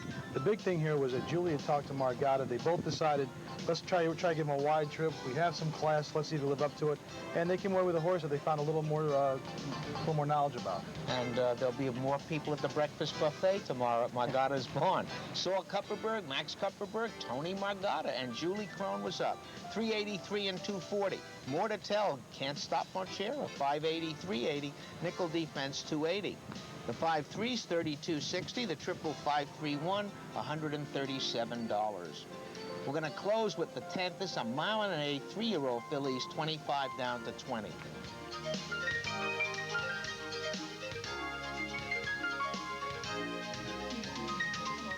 Then a break of 6 to the trailer Roshni. The opening quarter went in 23 4/5 seconds, and they're chasing Lily Von Stink down the backstretch. The leader 1.5 lengths. Hillraiser second down the outside. Gold of Gold tucked away at the inside, third by 3 1/2 lengths. Coat to It Bay is settled in fourth. Then Blazing Clearance, Genjian, Hawks Prairie, Celestial Flame, Boloco, 5 lengths Roshni. Lily Von Stink still in front. Hillraiser pressing. The half went in 48 2, and they're moving to the half-mile pole. Lily Von Stink still holding on to the lead. Hillraiser still chasing her second. Coat to It Bay is a threatening third. Then on the inside, that's Gold of Gold back running in fourth. Blazing Clearance is fifth. Hawk Prairie's been pulled up. Midway round the far turn, Lily Von Stink will try to fend off Coat to It Bay as they come to the quarter pole. Blazing Clearance is kicking in on the outside. Gold of Gold toward the rail. Hillraiser is fifth in between horses. Celestial Flame is 7 lengths from the lead as the field turns for home. Still chasing Lily Von Stink, the leader by a 1/2 length. Coat to It Bay trying to get by her now. Blazing Clearance is there. Hillraiser's in between horses. Gold of Gold at the rail. Coming to the 8th pole, it's still Lily Von Stink. Coat to It Bay is roused. Coat to It Bay is taking the lead. Lily Von Stink, Gold of Gold. Coat to It Bay coming down to the line with the lead. Gold of Gold, Lily Von Stink, Blazing Clearance. Photo finish here. Coat to It Bay and a hard... Tri-Jet is not one of the horses in this field, so naturally Mike Smith took off on Lily Von Stink and tried to steal from this bunch. What happened was he set it up for the closers. Coat to It Bay looked like it was going to be drawing off in the stretch, but got one big last-minute burst there from Gold of Gold and Pat Day. Well, Coat to It Bay, John Amorati, Jimmy Ferrero, Dale Beckness, 3 in a row for this horse, 2 for the trainer and rider. 824, 60, 320. Gold of Gold, Pat Day in the triple, 580, 340. Blazing Clearance, $4. Exact 11-5s, 57.20. Triple, late double 5-11s, 23.40. Triples 11-5-8, $235. Want the pick 6 information? Nobody pick 6. There'll be a carryover tomorrow. Pick none, having fun. If you had 5 right, you got $1,031. So about $65,000 here tomorrow. Fran, I got to get out of here. I think another... And then they all come off, and you're left with short fields. Well, the Saratoga Fair, which just ran, same kind of weather. They had 50% attendance. It's not a good time. However, Predictions very good for tomorrow and Sunday. Tomorrow, as you know, Julie will be autographing her T-shirt. We got Steve Coffin coming up. Sunday, we have the T-shirt giveaway. It's going to be a big weekend. And last week, gave out the Pick 6 for a $92 ticket. It's a little unclear. You have to use your imagination. I can't say I gave it out cold. Pick 5 easily. That for 20 bucks. Right back with today's first, and yes, we did lose the turf.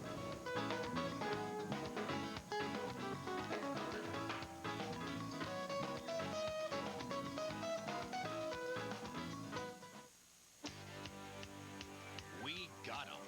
In the National Charts Weekly, the essential tool for multi-track handicappers.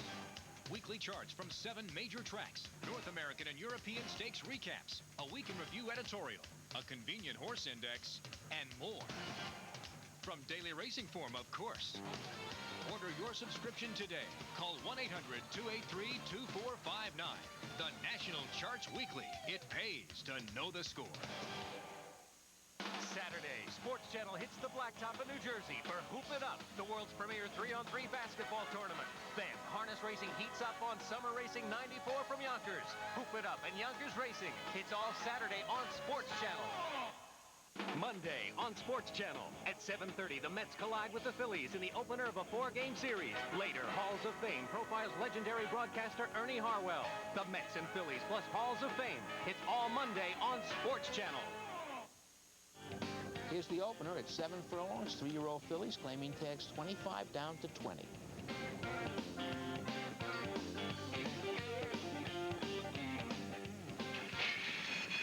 And they're off. Mighty Jenny gets out first, but there goes Day Rate, put to the whip right from the gate. Dennis Carr wants that lead, and he's got it with Day Rate, who opens up quickly by 3. In between horses, Mighty Jenny, and toward the outside, that's Pluck Me In, now running in 3rd position. Then farthest to the outside, Laurie's Folly, or rather Am Ready to Dance, is now running in 4th. Toward the inside, Sugarfoot in his 5th. Laurie's Folly is 6th, and 10 in pocket, Lancet. And at the back of the pack is Taylor's Fireworks, the favorite. The opening quarter goes in 22 and 4 over the slop, with Day Rate in front by 3 as they hit the far turn. Mighty Jenny running 2nd, Pluck Me In 3rd on the outside. Sugarfootin' within 6 lengths of the lead, running in 4th. Then Laurie's Folly picking it up now in 5th position. Taylor's Fireworks has 8 lengths to make up with less than 3 furlongs to do it. They're coming to the top of the stretch. Day Rate has been cruising along on the lead by 3 with no challengers yet. Mighty Jenny 2nd on the outside. Laurie's Folly continues her rally, and she's now running in 3rd. Sugarfootin' is 4th. Day Rate at the top of the stretch, and they're getting to her now. Day Rate the leads 2 lengths. Sugarfootin' is running 2nd. Laurie's Folly on the outside. Taylor's Fireworks 4th in mid-stretch. Day Rate can do it no longer, and now Sugarfootin's in front. It's Sugarfootin'. Laurie's Folly is now 2nd. Day Rate back in 3rd, and Taylor's Fireworks on the outside, and they're coming down to the line, and it's Sugarfootin' who steps out to a 2-length win. Laurie. Very slow race with a fairly incomprehensible winner, but if you hooked up this 22-1 and 32-1 shot, it's your favorite race ever run at Saratoga. I'm not going to try to make a case for the winner, but I did notice after the race, she's by Marshua's Dancer, a tremendous mud sire. And she was a cork. She was one of the horses with corks, but I think she's the first horse Bobby Lakes won with that he brought back from Houston. The Ackley Brothers Farm, Robert Ackley, Bobby Lake, and Eddie Maple. Eddie riding some good winners here. 47-40, 21-40, 760. Laurie's Folly, Dale Beckner, 28 and 820. Taylor's Fireworks, Pat Day waited very long on that chalk. The exacta 810 is 633.20. Here's the second, 1 mile and 3/8, but no longer on the turf course. This is Fillies and Mares 4 and up, claiming tags all in for $35,000.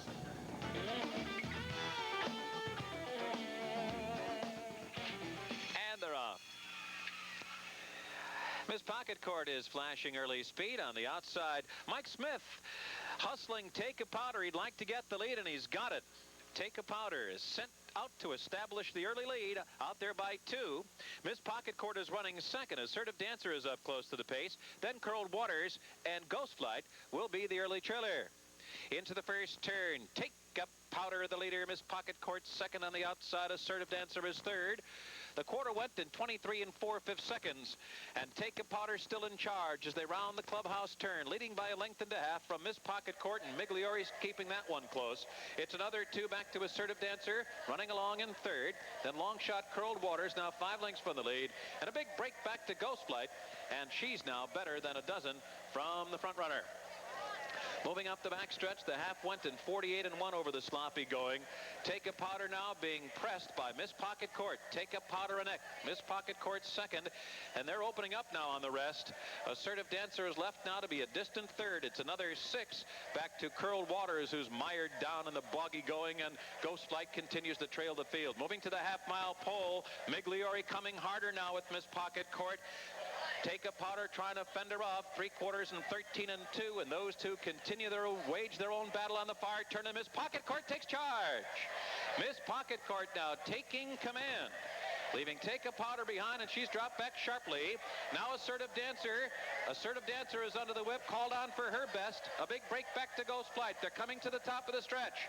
Miss Pocket Court in full stride past the quarter pole with a 5-length lead. Assertive Dancer second on the outside. Take a Powder has dropped back to third. Coming down to mid-stretch. Miss Pocket Court still there by 3 lengths. Assertive Dancer trying to catch her, and Ghost Dancer is now, or rather Ghost Flight, is a distant third inside the final furlong. It is Miss Pocket Court maintaining her lengthy advantage, and Miss Pocket Court will go on. Last time out, Miss Pocket Court chased Sky Beauty, the best filly in the world. Today, she just had to put away Take a Powder, who's been running for 12,000. It was very game of Hushin to put Miss Pocket Court in against Sky Beauty to feel like he deserved an easy win today. And he got it, and he didn't even have to go 1 3/8. It's only 1 1/4. I, of course, didn't spot that because I'm an idiot. However, Miss Pocket Court really looked like chicken dinner here. Gene Howman, Mike Hushin, Richard Migliori, 383, 220. Assertive Dancer, 440, 260. Ghost Flight, 260 to show. The Exacta 4-9, 1740. Quinella 4-9-9-4, 1540. Early double 8 and 4, 104.20. Here's the third race. This is now 1 3/16. Of course, it's not on the turf. These are maidens 3 and up, state breds.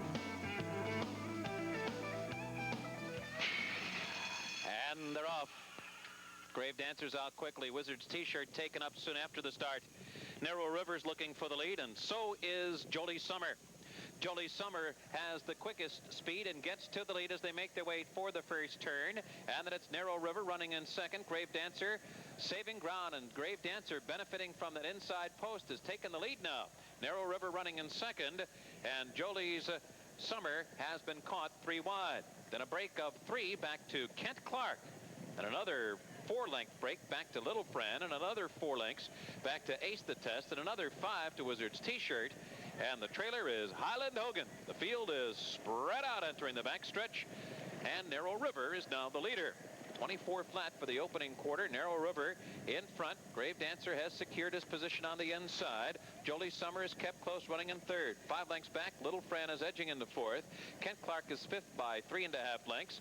Ace the Test now beginning to hit his best stride as he takes hold of the off-going. The half went in 49 1/5 seconds. There's a big break back to Highland Hogan and Wizard's T-shirt. They're at the half-mile pole. Grave Dancer has come on again to get the lead. It is Grave Dancer in front by a half length. On the outside, Narrow River is running in second. Little Fran picking up the leaders now. Ace the Test is drawn within 4 lengths of the lead and continues to gain in a prolonged bid. Then a break of 6 back to Kent Clark, who has dropped out of it. They're coming to the top of the stretch now. Little Fran on the outside, going head-to-head with Grave Dancer. Those two in a tussle past the quarter pole. Farther back, Ace the Test under a drive, third on the outside. Narrow River is back to fourth. Grave Dancer giving his all. Little Fran on the outside. Those two will strike the 8th pole together with Ace the Test third. Grave Dancer down inside, digging down. Little Fran on the outside. Little Fran and Grave Dancer nip and tuck past the 16th pole. They are really going at it now. And on the outside, Little Fran forges to the lead. 50. Little Fran made his debut closing week at Belmont. He was hammered down to even money, even though it was a route. He was beaten almost 10 lengths. What was all the fuss about?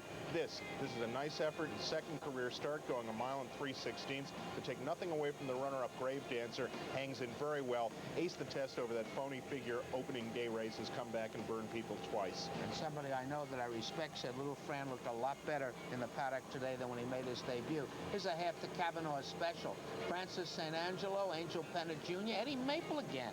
Little Fran, 564.23. Grave Dancer, the Corks Help, 723.40. Ace the Test, 260. The Exacta 5-3, $56. Here's the fourth. This is 7 furlongs, 4 and up, claiming tags 50 down to 45. We have a claim in here. Number 2, Boss's Sauce to Jeff Odins.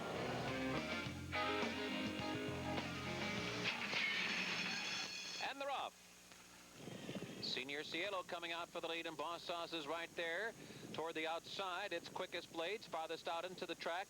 It's Try to Watch, followed closely by Dibs and Dubs, then a break of 6 to Cold Colony, the trailer. Up the backstretch, Boss Sauce, Senior Cielo, and they are matching strides on the lead, with Quickest Blade running in third, Try to Watch on the outside fourth. Dibs and Dubs is right up there, close fifth. Cold Colony's been outrun through a quarter of 23 flat. Heading for the half-mile pole, Senior Cielo has wrested a short lead from Boss Sauce. Boss Sauce right there with them, though, as they head for the far turn. Quickest Blade just in behind the lead, running in third. Try to Watch is with them on the outside, 4 wide fourth. Then Dibs and Dubs, still a big break to Cold Colony. Around the far turn, Senior Cielo beginning to edge away from Boss Sauce. Here comes Quickest Blade, now mounting his bid. Still farthest out into the track, it's Try to Watch. Dibs and Dubs looms in behind the lead as Cold Colony begins to pick it up, and they're off the turn and into the stretch. Senior Cielo put to the whip and put to the test by Quickest Blade, and here comes Dibs and Dubs, who has running room on the inside. At the 8th pole, Quickest Blade has taken the lead. Senior Cielo is a weak in second. Dibs and Dubs is coming up the inside, and Cold Colony is coming hard on the outside with Quickest Blade to catch. They won't do it. Should be obvious by now the inside of the track is not where you want to be. Logical favorites Senor Cielo and Boss Sauce run each other into the ground from the inside and getting a very nice trip under Julie Crone as Quickest Blade.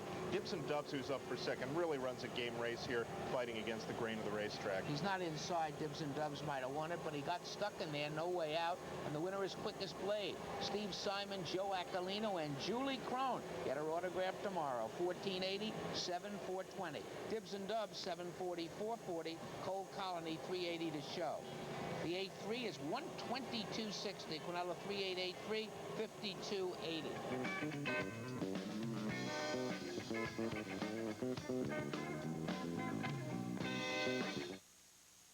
Barry Irwin and Jeff Siegel's Team Valor, which last season brought Star of Cozine east for a memorable series of matches with Breeders' Cup hero Lure, is back with a new star of the turf in Zuno Star, exciting winner of the Grade 2 $150,000 Jersey Derby. From coast to coast and in between, America's stable this season already has 5 graded stakes winners. Out west, the Grade 1 mare Lady Blessington won Santa Anita's Grade 3 Buena Vista handicap. In the east, Santa Catalina won Gulfstream's graded Shirley Jones and First Lady handicaps. And Samba Carioca led a 1-2 Team Valor finish in the graded Joe Namath handicap at Gulfstream. In the Midwest, Breeders' Cup bound Demalut Demashoot ran 6 furlongs in a record 108 1/5 to win Oaklawn's $150,000 Count Fleet handicap. Team Valor, General Partnerships, 800-734-5660. Team Valor, 11 stake horses, 10 of them graded in 1994.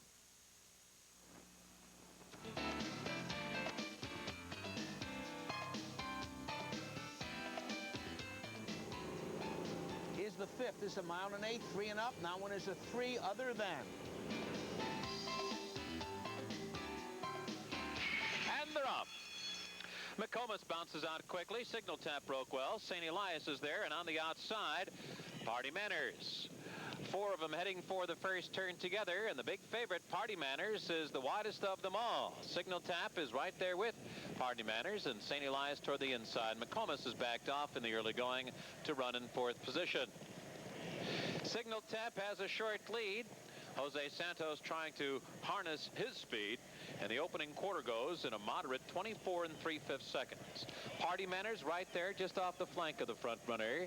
Then McComas and St. Elias take their positions at the back now as they begin their run up the backstretch. 6 furlongs from the line, and Signal Tap continues to lead the way at a relatively easy pace here. Party Manners in no hurry to go by him. The opening quarter went in 24 3/5 seconds. It's a slow half, 49 2. They're midway down the backstretch. Signal Tap still holding the lead. Party Manners only mild pressure prompting on the outside. St. Elias and McComas well within striking range as they pass the half-mile pole. Signal Tap still holding on to a short lead. Smith asking a bit more from Party Manners, but Signal Tap is still holding on to a slim lead now. Party Manners on the outside, second by 2.5 lengths. St. Elias and McComas moving toward the top of the stretch. It is still Signal Tap who has held on to the lead through 3 quarters in 1:14 1. Party Manners, the tempo quickening past the quarter pole, and Signal Tap still holding on to the lead. Party Manners is under the whip at the top of the stretch, trying desperately to get by Signal Tap, who is grimly holding on to a narrow lead as he has throughout. A furlong from the wire, Signal Tap is full out, and on the outside a relentless Party Manners and Signal Tap. Their strides synchronized coming down to the finish line. It's going to be very close. It is too close to call. A lot of people may have expected Party Manners to win by a 16th of a mile and be disappointed that he just noses out Signal Tap, but I think this race is a lot better than it looks. It's a fast race. This is a green horse who's still learning. I think Party Manners can turn out to be a very important horse. And Scotty Schulhofer on the show says Signal Tap, superior mutter. Scotty right. Party Manners does win it. Ogden Mills 5th, Shug McGee, Mike Smith. 280, 220 and out. Signal Tap 260 and out. St. Elias was gaining, finishes 3rd. The 6th is also at 1 1/8. These are 3 and up. New York State breds, not winners of a race other than. And they're off. Main bout broke okay, and Windy Target comes out for the lead. There goes Windy Target with the best speed from the gate to clear the field as they race for the first turn. Thors is up close, and Robbie Davis asking Renaissance Bob for early run, keeping him close to the front runner, Windy Target. It's Windy Target in front by a half length. On the outside, Renaissance Bob is second, Thors third, and Main Bout is rating in 4th on the inside. Buck Mulligan the Gray will do his running from off the pace, and farther back Promising Rainbow will be the trailer.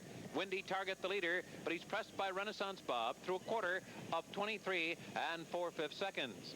They've got 4 lengths on Main Bout and Thors. It's another 4 back to Buck Mulligan, and another 4 lengths back to Promising Rainbow the trailer. Windy Target still holding on to the lead. Renaissance Bob still stuck to him on the outside, hounding him through a half in 48 seconds flat. Another 3 back to Main Bout, who's running along neatly in 3rd position. Thors unhurried alongside him. Another 4 back to Buck Mulligan, who's working hard, and another 3 back to Promising Rainbow. There's less than a half mile to run. Windy Target still holding on to a short lead. Renaissance Bob still with them on the outside. Thors makes his move now, 3rd on the outside. And then it's Main Bout running 4th, about 3 lengths from the lead. Buck Mulligan now beginning to hit his best stride. He's still 6 lengths from the front. Moving toward the quarter pole, Renaissance Bob has taken the lead now.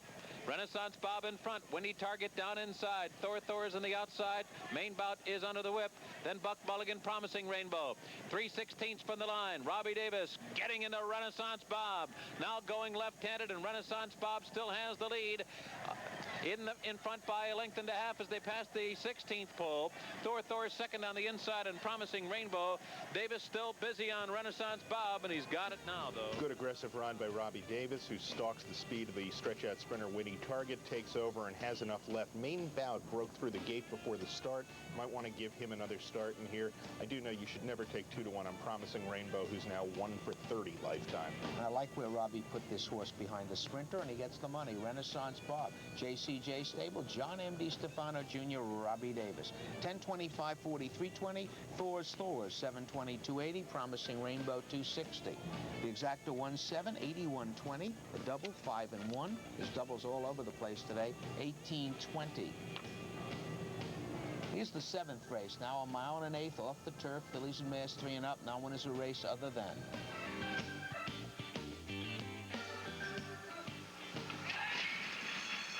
And they're off. Joy of Ireland and Don't Look Nowski out after the lead. Duda's up there with him on the outside. Flyaway Drive is guided immediately to the rail. And Bobbycom, the trailer, around the clubhouse turn. Don't Look Nowski is the leader. Joy of Ireland right there, second on the inside. And Duda just off the lead in third. 2.5 lengths back to Flyway Drive, who is a hard-held fourth. And another 3 back to Bobby Calm, the trailer.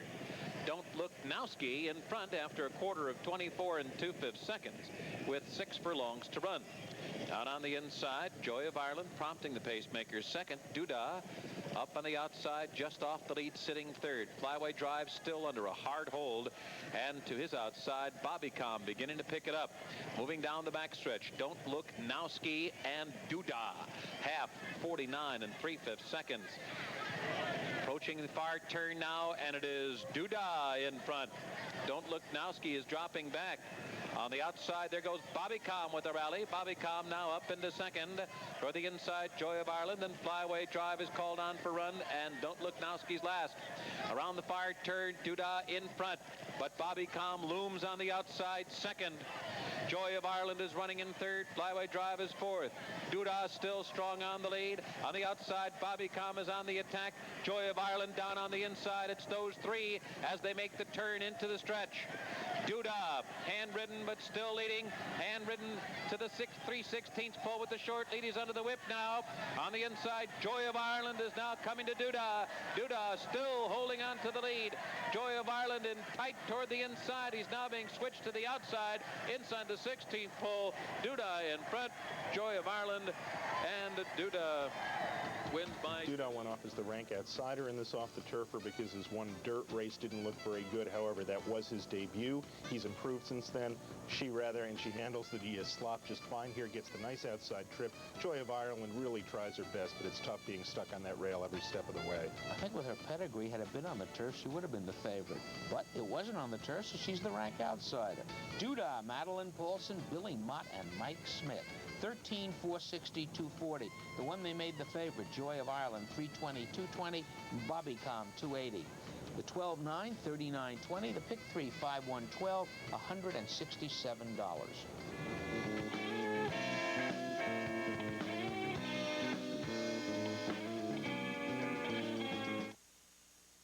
The Daily Racing Form Thoroughbred Action, brought to you by the Daily Racing Form, America's turf authority for 100 years running.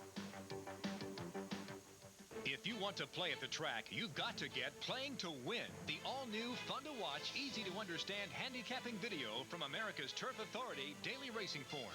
Host Bob Newmeyer takes you inside the track, talks to key players, and shows you how the pros pick their winners. Past performances, speed figures, workout patterns, and breeding angles are just a few of the helpful handicapping tips that can really pay off. Playing to Win will take you to the front. Call 1-800-208-4333 today to order your very own copy.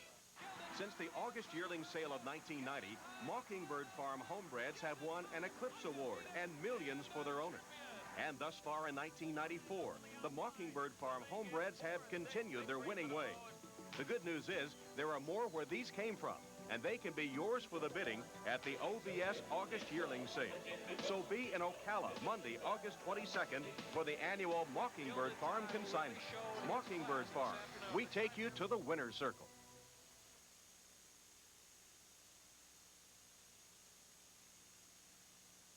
T-shirt, incidentally, is really a knockout.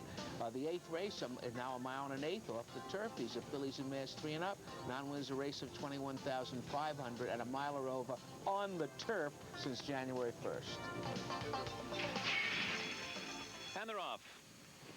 Dispute and Nasdoria break in stride, and Seema's in between them, and Avies Daisy will be the early trailer. Making their way for the first turn, Dispute caught a bit wide.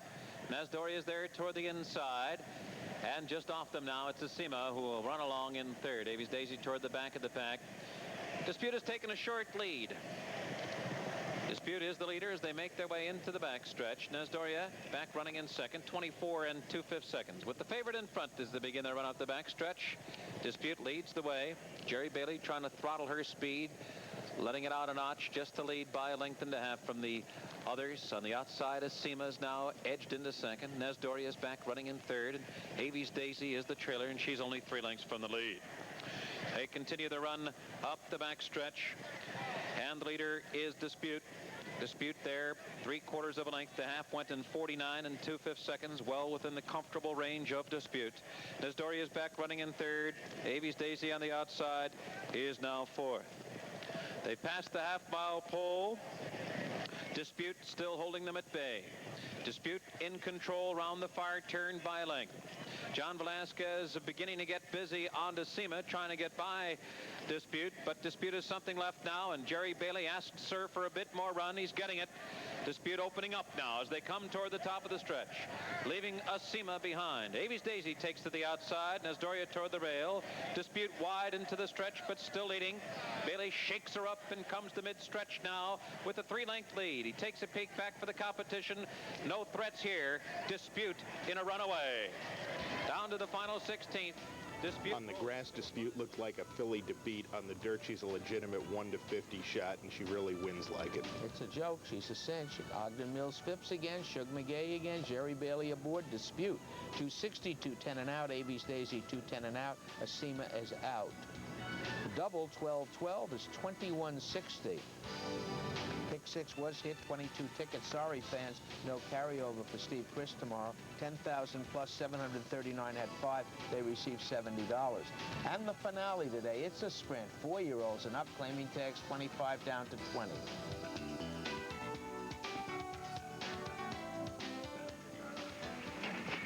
And they're off.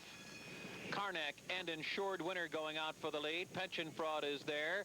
Ben Ali's Rula, and so is Triodet, and Triodet grabs the lead.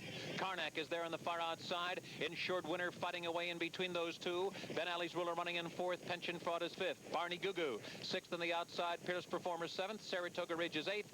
Ocean Splash lags behind as they head for the far turn. Triodet, Karnak, and Insured Winner mixing it up in between them, and they hit a hard-fought quarter of 22 2/5 seconds. Then farther back, Ben Ali's Ruler running in fourth. Peerless Performer fifth to the outside. Pension Fraud's now about 6 lengths from the lead. Saratoga Ridge as the field comes to the quarter pole. It's Karnak fighting hard the whole way. 3 wide, he's got ahead in front. Insured Winner is still right there. Peerless Performer coming in the outside. Triodet a bit wide, giving room at the inside for Pension Fraud. Pension Fraud comes up the inside. Anybody's race here. Here's Peerless Performer emerging with the lead. Ocean Splash, who was far back earlier, is flying down the center of the racetrack. Pension Fraud toward the inside. It's Peerless Performer in front. On the far outside, Ocean Splash from out of the clouds to win. A few things to like about Ocean Splash today. This 5-year-old's a superior wet track horse. Runs well for Shane Sellers. Won with him at Hialeah. And first-time Gary Siaka, I'm told. First-time Gary Siaka. These are the 3 corked horses in the race, I'm told. Big K1, Gary Siaka, Shane Sellers, Ocean Splash, 1266 440. Peerless Performer, 960 840. Ben Ali's Ruler, 1040 to show. The 9-7 exact is 66.20. Late double 12 and 9, 15.60. The triple, the cork triple, 975, $863. You know he's not going to tell you anything, but tomorrow you're going to hit him hard at the old Paddock Club? Do my best, and because you guaranteed me we're going to be on the grass tomorrow, I'm going to handicap the 4 grass races only for turf. If they come off, it's your fault. I do not expect them to come off. I honestly believe the weatherman promised us a good weekend. We expect to have it. We have Julie Crone signing T-shirt, Steve Coughlin T-shirt giveaway on Sunday, and good racing, and we have 4 on the grass. They will stay on the grass. Good night. May the horse be with you.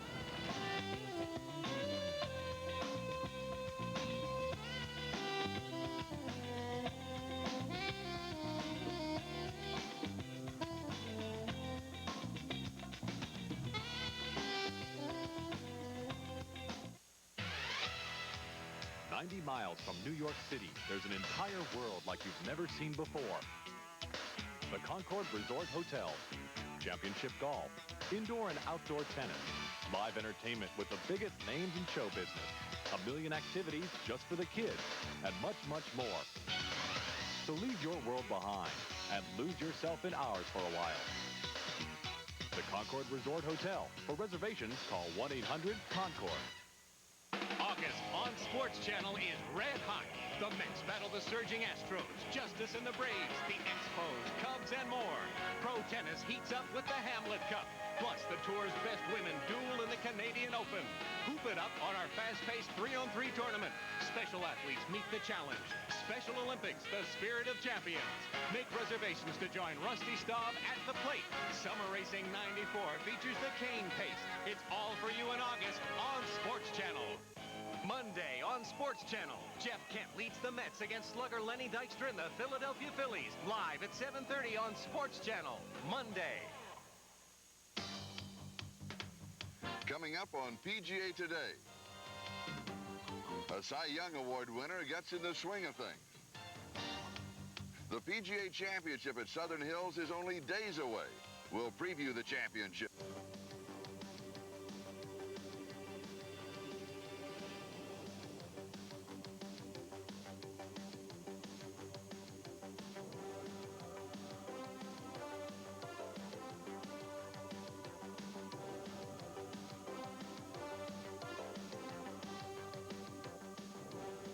Good evening, welcome to the show. It was as promised, as I told Mr. Chris, we'll be on the turf. One of the most beautiful days we've ever had up here. No humidity, a good crowd. T-shirts tomorrow, but we had a lot of people who didn't care about the T-shirts. They wanted to see some great racing. They did, and so will you right after this.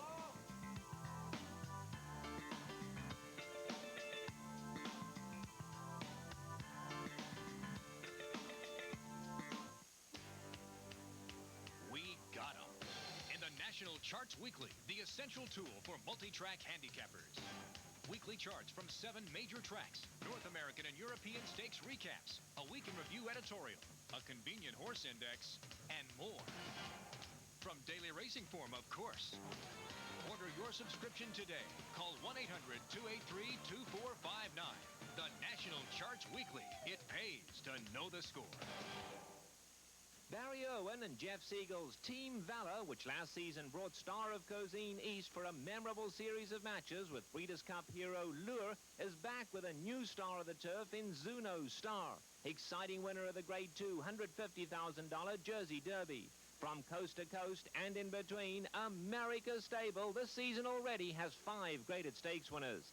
Out west, the Grade 1 mare Lady Blessington won Santa Anita's Grade 3 Buena Vista handicap. In the east, Santa Catalina won Gulfstream's graded Shirley Jones and First Lady handicaps. And Samba Carioca led a 1-2 Team Valor finish in the graded Joe Namath handicap at Gulfstream. In the Midwest, Breeders' Cup bound Demalut Demashoot ran 6 furlongs in a record 108 1/5 to win Oaklawn's $150,000 Count Fleet handicap. Team Valor, General Partnerships, 800-734-5660. Team Valor, 11 stakes horses, 10 of them graded in 1994. Here's the opener today. It was run at 1 1/8. These are maidens 3 and up.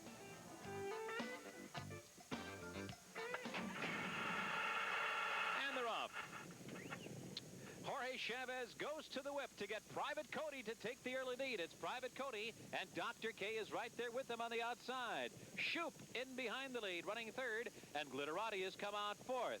Wayfarer near the back of the pack in the early going, and the trailer is Libertine. They're making their way around the clubhouse turn, and Private Cody has the lead, prompted by Dr. K. Glitterati in hand and just off the lead.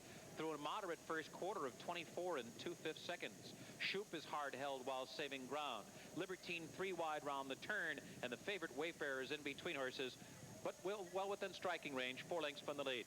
Less than 6 furlongs from the line now. Private Cody still has the lead, continuing with mild pressure is Dr. K.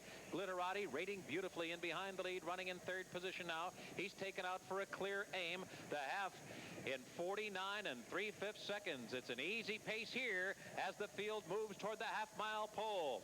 Chavez asking a bit more from Private Cody to hold the lead. He's now in front by a length.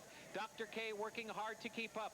Glitterati right there, poised in third position. Then it's Wayfarer, Shoop, and Libertine. Anyone's race as they round the far turn, 3 lengths from front to back. Private Cody's up in front, and he's working hard now to hold the lead. Glitterati is on the attack. Here comes the favorite, Wayfarer, 3 wide, and Libertine is 4 wide. And those 4 will come to the quarter pole together, and Glitterati has taken a short lead as they turn for home. It's Glitterati in front by a head. Private Cody is right there. Shoop is coming up the inside. Wayfarer on the far outside is 4th.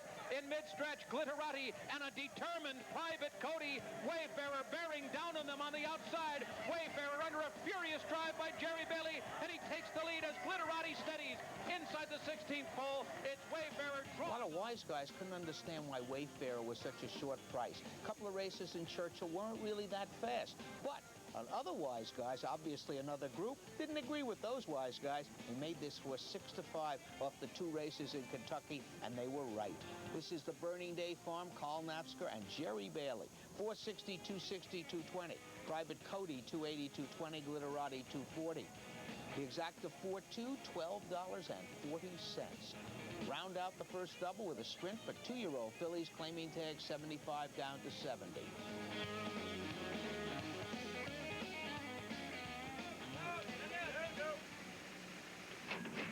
And they're off.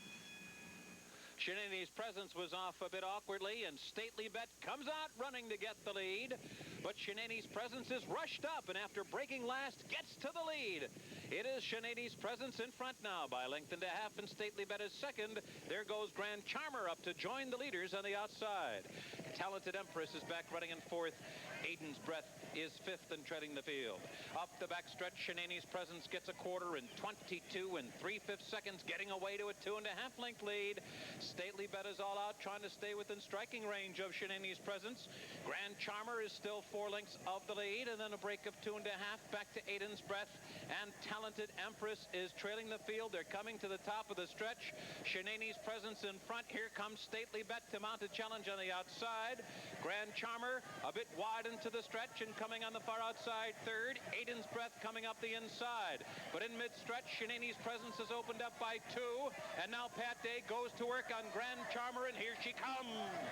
They're passing the 16th pole, and Grand Charmer blows by under the urging of Pat Day, leaving Shenani's Presence and the rest behind. Grand Charmer, good-looking performance, and she won by 4. Shenani's Presence was... There's a Churchill Downs early double. This horse also came up from Churchill, but she ran rather fast down there, fast enough to be the favorite. Even the wise guys agreed on this. William Farish, W. Temple Weber Jr., Neil Howard's the trainer. Pat Day was up. 5-2, 60, 210. Shenani's Presence, $3, $240. Stately Bet, $260 to show. 5-2's $14. Quinellas 2-5, 5-2, $640. The early double 4-5, $14. Now we're going to have an incident in the third if you bet the pick 6. You will note the horse breaking through the gate as part of the favorite entry, Gate Home. Horse was injured in the gate and was scratched. Therefore, the entry in this race is running for purse only, and if you bet it in the pick 6, all your money moves to the number 8 horse, Fluffkins.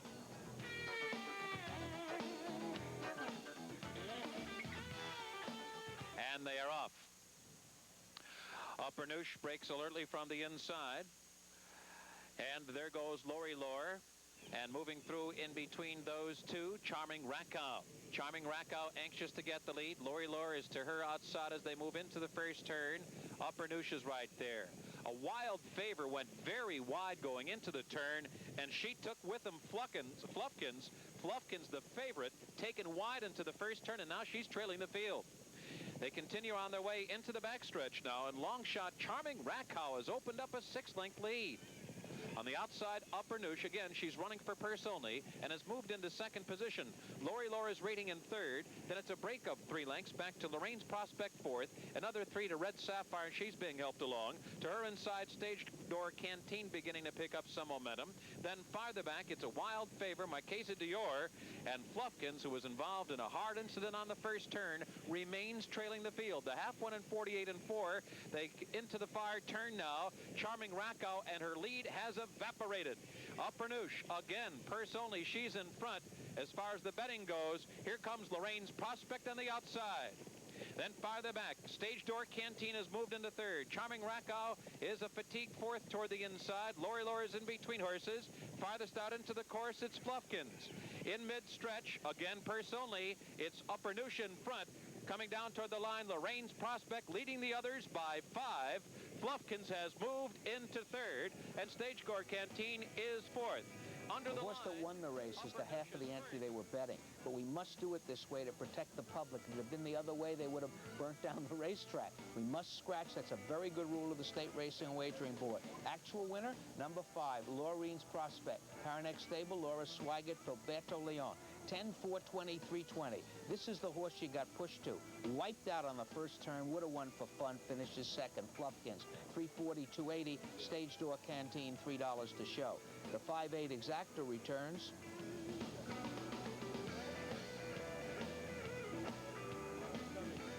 $25.40. Let's move on to the 4th now. This is 7 furlongs for 3-year-olds claiming tags, 75 down to 70.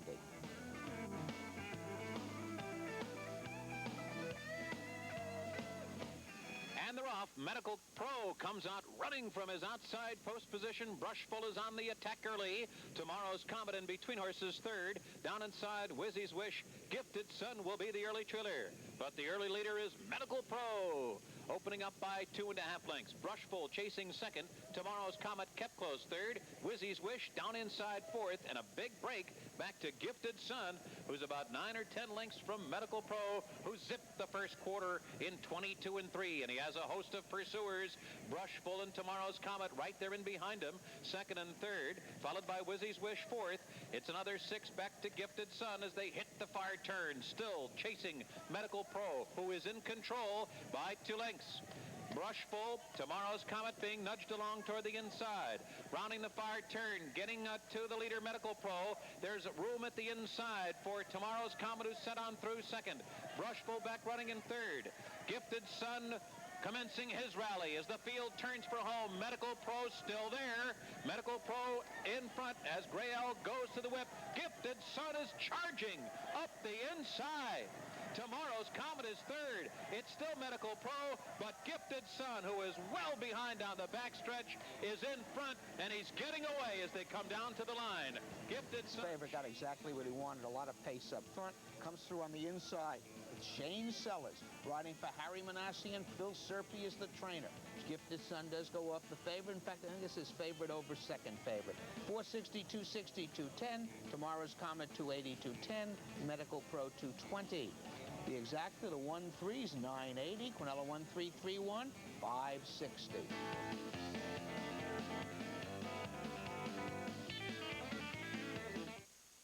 Pick a Saratoga yearling and you might find roses. Look for beauty and find it in Sky Beauty. A Belmont Stakes winner in Colonial Affair. And for a star, what about De Niro? All Saratoga yearlings. From the sale, which year after year is the source of superior racehorses. Since the August yearling sale of 1990, Mockingbird Farm homebreds have won an Eclipse Award and millions for their owners. And thus far in 1994, the Mockingbird Farm homebreds have continued their winning way. The good news is there are more where these came from, and they can be yours for the bidding at the OVS August yearling sale.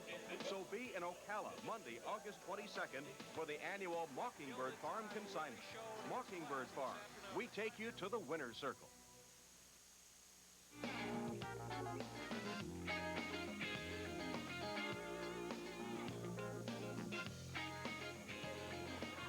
Here's the 5th, mile and 3/16 over the Mellon Turf Course. Maidens 3 and up.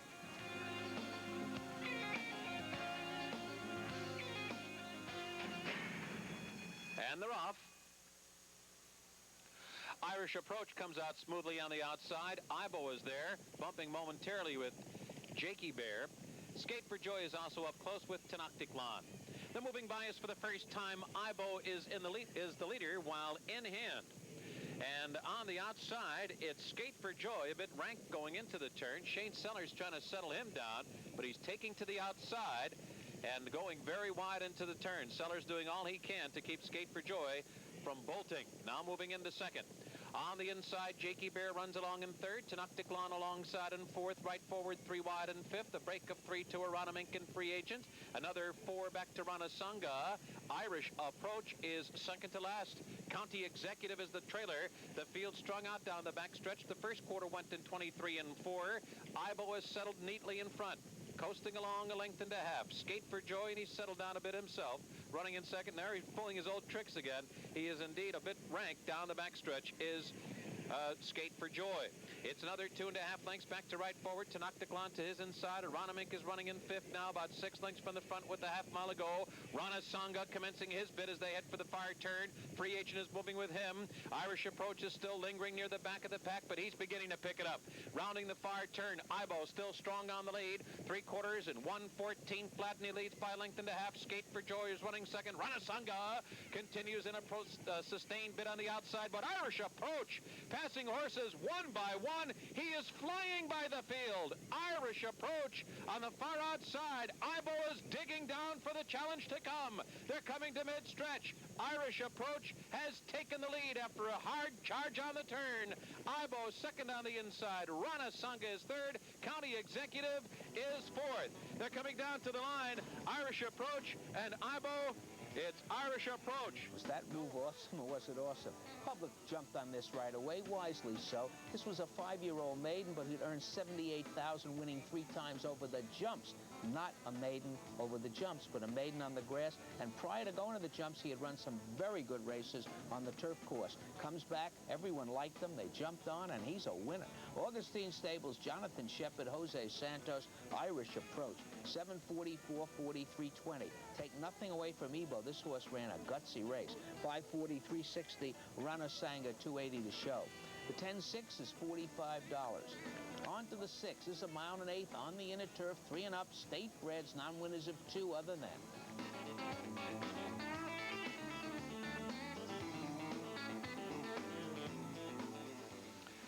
And they're off. Best Aquarian is hustled away from the gate from his inside post, and between horses, Johnny North is there, along with Frank Decor and Royal Pelino. Farthest out, it's Dual Zone. Moving by us for the first time, Best Aquarian will dictate the early pace. Johnny North, a headstrong second. To his outside, Frank Decor runs in third. Dual Zone is fourth. Royal Pelino saving ground on the inside in fifth. Flying Groom is sixth in between horses. Green Gator 3 wide in seventh. United Congress is eighth in mid-pack. Then Seminole Spurt toward the inside. Night Course and Track Topper. Making their way to the back stretch, Best Aquarian is the leader. Got a strong first quarter in 23 and 1/5 seconds. Johnny North tracking him. Frank Decor up on the outside, moving now from third. Dual Zone edging into fourth. Royal Pelino is back to fifth, and it's Green Gator, followed by Flying Groom, United Congress, Seminole Spurt, and at the back of the pack is Night Course. Correction, well at the back of the pack is Track Topper. He's lagging well behind the rest.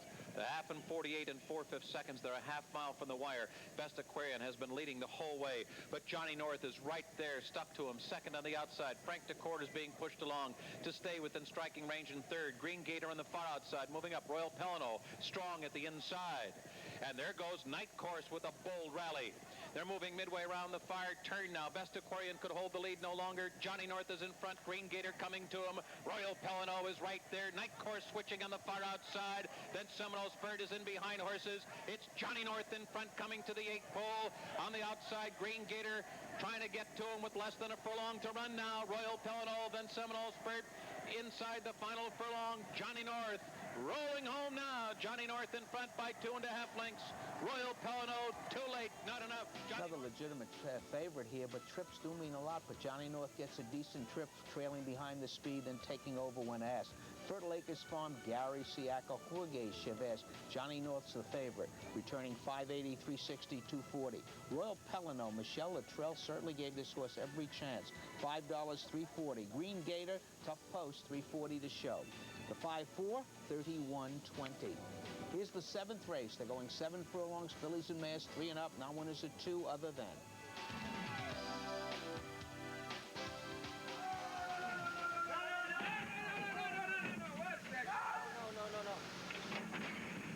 They're off.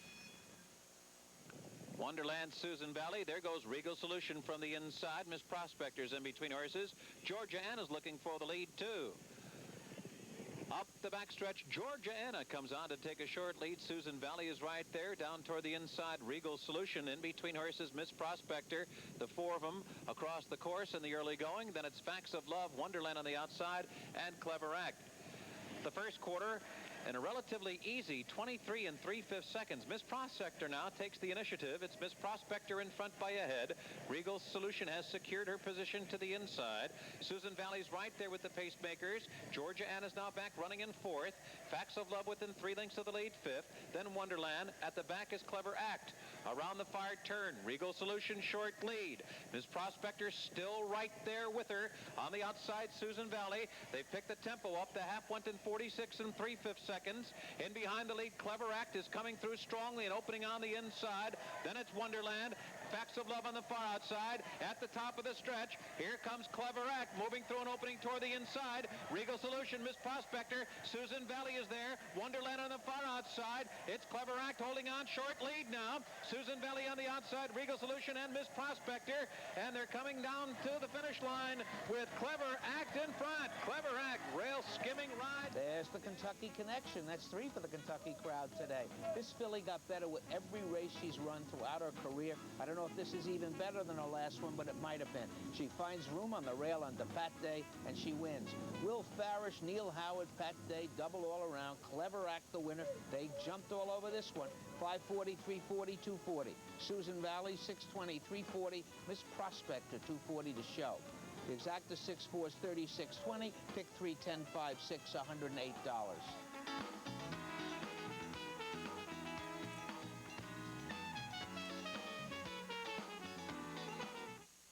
The Daily Racing Form Thoroughbred Action, brought to you by the Daily Racing Form, America's turf authority for 100 years running. Even when the race is over, it's sometimes hard to tell who won.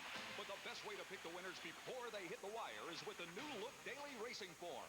More workouts with rankings, record at the track and at the distance, expanded race conditions, additional fractional time, front bandages, more European coverage, and more of everything you need to get the complete picture on every race. So before you try to pick your next winner, pick up the Daily Racing Form and see how the best just got even better.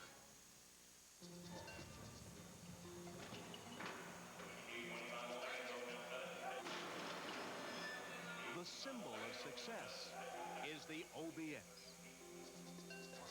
At the sales, on the track, the symbol of success is the OBS. The Ocala Breeders' Yearling Sale starts Monday, August 22nd. Get more for your yearling dollar in Ocala. Promotional consideration has been provided by New York's favorite Italian eatery, the Luna Restaurant, conveniently located across the street from Belmont's Clubhouse. The Luna offers the very finest Italian cuisine. Find out today why when New Yorkers want the best dinner or lunch, it's also reasonably priced, they make the obvious choice. They go to the Luna. See you there.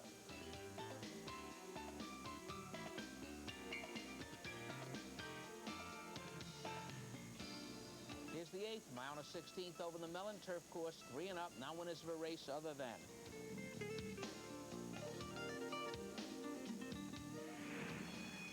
And they're off. Henry S. was off a bit slowly. In mid-pack, Cinnamon Bay is there. Reason Prevails. Darby Stubbles toward the inside. And Full Approach. Farthest out into the track, it's Stair to Heaven. Moving into the first turn, and Darby Stubbles on the inside. Full Approach short lead. Darby Stubbles on the inside running second. Stair to Heaven right there with the lead. Here's Noah, hard held fourth. Linkatariat hugs the hedge, saving ground in fifth. Cinnamon Bay is 3 wide in sixth. 2 lengths to Reason Prevails in seventh. On the outside, On Cue is 8th. Gaucho is 9th. Tata Rouge 10th. Cadence Count 11th toward the inside, and the slow starting Henry S. is the trailer, and the leader is Full Approach. Up the back stretch, the quarter went in 23 4/5 seconds. Full Approach bounding along by length. Stair to Heaven just off his flank second. Darby Stubbles is third. Linkatariat between horses fourth. Here's Noah with clear running fifth on the outside. Cinnamon Bay only 6 lengths from the lead, running in sixth position. On the outside, On Cue is 7th. Reason Prevails is 8th. Henry S. is called on for more run. He's 9th and moving on the outside. Then Cadence Count, Gaucho, and Tata Rouge. Stare to Heaven getting on even terms with Full Approach. And those two are head-to-head as they round the far turn. Then Darby Stubbles. Here comes On Cue on the outside. Henry S. forced to come 5 wide in his bid for the lead. Cadence Count is in with a chance. In behind a wall of horses, only 3 lengths from the front. Reason Prevails is also crying out for running room. They're coming to mid-stretch now. On the inside, Full Approach. On the outside, Darby Stubbles coming on to get a short lead. Stare to Heaven couldn't keep up. Here comes Henry S. The 16th pole. Darby Stubbles under a furious left hand by Jerry Bailey, holding on to a short lead. On the outside, Henry S. Toward the inside, Groucho. Cadence Count. Darby Stubbles holds on. When we did the between race trackle, we were taunting Bob Brennan, master of the Due Process stable. Couldn't understand why this horse wasn't the favorite. They were betting, I think, Groucho is the favorite. And even at the end, it went off at 3-1, a very square price off its previous turf races. Due Process stable, Ronaldo Nobles, Jerry Bailey, 840, 560, 440. This was not easy to get, but it is Siak and Chavez. Henry S, 2960, 1520. Cadence Count, 440. The 3-7, 337.20. Now we're moving on to the feature, 77th running, Saratoga Cup, $250,000, a mile and 8, 3 and up. Colonial Affair, Santos, Federal Funds, Dennis Carr, Pistol and Roses, Mike Smith. West by West, Pat Day, Miners Mark, Jerry Bailey. Thunder Rumble, Richard Miliori, Walenda, Craig Perrette, Itaka, Shane Sellers. And they're off in the Saratoga Cup. Federal Funds breaks well. Thunder Rumble is there. There goes Itaka from his outside post. And Pistols and Roses is flashing speed today as they make their way into the first turn. It's Itaka from the far outside, sent up to take a short lead. Itaka will be the early leader. Pistols and Roses, the gray, runs along in second. And Thunder Rumble is third in the early going, up close to the pace. Then a break of 4 to Federal Funds. Miners Mark to his outside. Another 4 back to West by West. Colonial Affair is already 10 lengths from the lead. And another 4 back to Stretch Running Walenda, the trailer behind an opening quarter of 23 3/5 seconds. The long shot leader is Itaka, and he leads by 3 from Thunder Rumble. Pistols and Roses is rating in third position. Then a break of 4 back to Federal Funds. Miners Mark is unhurried alongside him. They're about 10 from the front. Then West by West. Colonial Affair is on the outside with clear running down the backstretch. Walenda still loping along, unhurried at the back of the pack. The half went in 47 seconds flat. Solid fractions here as Itaka continues to lead the way. Thunder Rumble is poised in second position. Pistols and Roses called on for more run there by Mike Smith. He's running third, 5 lengths from the lead. Farther back, Federal Funds is fourth. Miners Mark is still 8 lengths to make up. Colonial Affair launching his bin on the outside, and Walenda's following his move. They're coming to the top of the stretch. Thunder Rumble now is coming to the long shot leader Itaka. Pistols and Roses on the outside is running in third. Colonial Affair is fourth. West by West down toward the inside in fifth. Walenda's on the far outside. And as they hit the 8th pole, it's Thunder Rumble in front. Thunder Rumble coming to the 16th pole with the lead. Itaka's running second. Walenda's on the outside third. And here is Thunder Rumble and his trainer Richie O'Connell back in the winner's circle at Saratoga. If you like a good story, you better like this one. The New York-bred Thunder Rumble, he won the Jim Dandy 2 years ago, then came back and won the Travers. They took him away from Richie O'Connell. They sent him to California. Richie got the horse back. Second start for Richie, won an allowance, wins the Saratoga Cup. Miliori rode him perfectly right to their game plan. Louis, the clocker, gave him out 2 years ago and did today too. Thunder Rumble, $860, $440, and $3. Behind them, pretty close. West by West, $420, $280, Walenda, $280. The exacta 6-4s, $40-20. The triple 6-4-7, $161. Here's the 10th race. It's a mile and 8, 4 and up. Claiming tags 35 to 30. Keep your eye on the number 6 Private Plan. This was a late scratch. It was the favorite. There will be a Conso double and refunds. Still the leader. Maraud in front coming to mid-stretch. A Call to Rise and Carney's Kid giving their all. Iron Gavel is fourth at the 8th pole. It's Maraud, leg weary, but still determined to hold the lead. A Call to Rise with a final try. Maraud weakens some more, and A Call to Rise takes the lead just outside the wire. A Call to Rise wins. Murad was second, and Carney's Kid third. Richard almost got himself the late double, but Mike Luzzy didn't let him. Julie Stables, Mitch Freeman. A Call to Rise, $11.65, $24. Murad second, $6.44.80. Carney's Kid virtually wiped out at the start, $7.20 to show. The 610 doubles, $81.80. The 610 console using the private plan, $9.20. The exact, the 10-11 is $77. The triple consecutive numbers, 10-11-12, $217.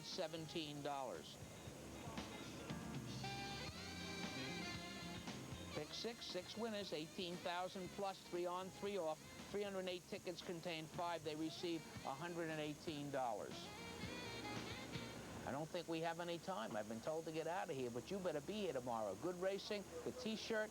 I'm a little bit of a community billboard up here, so my friend Jerry Bailey has asked me to remind those who are up in this area that tomorrow night at Heritage Park in Albany, our jockeys, led by Bailey, all our top riders, will play the local media all-stars, and the first 1,200 will get that T-shirt, and it's $3 and it's for charity. Heritage Park tomorrow night, 6:30 p.m. Let's get to the show right after this.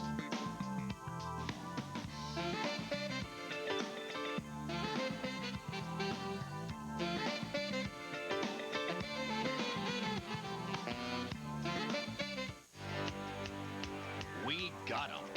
In the National Charts Weekly, the essential tool for multi-track handicappers. Weekly charts from 7 major tracks, North American and European stakes recaps, a week in review editorial, a convenient horse index, and more.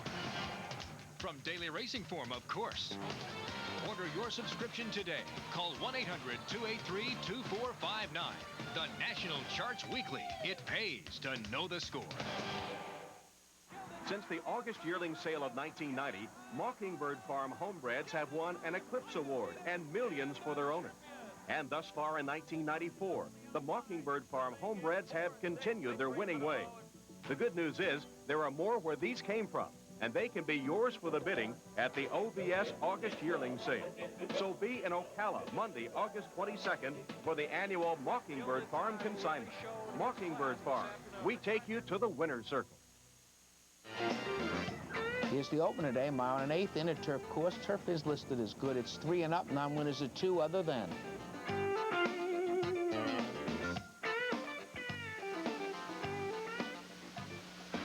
And they're off. Flaming Falcon comes out smoothly to the lead. Sky Hero wants that early lead. Sky Hero now up to take charge in the early going, and Watershed is alongside to provide him some company. Then there's a break of 3 lengths to Flaming Falcon, who settles off the lead, running a bit keenly now. In 3rd position, Warm Wayne is 4th. Grand Continental hard held on the outside 5th, followed by Not for Love 6th. 3 lengths back to Tidy Colony. Then a break of 5 or 6 to Sun Valley Sunday, and the late running Rover Boy is lagging well behind the rest. The opening quarter went in 23 2/5 seconds, with Sky Hero pressed by Watershed, Flaming Falcon raiding in behind the lead 3rd, Warm Wayne between horses 4th, and Grand Continental 3 wide, a close 5th. 2 lengths back to Not for Love, and to his outside, it's Tidy Colony. And then a substantial break is about 6 or 7 lengths to Sun Valley Sunday, and an even more substantial break back to Rover Boy. The half went in 48 4/5 seconds. They're heading past the half-mile pole now, and it's been Sky Hero still holding on to a short lead. Watershed's been right with him the whole way. Flaming Falcon's had a good trip. There goes Warm Wayne. Warm Wayne now creeping toward the lead on the outside 3rd. Grand Continental is right there 4th. In between horses, Not for Love, only 3 lengths from the lead. Flaming Falcon's had a perfect trip so far. Tidy Colony's in with a very good chance, only 4 lengths from the front. They're moving toward the top of the stretch. And Watershed has fought his way to a short lead. Warm Wayne right there on the outside. Sky Hero is now back toward the inside, running in 3rd. Not for Love is 4th. Flaming Falcon in behind horses 5th. And Tidy Colony was blocked. He had nowhere to go. They're inside the final furlong, and Not for Love grabs the lead. It's Not for Love in front now by a length. Tidy Colony has found running room, coming like a rocket as they come down to the line. Not for Love holds on. Fastest horse doesn't win every race. Watch Shane Sellers aboard Tidy Colony. See him with the white hat? He got himself in a jackpot behind a wall of horses. He does pull out, and he does his best to win the race, but he's never going to catch Not for Love. Not for Love, the morning line favorite, but the wise guys must have figured this is strictly dirt form, and McGahee's putting it on the turf as a final desperate measure. Well, the desperate measure under Captain Jerry Bailey of tomorrow night's baseball team is about to win the race. Brogdon Mills fifth, Jerry up. Not for Love, 11:40, 5:20, 4:40. Tidy Colony, probably best, 5:20, 3:60. Flaming Falcon, $6 to show. The 8-6, $68. Second race is at 1 mile and 8. These are 3-year-old fillies, claiming tag 75 down to 70. Safe at Home set sail for the stretch. The leader now by a length. Royal Invite second, and Roman is third. Little Spirit switched to the outside, and Safer down on the fence. Safe at Home opening up at the top of the stretch now, roused to a 3.5 length lead. Royal Invite's been left behind in second, then Safer toward the inside is running in third. Down to the final 16th, Bailey busy on Safe at Home to hold the others at bay, and they're picking going these up in progress so we can bring you those late races where you might have made a bet and gone home. This was a layover on paper. It's going to come up that way. The horse on the lead walked the first 3/4 of a mile and still couldn't hold on. Safe at Home, the favorite. Harry Manassi and Phil Serpy. Jerry Bailey sweeps the double. 380, 220, 210. Royal Invite, 260, 210. Sapor, 210. The 1-6 is $7. The Quinella is $4. The early double 8 and 1, $23.80. On to the inner turf for one of those fun races. Maiden 2-year-olds going a mile.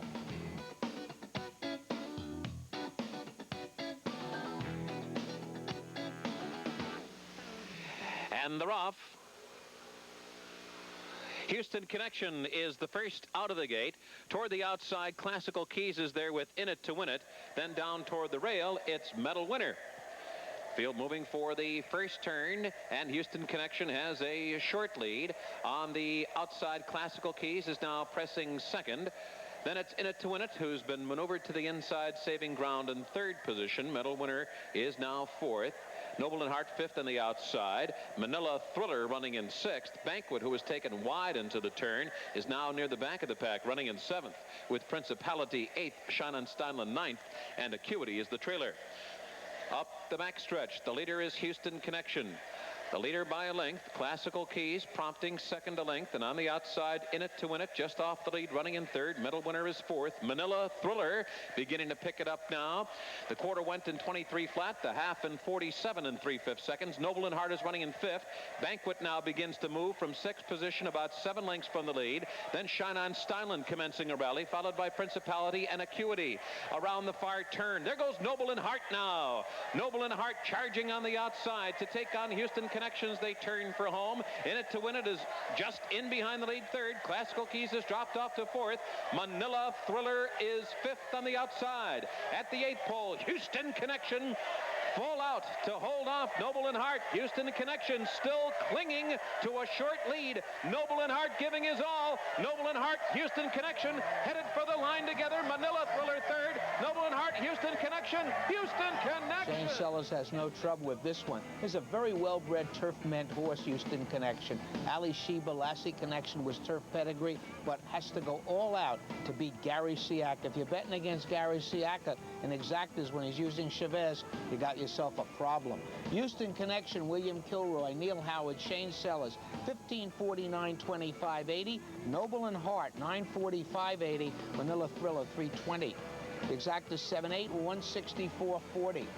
Now we move to the Mellon Turf course. A mile and 8, 3 and up. Now one is the race other than Maiden claiming a starter.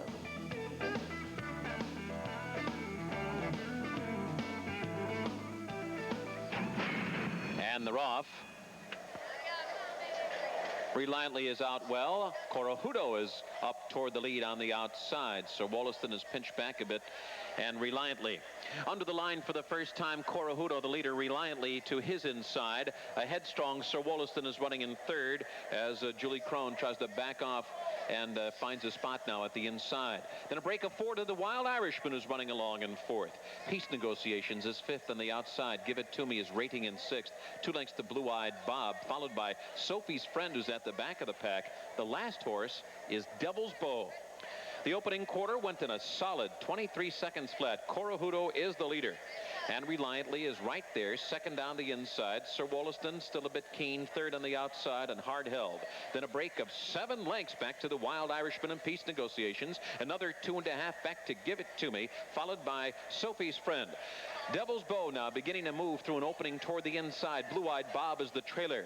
Corojudo continues to be the leader, the half in 47 1/5 seconds. Reliantly has been tracking him throughout. Sir Wollaston is running in third. The Wild Irishman is taken to the outside for a clear aim now, and now on the inside is the Wild Irishman, only 3 lengths from the lead. Then peace negotiations. On the far outside, there goes Sophie's Friend launching a strong bid outside Horses.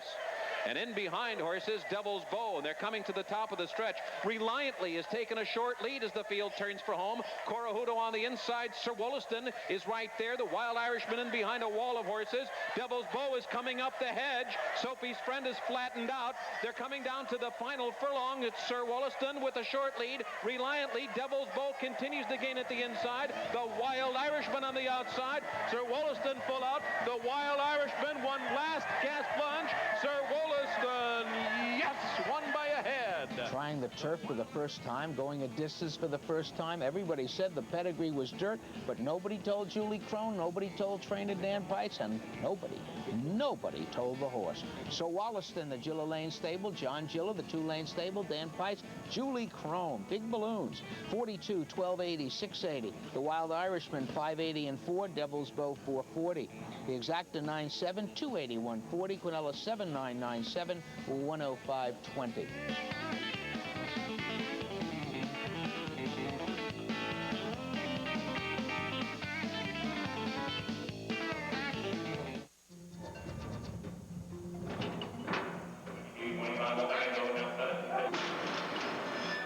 The symbol of success is the OBS. At the sales, on the track, the symbol of success is the OBS. The Ocala Breeders' Yearling Sale starts Monday, August 22nd. Get more for your yearling dollar in Ocala. August on Sports Channel is red hot. The Mets battle the surging Astros, Justice and the Braves, the Expos, Cubs, and more. Pro tennis heats up with the Hamlet Cup. Plus, the Tour's best women duel in the Canadian Open. Hoop it up on our fast-paced 3-on-3 tournament. Special athletes meet the challenge. Special Olympics, the spirit of champions. Make reservations to join Rusty Staub at the plate. Summer Racing 94 features the cane pace. It's all for you in August on Sports Channel.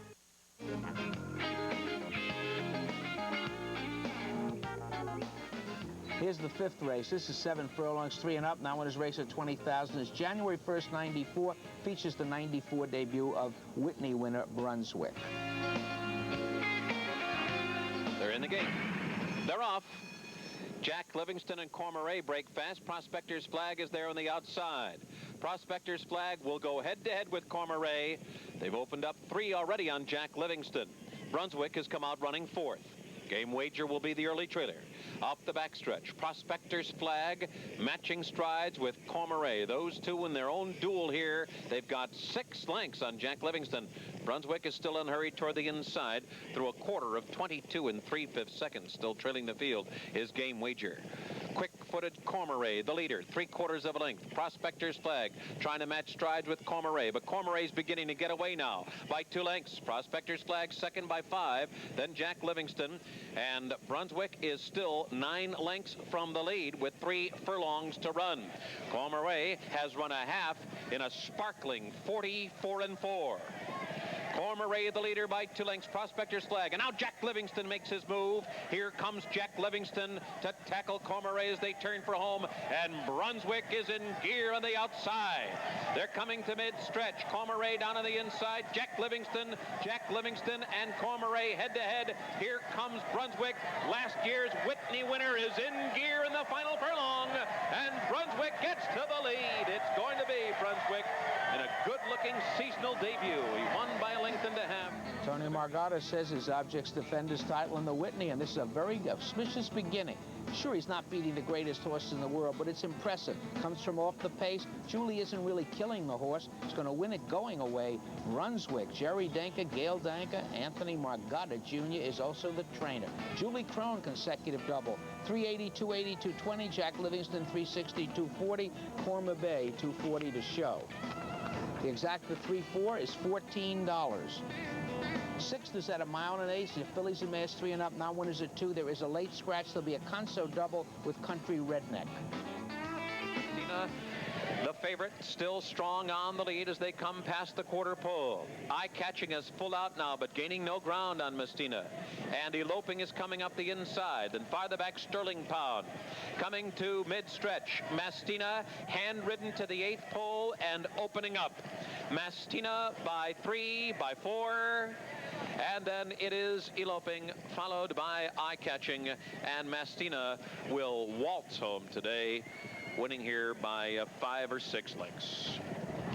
I meant a Conso pick 3 if you have the winner of the 5th and you use Country Redneck and you win the 7th. This was a layover and wins accordingly. Main controlling speed. Penny Whitney, Lisa Lewis, Mike Smith, Mestina. 442.60 out, Eloping 3 and out, Sterling Pound out. Show betting was refunded and there were no exactors on this race. If you bet one, you get a refund. Here's the 7th race, 1.8 miles, inner turf, 3 and up. Now winners are 2 other than. The 2 heavy favorites are on the inside. Indian Sun, Bailey, Ed the Goldsmith. Whitney Tower, Robbie Davis, Water Skipper Crone. Luciano Peace out. Sirius Spender Chavez, Palace Piper Leon, Jesse F. Shane Sellers, Gito John Velasquez. And they're off. Whitney Tower has good early speed. Here's Gito on the outside up toward the lead, and Sirius Spender is also there. Gito will be the early leader. Sirius Spender backs off to run in 2nd position. Water Skipper glides over to the inside. 3rd, Palace Piper moving up from the outside now. Then it's Jesse F. under a hard hold running in 5th position, followed by Whitney Tower, who's saving ground in 6th. Then it's Add the Gold, and Indian Sun is the trailer. Around the turn, Gito the leader, a length and a half, followed by Palace Piper tracking 2nd. The first quarter was posted in 22 3/5 seconds. Sirius Spender's 3rd on the outside now. And then it's Water Skipper reserved at the rail while saving ground. Jesse F. is running in 5th, about 7 lengths from the lead. To his inside, Whitney Tower. And the 2 favorites are 2nd to last and last. Add the Gold and Indian Sun. The half and 47 and 4. They're midway down the backstretch. Gito is still the leader. Palace Piper still tracking 2nd by 3 1/2. Water Skipper relatively unhurried at the inside. On the outside, Sirius Spender. Whitney Tower hemmed in at the inside, followed by Jesse F. now 6 lengths from the lead. There goes Add the Gold, launching his bid from the back of the pack, and Indian Sun is following Add the Gold around the turn. They're approaching the top of the stretch now. Gito's been in front the whole way. Now Leon is asking Palace Piper for more run. Water Skipper is put to a drive at the inside. Add the Gold was fanned wide into the stretch. Whitney Tower is down inside. Indian Sun is in behind horses. The leader is Palace Piper. Palace Piper now in front by a length. Add the Gold on the outside. On the inside, here comes Whitney Tower, who's found room. Palace Piper and a host of pursuers coming down to the line. They've run out of ground, and Palace Piper wins. 2 favorites here, Indian Sun and Add the Gold, have come from behind horses, and they just weren't able to come from behind. Gilberto Leon does the right thing on Palace Piper, places him right behind Gito, takes over, and has enough left to withstand the challenge of Whitney Tower. Palace Piper, Elizabeth Jerkins, Jack Shelley, Alan Jerkins trains, Gilberto Leon. 16, 760, 660. Whitney Tower, 927.40. Jesse F, 740. The 2 favorites are gone. Pick 3, 317 is $140. That Conso 337 is $49. Exact is 73, 186.40.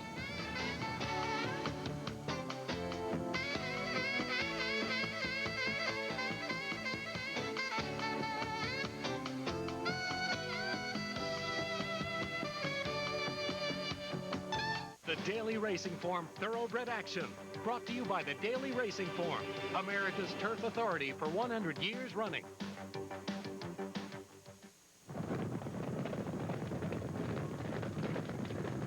In the world of handicapping, you've got to make the right moves at the right time. Speed is of the essence. Knowledge is power, and buyer's speed figures are the key. Now, the key is in the form. Buyer's speed figures come to Daily Racing Form. Pick it up today. Daily Racing Form, where winners come to play. Sunjet International, still leading the way west with low airfares. On Sunjet, you can fly from New York via Newark to Los Angeles from just $129 each way. And New York to Dallas on Sunjet from just $99 each way. Call 1-800-4-SUNJET to reserve your seat. The City of Stars from just $129. The Lone Star from just $99. Sunjet, we've got your ticket to the stars, too. Call 1-800-4-SUNJET. Promotional consideration has been provided by New York's favorite Italian eatery, the Luna Restaurant, conveniently located across the street from Belmont's Clubhouse. The Luna offers the very finest Italian cuisine. Find out today why when New Yorkers want the best dinner or lunch, it's also reasonably priced. They make the obvious choice. They go to the Luna. See you there.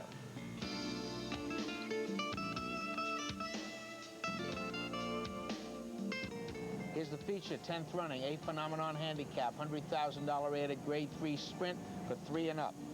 Boomtowner and Chief Desire, the Hush and Entry, Lovato and Migliore. Friendly Lover, Rick Wilson, I Can't Believe, Eddie Maple, Dalhart, Mike Smith. R.D. Wild World Scratch, Boundary, John Velasquez. The heavy favorites, Cherokee Run with Craig Perret. And they're off. I Can't Believe It gets out first. Boundary is also right there, along with Dalhart.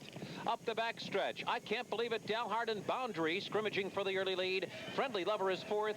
Cherokee Run is fifth and laying off the lead on the outside. Then Boomtowner down on the inside, followed by his stablemate Chief Desire. Dalhart is the leader, and he drills a quarter in 22 and 4/5 seconds with I Can't Believe It to his inside. Just off them on the outside, Boundary runs a close third. Friendly Lover, Cherokee Run now only 2 lengths from the lead. Then it's Boomtowner and Chief Desire. It's anyone's race, 5 lengths from front to back as they approach the top of the stretch. I Can't Believe It, hugging the fence. Dalhart still under a hand ride right there. Boundary's under a hand ride. Cherokee Run poised in striking position on the outside. Boomtowner, Friendly Lover, Chief Desire wide open with a furlong to run. And here comes Boundary. Boundary a short lead, and Cherokee Run. Boundary and Cherokee Run head to head as they pass the 16th pole. Cherokee Run and Boundary giving their roll. Boundary's the better of the two. Boundary out. Good stretch duel with the second favorite, beating the favorite under a nice ride by John Velasquez. Mrs. William Hagen Perry, Claiborne Farm, Billy Mott's the trainer. Boundary is going to get this one. Cherokee Run seems to hang, has absolutely no excuse. Boundary 10.40, 3.40, 260. Cherokee Run 260, 210. I Can't Believe $3 to show. The exacta 6-7s, 22. The triple 6-7, 3, 158. The instant double, 7 into this race. 7-6 is 114.60. It's not even instant double. That's our late double because the 9's a simulcast. The Arlington Handicap, Grade 3, 1.25 miles on the turf, 3 and up with a $250,000 purse. They're all in line. And they're off. Bit of a poor start for Maristani, but not for Fanmore. He'll come right to the front, and Split Run is away in good order toward the outside as well. Then Star of Cozine, Smarganotto, Mr. Light Trace will be wide as they come down the line the first time. Dinner and Rio between horses, and Maristani will settle at the back. Fanmore has the lead by a length, and Split Run will travel in second position. Smarganotto between horses is next. Star of Cozine is down to his inside. Mr. Light Trace keeps moving in the center of the course. He's gone to third position now. That leaves Maristani alone at the back, joined by Dinner and Rio. Those two about 4 lengths from the lead, though, through the first turn. Opening quarter in 25 and 1/5 seconds. Fanmore on the lead by a length and a half. Split Run. It's just biding time in second. Mr. Light Trace now is lingering in third. He's third by a neck with Star of Cozine down to his inside. That one about 3 lengths from the lead. Then Smarganotto, Dinner and Rio on the far outside at the back, and Maristani stays right next to the rail. 3.5 lengths from front to back now as Split Run is being asked to try to challenge Fanmore for that lead after a half in 50 seconds. But Fanmore still has the advantage by a half length. Split Run is there to his outside. Star of Cozine is taken to the outside now in third. He's still 2 from the front. Mr. Light Trace is there with him through the turn. Maristani is wedged down to the inside. He's within 2 lengths of the lead. He goes to third. He just moved past Star of Cozine, and Maristani's going to need room, though. It's still Fanmore and Split Run up front. Maristani, he's just looking for the chance to strike. He'll have to go wide out of the far turn. He's got clear sailing now. Maristani to challenge Fanmore, and Split Run between them. Star of Cozine not a factor. Maristani on the outside has the lead ahead. Fanmore is trying to fight back. He won't go away. Fanmore, here's a tremendous effort. At Arlington, somebody bet $100,000 to show on Star of Cozine. You should see those show prices. But here, it's Fanmore and Pat Day, 380, 260, 240. Maristani 4 and 3. Split Run 320. The 2-5 exacta 1620. Triple 2-5 $478. Here's our finale. Milan 316. Mellon Turf Course. Maiden Fillies and Mares 3 and up.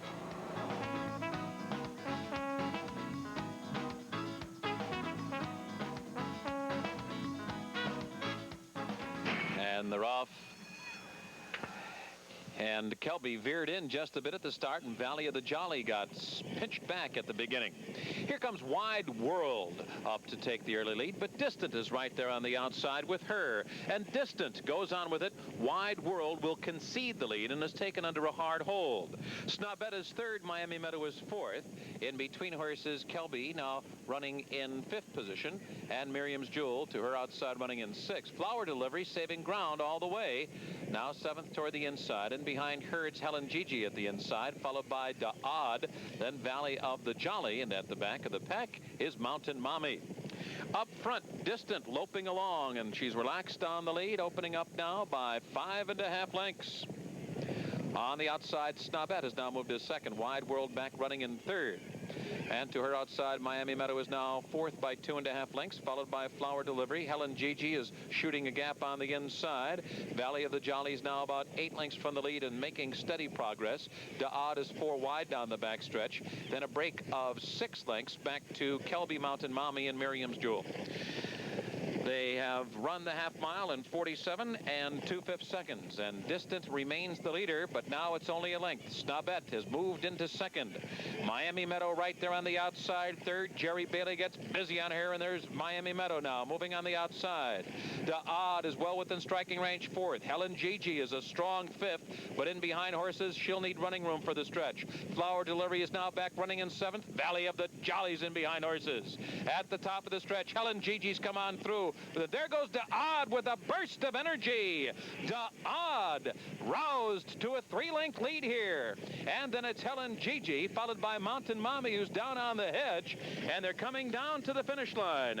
And it will be Da Odd striding away through the final furlong to a 4-length win. Helen Gigi. If the Heart improved slightly over its last race, it was going to bury this field. She definitely at least ran the last race and even improved a little bit. Good sweeping move. Da Odd. Faisal Alahidlan, Mike Dickinson. Julie Crone gets her triple today. And the horse returns 7-4, 43-60. Helen Gigi, another check for Helen. 680, 560. Flower Delivery, 760. The exacta 4-6, 49-60. The triple 462, $662. Pick 6 today was tough. There were a lot of people here. Nobody picked 6. Look at that one-day carryover. 110,000. If you had 5 right, you got $1,147. That's our new policy. We want to show you those last 3 races if we can in their entirety. A 10-race card, awfully tough to get in 29 minutes. We know a lot of people go home, bet the last few, and want to watch it. We hope you enjoyed it. Good night. May the horse be with you.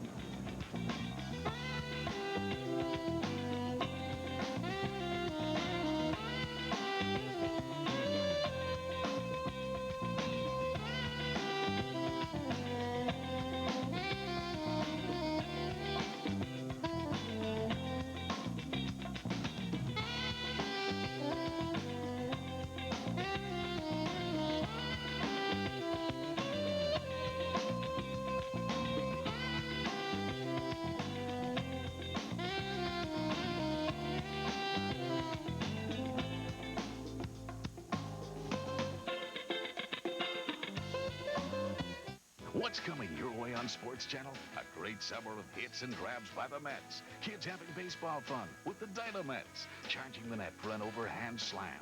Local guys who love to jam. Thoroughbreds racing from the gate. Rusty Stobbs at the plate. A blast at the beach playing V-ball. Legendary members of the Hall. Trotting and pacing for a big win. Pros and celebs shooting for the pin. Plus, there's much, much more to see on Sports Channel this summer. The place to be.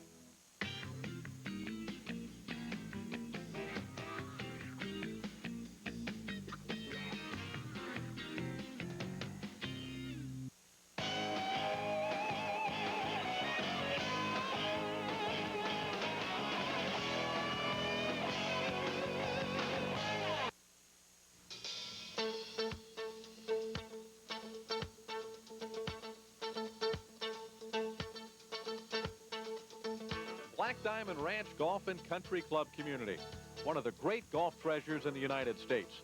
Nestled in the rolling hills of north central Florida, home of some of the most magnificent golf holes in the country, the renowned quarry holes of Black Diamond Ranch.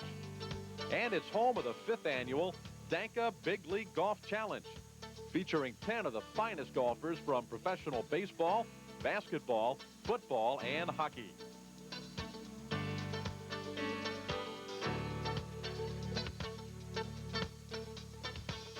Hi, everyone, and welcome to beautiful Black Diamond Ranch. I'm David Steele with Tournament Director Jim Yarbrough. And, Jim, this year's Danka Big League...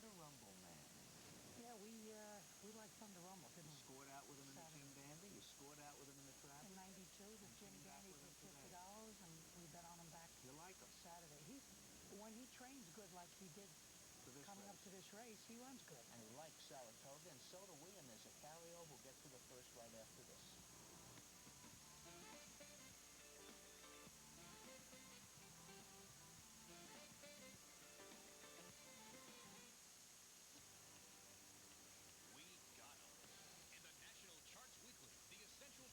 Multi-track handicappers.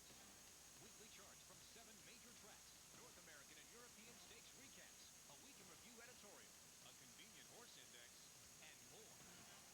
From Daily Racing Form, of course.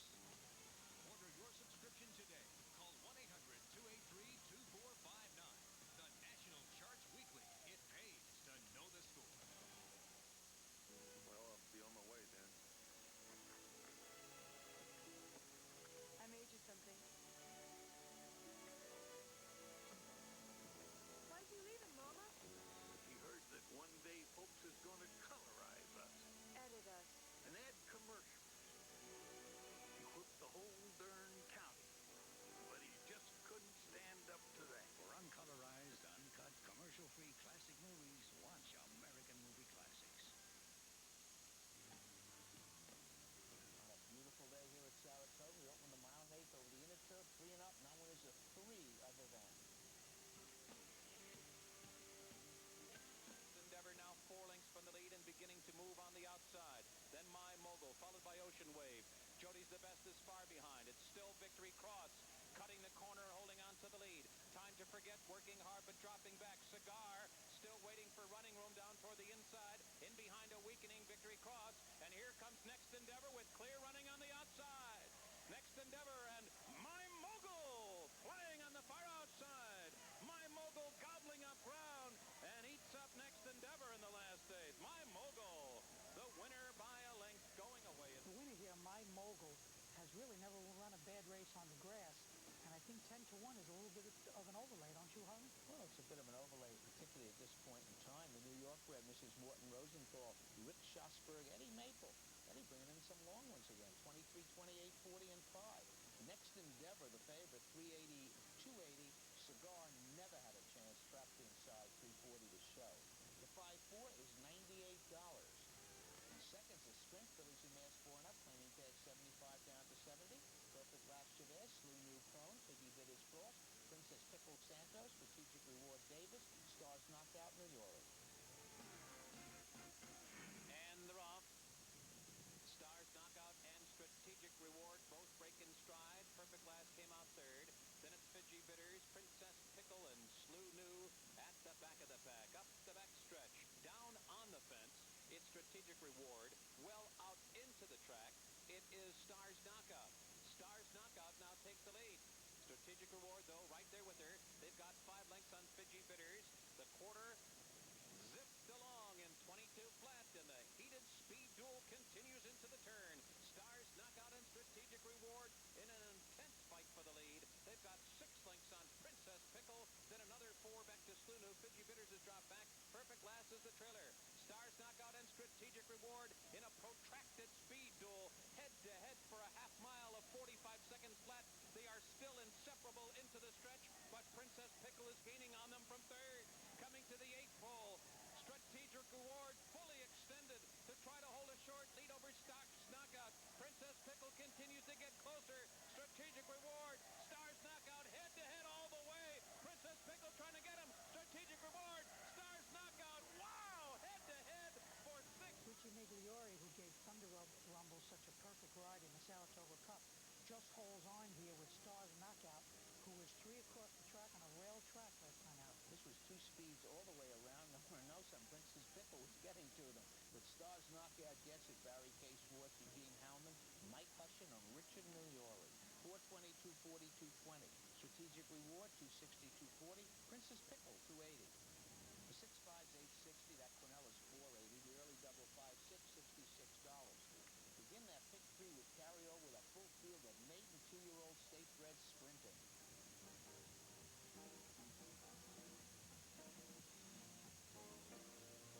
On the lead is Bobby's Coat, but he's on the lead nonetheless by a length. NASCAR J trying to get to that one again. Then farther back, Crafty Silver moves into contention.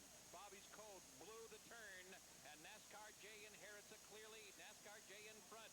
In between horses, Key Pro is coming hard now, and on the outside, Crafty Silver's taking charge. It's Crafty Silver now in front, and farthest out, coming hard is a Trebla moving into second. They're at the final 16th marker. Crafty Silver and a Trebla coming hard on the outside as they come down toward the line.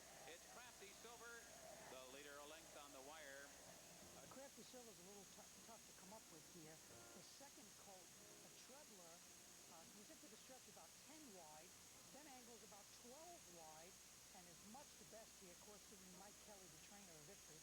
But not costing Skippy Shapoff a victory. Crafty Silver switched to apprentice Dale Beckner, back with New York bred. Mine Hill Stable, Shapoff, Beckner. Big balloons. If you got it, you're in good shape in the pick 6. 4680, 1760, 960. A Trebler, 660, 420. Revolutionary Era, 540.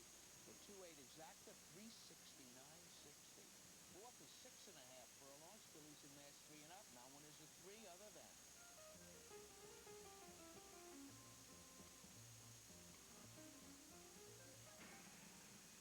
And they're off. Sexuality comes out running. Footing is there, and down toward the inside, Axe Creek. Footing the early leader. Sexuality on the outside, on the inside, Axe Creek. And just in behind that group, it's Ema, who now moves into 4th. Personal Girl is back to 5th. Wings Point was off a step slowly. Will be the early trailer. She's about 5 lengths from the front. And up front, it's Footing with a short lead. Just to her inside, Axe Creek is right there. Sexuality is backed off just a bit. There goes Wings Point now with the move on the outside. The quarter went at 23-1. They're a half mile from the finish line. And Footing holds a short lead. Sexuality now on the outside. On the inside, Axe Creek, those 3 across the track. Wings Point has moved up to be 4th, well within striking range. Ema down toward the inside, and Personal Girl moving toward the top of the stretch. Axe Creek and Footing still going at it head-to-head.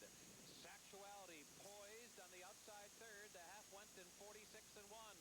Off the turn and into the stretch. Sexuality floated wide, but coming hard. Down toward the inside, Axe Creek and Footing battles away in between them. Wings Point, the favorite, has flattened out. Passing the 8th pole, Sexuality has taken a short lead. Footing giving her all at the inside. Those 2 dueling down to the line.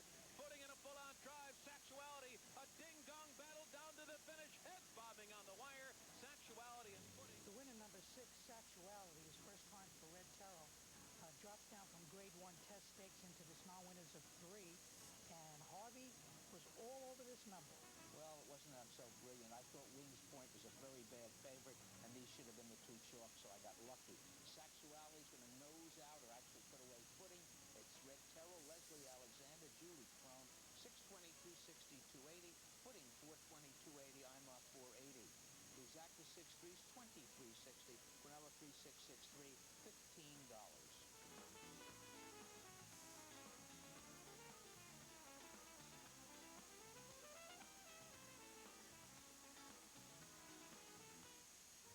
The all-new Subaru Legacy to turn a winter storm into a day at the beach. And a day at the beach? Well, Subaru all-wheel drive is the ultimate safety feature. It reacts instantly, transferring power automatically from the wheels that slip to the wheels that grip. So all you have to do is enjoy the drive. The all-season, all-fun, all-wheel drive Subaru Legacy. The beauty of all-wheel drive. Coming in August, 2 great reasons to watch tennis on Sports Channel. The Pro Tour's finest women clash in the Canadian Open. Chang and Edberg highlight a field of men's stars battling for the Hamlet Cup. It's all here in August on Sports Channel. You're out here, then here, but can't get there. How do you break through the barriers and get closer to the Mets? Simple. Watch the show that takes you inside the Mets. Modell's Inside Pitch. Fridays on Sports Channel.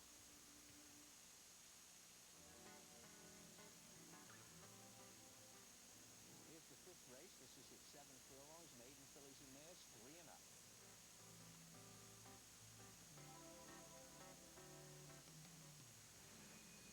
They're off. Dormcat comes out first. Faith and Dreams is there with a Fern Peach. Lily is Wish toward the inside. One Account is 5th in between horses, followed by Facula. Then Radiant Beams, Fight with Light on the far outside. Down toward the rail, Dante's Brew. Ridge at the back. Affirmed Peach has a short lead, but One Account is right there to her inside now. And just to their outside, it's Faith and Dreams. Farthest out into the track, Radiant Beams is up close, running in 4th. Dormcat is 5th. Fight with Light 6th on the far outside. In between horses, Facula, about 5 or 6 lengths from the lead. Farther back, Lydia's Wish, Dante's Brew, and Ridge at the back of the pack as the field rounds the far turn. Affirmed Peach continues to hold a narrow lead over One Account. Affirmed Peach now by a half length. On the inside, One Account running second. On the outside, Faith and Dreams right there. Here comes Radiant Beams with her rally up into 4th. Facula's drawn within 4 lengths of the lead. Affirmed Peach is turning for home with the lead. Faith and Dreams on the outside. One Account has dropped back toward the inside. Then farther out into the track, Radiant Beams. Facula is switched to the extreme outside for running room. They're all chasing Affirmed Peach, who's opened up by 3 as they move past the final furlong marker. It's Affirmed Peach with an insurmountable lead. On the outside, Facula coming late, and then Radiant Beams. Affirmed Peach wins by a diminishing. Affirmed Peach, who usually hangs, doesn't get a chance to hang today. Probably the best horse in the race is Facula, coming off a very fast-paced race. Last time out was way back. I don't understand why. Made a move and then made a right turn at the 8th pole, losing all chance. Probably was much the best. Mike Smith's playing baseball tonight for charity. Perhaps you want to go throw something at the poor guy. Affirmed Peach, experience pays off. 12th start. Sam Morrell, Chris Engelhardt, perhaps the switch to Santos. 22.60, 740, 460. Facula, 440, 360. Radiant Beam, 680. The exacta 7-4, $95.20. Here's the 6th. This is a mile and a 16th over the Mellon Turf course, 3 and up. Non-winners of 4 other than.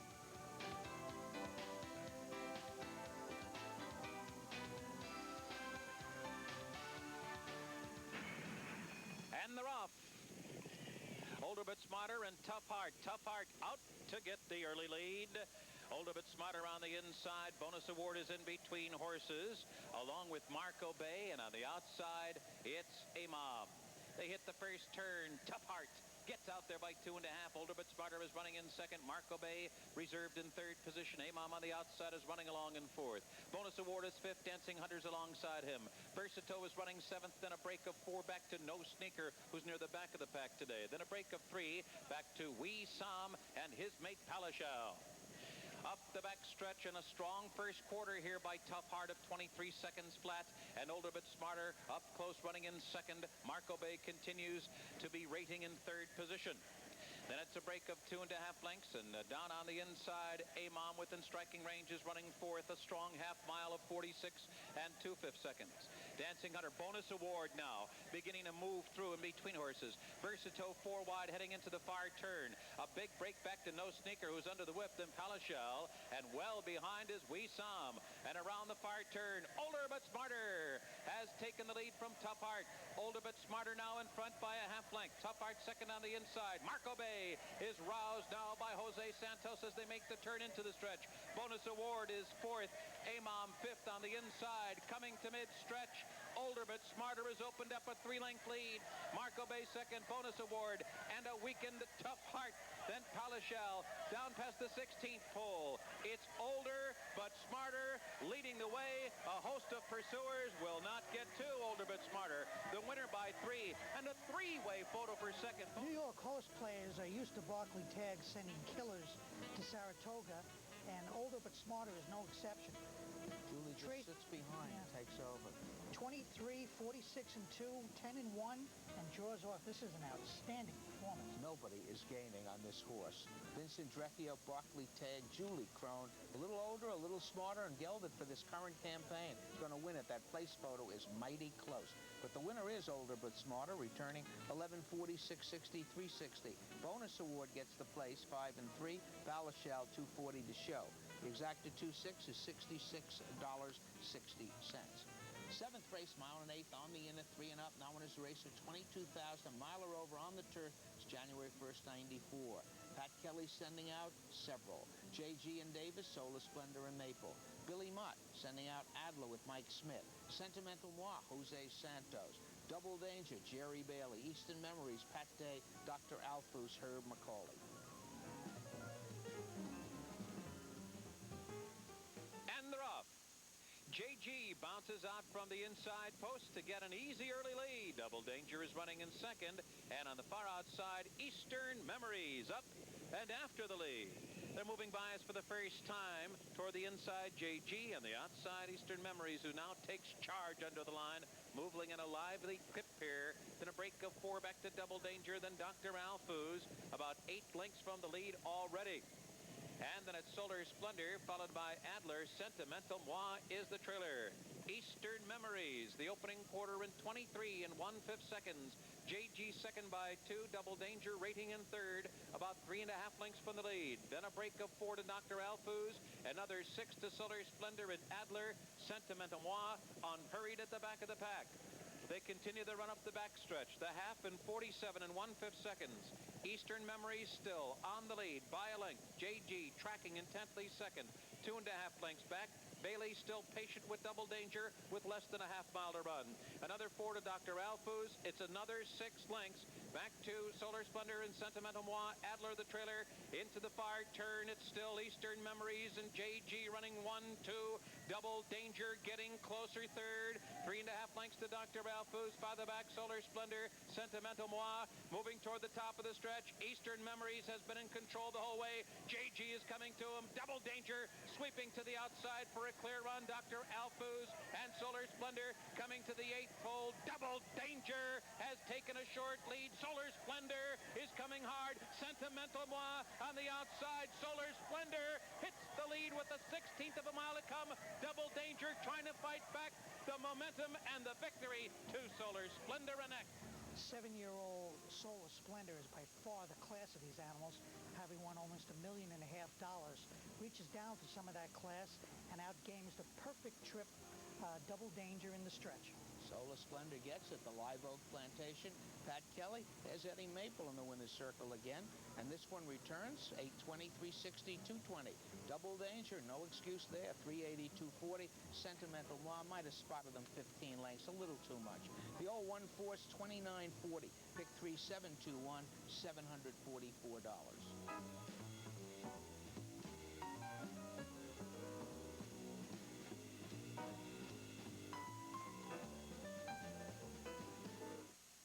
The Daily Racing Form Thoroughbred Action, brought to you by the Daily Racing Form, America's turf authority for 100 years running.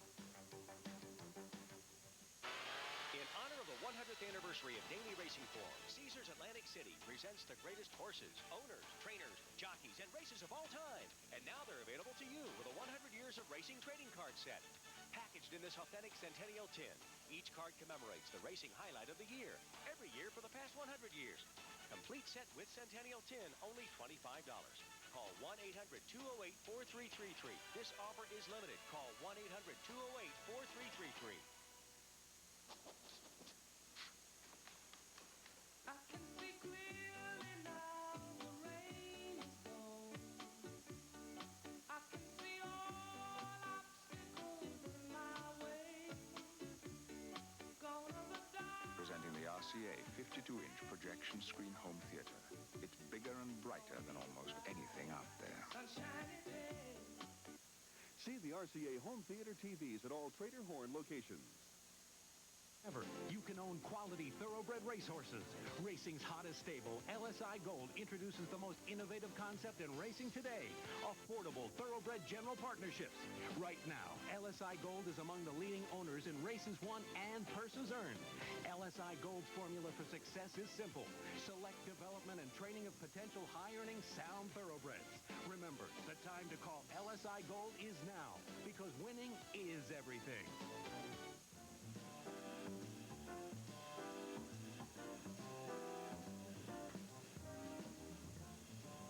Here's the 8th race today, a mile and an eighth over the Mellon Turf, 9th running of the Museum Racing Hall of Fame, $100,000 added grade 2 for 3-year-olds. Pretty good field here. Pennine Ridge, Bailey, Check Ride, Samine, Holy Mountain, John Velasquez. La Hint, Mike Smith rides the favorite. Jaggery John, Pat Day out from under Mike Luzzy. Zuno star Shane Sellers. I'm Very Irish, Craig Perret. I'll fax you Eddie Maple. Mr. Impatience, C.C. Lopez. Arandu, Ruben Hernandez. The field horses, novice minor Julie Crone. The load of hope, Herb McCauley.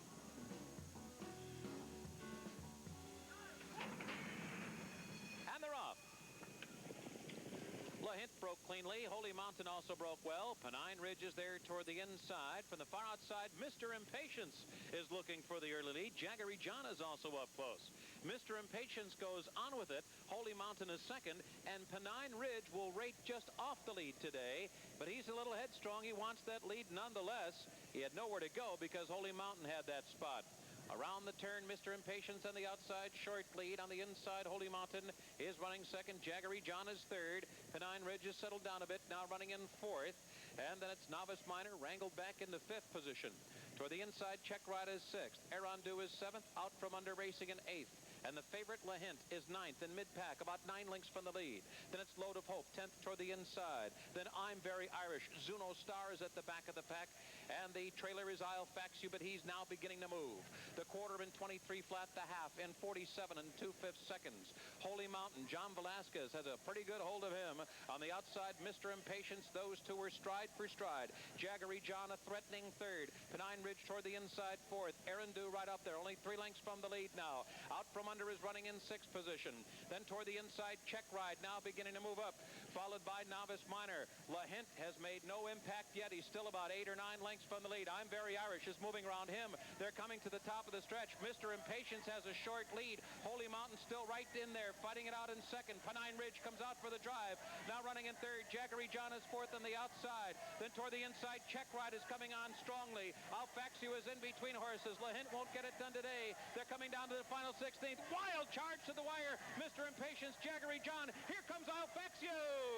I'll Fax You blows by them all. La Hint got loose late. Not good enough. It is I'll Fax You by 2 lengths on the wire. Jaggery. That's a triple for Eddie Maple, and you can see the way he's doing it. This is an outstanding ride. From dead last, didn't circle horses, split the field, came out. He's coming off 4 1-mile and a quarter races, so he has the bottom on these horses, and you can see what bottom does. You have more stamina than the others in the stretch.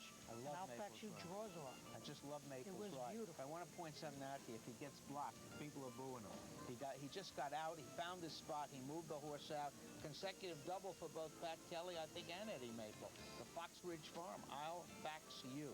And there was a dead heat for show, as you can see. But the winner, I'll Fax You, returns 34.60, 12.65.80. Jaggery John and Pat Day, 620, 360.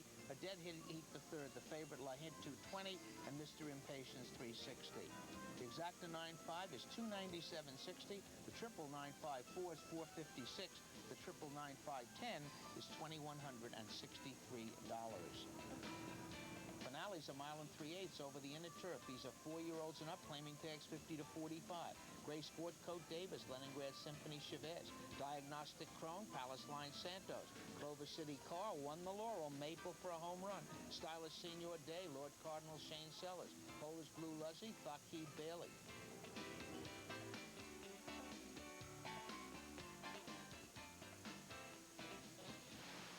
And they're off. Gray Sport Coat, Leningrad Symphony, and Diagnostic all go for the early lead. Clover City is there in 4th. Stylish Senor on the outside in 5th. And then Polish Blue is racing 6th. Down on the inside is Palace Line in 7th. Thakib on the outside is 8th, and Won the Laurel is 9th and last in the early going as the field comes into the stretch for the first time. The leader is Diagnostic. On the outside is Clover City. Down on the inside is the Gray Sport Coat racing 3rd. Leningrad Symphony, Stylish Senor, and Polish Blue are all heads apart. Then it's 2 lengths to Thakib. On the inside Palace Line, and Won the Laurel remains the trailer. Under the line the first time, the quarter in 24 and 3. Diagnostic on the inside.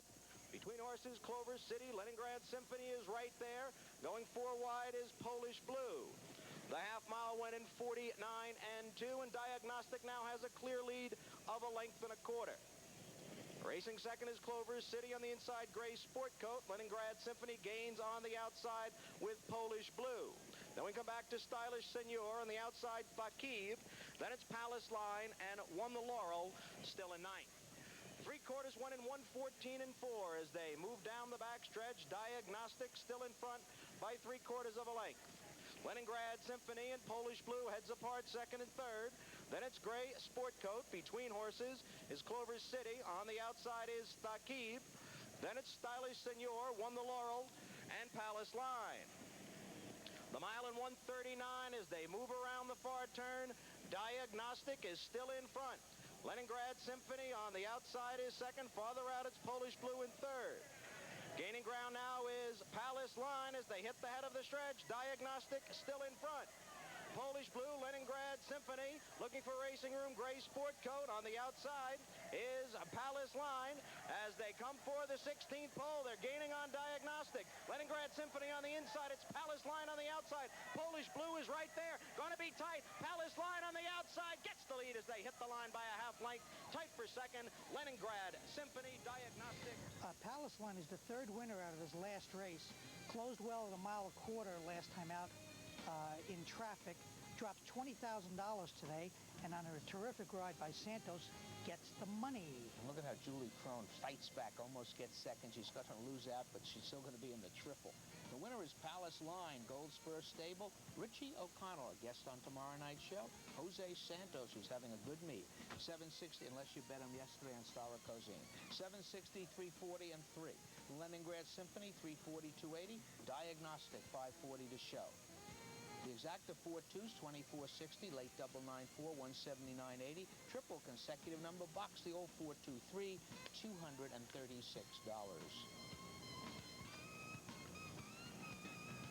Steve Christ on his main ticket today at the end of the first 5 races had this many winners. Does that tell you something? Nobody picked 6. I was surprised anybody picked 5. Take a look at these numbers. 6 correct, 5 out of 5 correct. There were 6 tickets. They received almost $14,000. Take a look at that carryover. $361,511. And believe it or not, this card I thought was virtually impossible. The one on Wednesday is not virtually impossible. For me, it's impossible, but it's a lot easier than today. It could be around $700,000, $800,000. Could go to $1 million, and it's hittable. I mean, there's no huge field. These were tough today. Yeah, very tough. There were 3 they races were very here. competitive You races. had to be pretty good to get in. You have no opinion for Wednesday. You're in hiding. I didn't see the card yet. This is maybe Richie O'Connell has Thunder Rumble back here. We'll have to bet. Incidentally, tomorrow night on Inside Racing, his man, Richie O'Connell, the comeback kid with his horse Thunder Rumble, and the main guest, Dick Hamilton, Stewart, 9.5 minutes on the scratches, and I'm telling you this, we could have gone 14. Unfortunately, we didn't have the time. Maybe we'll pick up the other 4.5 another day. He addresses the entire thing. Inside Racing tomorrow night. Good night. May the horse be with you.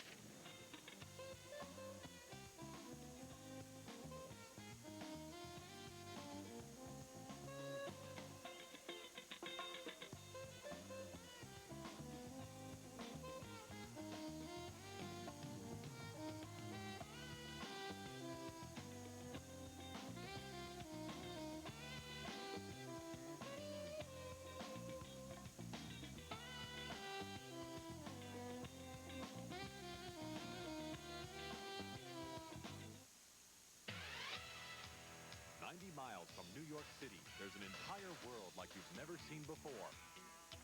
The Concord Resort Hotel, championship golf, indoor and outdoor tennis, live entertainment with the biggest names in show business, 1 million activities just for the kids, and much, much more. So leave your world behind and lose yourself in ours for a while. The Concord Resort Hotel. For reservations, call 1-800-CONCORD. What's coming your way on Sports Channel? A great summer of hits and grabs by the Mets. Kids having baseball fun with the Dynamets. Charging the net for an overhand slam. Local guys who love to jam.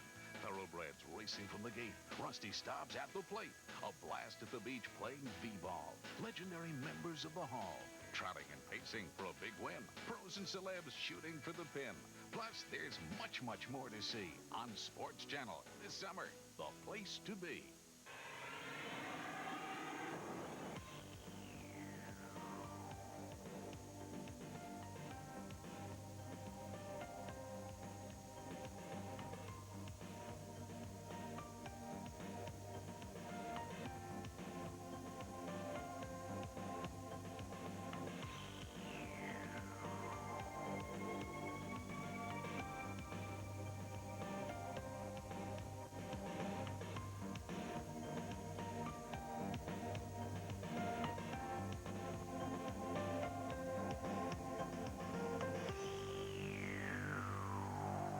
A scratch situation up here. To talk about it will be steward Dick Hamilton. Another timely issue, Thunder Rumble. His trainer, Richie O'Connell, will be here. Thunder Rumble, of course, coming off the win in the Saratoga Cup. He's now headed toward the Whitney. So a very timely and appropriate show this evening. We got to get to it right away. Of course, there'll also be races of the week. Dick Hamilton, right after this.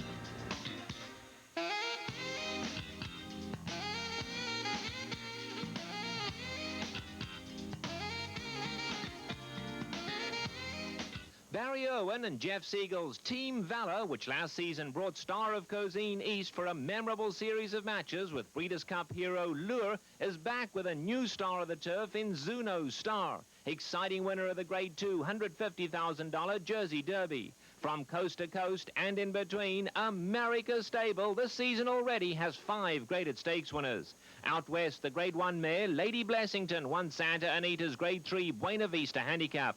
In the east, Santa Catalina won Gulfstream's graded Shirley Jones and First Lady handicaps. And Samba Carioca led a 1-2 Team Valor finish in the graded Joe Namath handicap at Gulfstream. In the Midwest, Breeders' Cup bound Demiloot Demishoot ran 6 furlongs in a record 108 1/5 to win Oaklawn's $150,000 Count Fleet handicap. Team Valor, General Partnerships, 800-734-5660. Team Valor, 11 stake horses, 10 of them graded in 1994.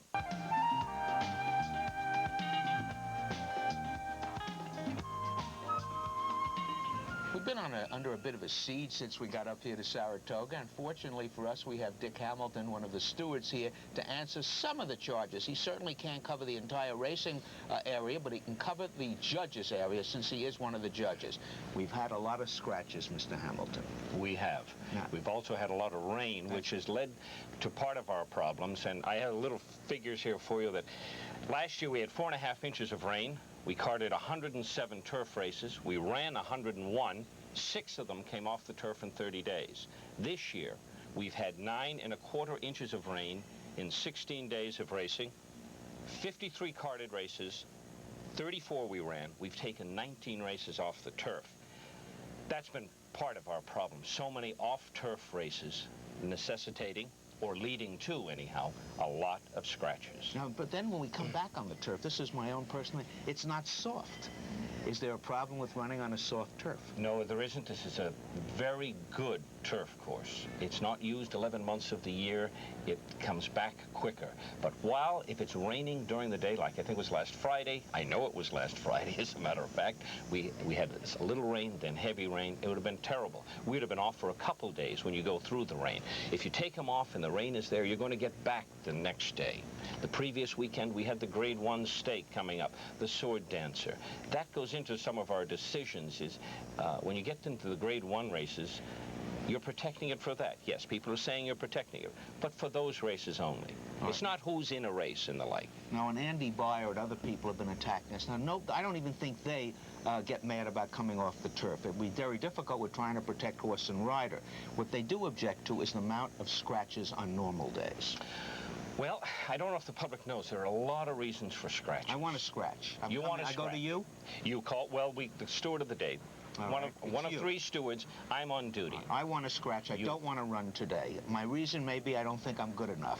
That is not a good reason, that you're not really good enough in the fact that you have a horse that is, that you just want to win the race. Now, if he's terribly overmatched, and especially now the track conditions working, if we're talking about a decent day, it's one thing. If you're talking about a day that you're going to a muddy track or sloppy track, you look at past performances. You check with our vet, the Naira vet, for the horse's condition.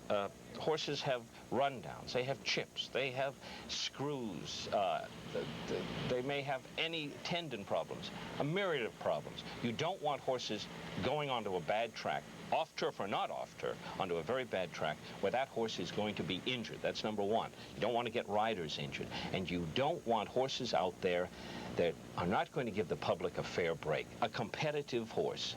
A horse, you take a look, he's been miserable on an off track. He's out there, the public is betting on it. Have you ever seen a horse out there with $0 bet on him? Right. Somebody is going to bet on a horse. We want horses out there that are competitive, that not for the qualification of the race, but are really competitive in their conditions. Let them go out there, let them run. It's better to have a 4 to 5 horse field of horses who are out there and can compete and give their best than to have 7 or 8 horses, some of which are just having a good time. I happen to have a letter here from somebody saying you should always have 8 horse fields. Only scratch when a horse could be injured and is verified by the vet. There is no reason when a race comes off the turf that this cannot be done. These beautiful thoroughbreds can use the exercise. In the morning.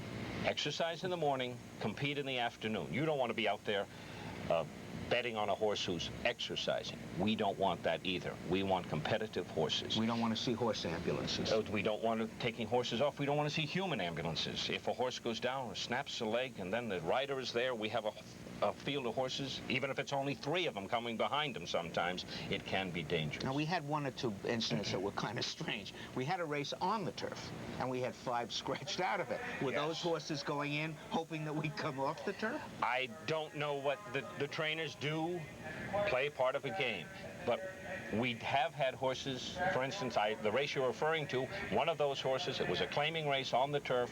There were no papers here for that horse. A rule is you cannot run without papers in a claiming race. That horse had to come out. We've had in other scratches this year, not eligible.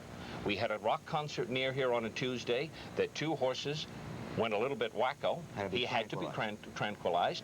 They're medicated. They had to come out. We have other medications. We, as I mentioned, not eligible. There are many, many reasons that horses get scratched. Now, another thing that you brought up, when we run our bottom turf here, it's $35,000 claimer. They may be worth less. A $35,000 claimer is the horse with the screws in him.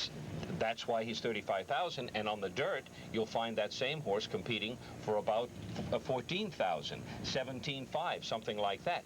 Why are they competing that way? It's their conditioning, it's their quality, and they usually have leg problems. Okay, now, I've gotten out. I went up to you and I got out. When can I run my horse back in a field I feel is more favorable? Vet scratches, you're out for 5 days, 5 entry days, which basically means if you scratch on a Saturday, you can compete on Friday. If you're in another reason that stewards have let you out of a field and it's become a very small field and you want to run back, there's also the stewards list of 5 days. You can say you're out. We can say, I say you're out, you're really not competitive. I can see a reason for this, but I don't want you coming back in 3 days in another race. You can be on a 10-day stewards list. You can be on a 10-day vets list. You can be on a permanent vets list. You're scratched at the gate. You get injured at the gate. There are lengths of lists. Do you think you should be tougher? You think our rules should be tougher on scratches? Or do you think the protection's there? I think the protection is there. Yes. Are we used sometimes by people? Yes. Are they looking at the entries and saying, "Eesh, you know, I didn't realize the second coming of Secretariat is in this race. There's no way I can win it." They're doing that. And that happens, yes. I told one trainer, it's not written that you enter, you must win a race. Then you get into the forcing of the issue. You will run him. You don't like that at all? I don't like that at all. I'm not saying that the trainer is doing anything wrong, but get that horse back to me if he's not handling the track. Yeah. And if we scratch him, he's going to be in the entries in the next week or so.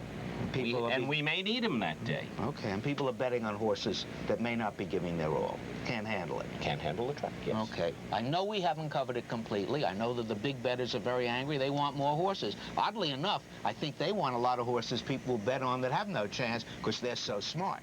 I'm not that smart. Me neither. Okay, we'll keep what we're doing at the moment until we can think of a better way. Right. Thank you. Dick Hamilton, we'll be right back.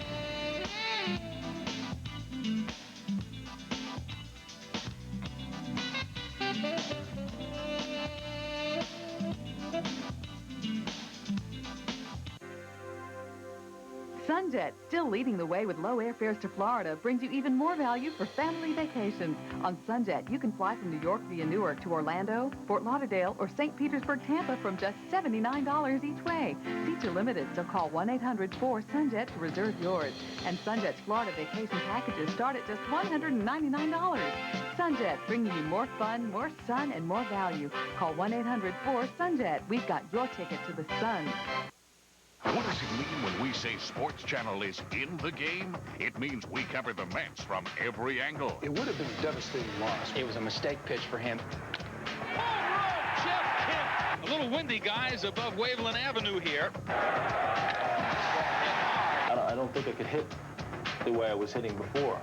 Padilla puts the hammer on this one. With the Mets, Islanders, Devils, and Nats, Sports Channel is in the game.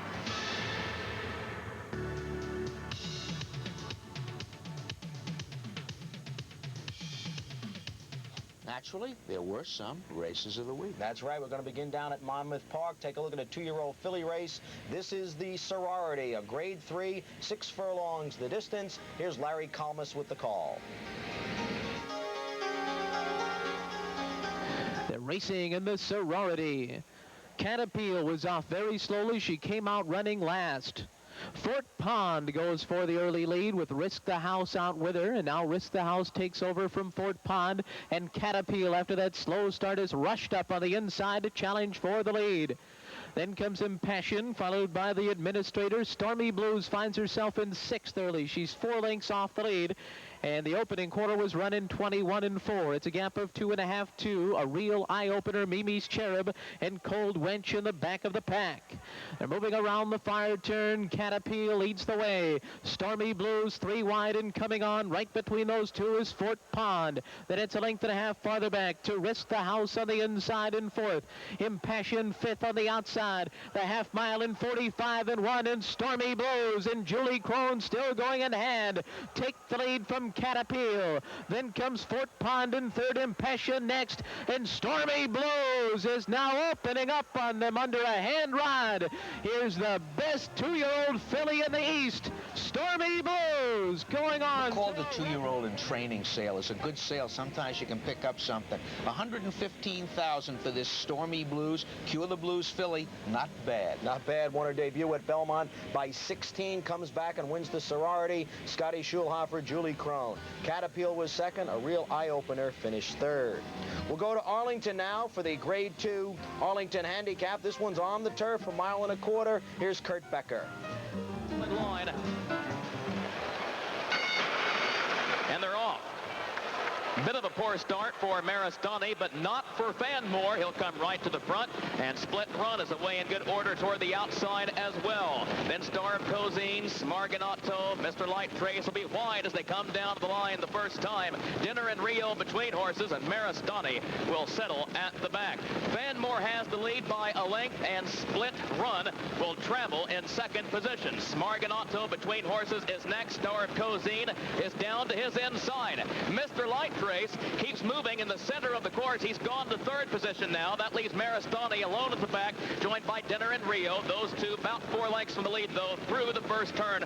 Opening quarter in 25 1/5 seconds. Fanmore on the lead by a length and a half. Split run. It's just biding time in second. Mr. Light Trace now is lingering in third. He's third by a neck with Star of Cozine down to his inside. That one about 3 lengths from the lead. Then Smarganato, Dinner and Rio on the far outside at the back, and Maristani stays right next to the rail. 3.5 lengths from front to back now, as Split Run is being asked to try to challenge Fanmore for that lead after a half in 50 seconds. But Fanmore still has the advantage by a half length. Split Run is there to his outside. Star of Cozine is taken to the outside now in third. He's still 2 from the front. Mr. Light Trace is there with him through the turn. Maristani is wedged down to the inside. He's within 2 lengths of the lead. He goes to third. He just moved past Star of Cozine, and Maristani's going to need room, though. It's still Fanmore and Split Run up front. Maristani, he's just looking for the chance to strike. He'll have to go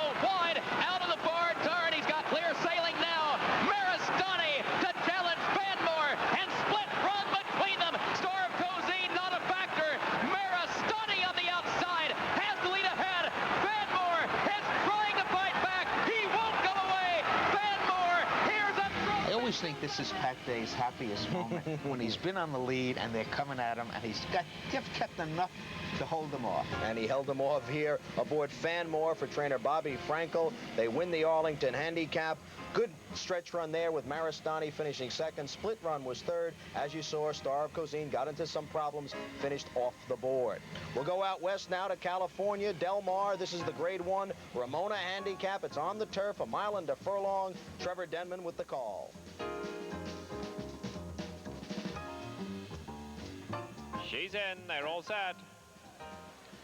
Field for the Ramonas sent on their way. The 5 horses came away as one. Hollywood Wildcat on the outside is showing some early speed, but now Skimble in the pink cap taking over, and Zunuk was right there with Lying to the Moon pulling away up alongside of that. Hollywood Wildcat takes back now to join flawlessly at the back of the 5 runners. Past the stands first time round, and Skimble out here leading by a length and 3/4. Lying to the Moon is second. Then comes Zunaqua. Flawlessly is on her inside, and Eddie Dalahousie quite content to have Hollywood Wildcat at the back of the pack. 6 lengths would cover the lot. They run to the 3/4 pole, and Skimble relaxed out here, just gliding along a length and a half in front of Lying to the Moon. Not in any hurry. Another 2.5 back to Zunaqua third. Flawlessly is fourth. Got 6 lengths to make up on that leader, and then it's another length back to Hollywood Wildcat. 5/8 of a mile to run, and still Skimble relaxed out here, leads them a length and a quarter. Lying to the Moon second, then Zunaqua. Now Chris McCarron makes a move on Flawlessly. Thinks they're going a little too slow, and he moves early on Flawlessly. Going to be hooked a little wide, though. He looks back to see Hollywood Wildcat. Eddie Dalahousie's playing it cool. He's still along the inside, 4.5 off the leaders. They bunch up as they run to the 3/8, and Lying to the Moon puts the pressure on Skimble, but Skimble's got something left. Zunaqua's on the outside of that, Flawlessly wide, and Hollywood Wildcat now just loping up to them. Hollywood Wildcat in the red sleeves, just saying, find me some room and I'll strut my stuff here. She got nowhere to go right now, though. Top of the lane, Flawlessly on the outside, Skimble at the rail. Hollywood Wildcat now pulled to the grandstand side. Flawlessly got first run. Hollywood Wildcat's coming gamely, and Skimble on the inside. Flawlessly, Skimble, Hollywood Wildcat flying down the center of the track. Flawlessly and Hollywood Wildcat, what a finish. Here it is, close. We would say it if we had a small field up here, and I'm going to say it for Del Mar. It doesn't get any better than this. You got the right 2 horses hooking up. Flawlessly on the lead there. Hollywood Wildcat coming at her on the outside, and they virtually hit the wire together, but Flawlessly held on for the win under Chris McCarron. Hollywood Wildcat, the favorite, settles for second. Skimble was third. We come back here and go up north. Rockingham Park, the Grade 3 Spicy Living Sweepstakes on the turf, a mile and a furlong. It's for fillies and mares. Here it is. They're all in line. And they're off on the Spicy Living Sweepstakes. From the inside, Suspect Terrain gets out first. Shebang on the outside, as well as Scott's Flyer. In the middle of the racetrack, racing up is Highland Happening. On the outside to Tiffany's Taylor. Back on the inside we go to Winnetka. Also PJ Floral. Statuette is there with Icy Warning, and the last one is Belle Nuit. Racing into the first turn, and Suspect Terrain leads the field into that turn, second to PJ Floral. Third on the outside is Winnetka. Fourth to Shebang. Fifth at this time is Highland Happening. Sixth is Scott's Flyer. Seventh to Statuette. Eighth on the inside, Icy Warning. Ninth is 70s. 10th to Belle Nuit. And the trailer at this time is Tiffany's Taylor. Racing down the backstretch, Suspect Terrain is led from the start, has built a 5-length lead. Second goes to Winnetka. Third on the rail is PJ Floral. Fourth on the outside to Shebang. Then it's Highland Happening. Also there, making a move is Icy Warning. On the inside to Statuette. The trailers are Belle Nuit with Tiffany's Taylor. The last one is Scott's Flyer. Rounding the far turn, top of the stretch they come, and Suspect Terrain has led from the start. Second on the inside to Icy Warning. Third is Winnetka. It's been all Suspect Terrain at this point. They're in deep stretch on the turf, and Suspect Terrain has led throughout in the Spicy Living Sweepstakes. It'll be... You see this so often in turf racing. Some long shot goes to the lead. Everybody takes back, waits for the long shot to come back to them, and the long shot forgets to do it. Never came back. Suspect Terrain, wire to wire under Rudy Baez to upset the field in the Spicy Living. Icy Warning was second. Belle Nuit finished third. And we're not done yet. Richie O'Connell is still to come to talk about Thunder Rumble, which of course will also be in the New York Red Report. Richie coming right up.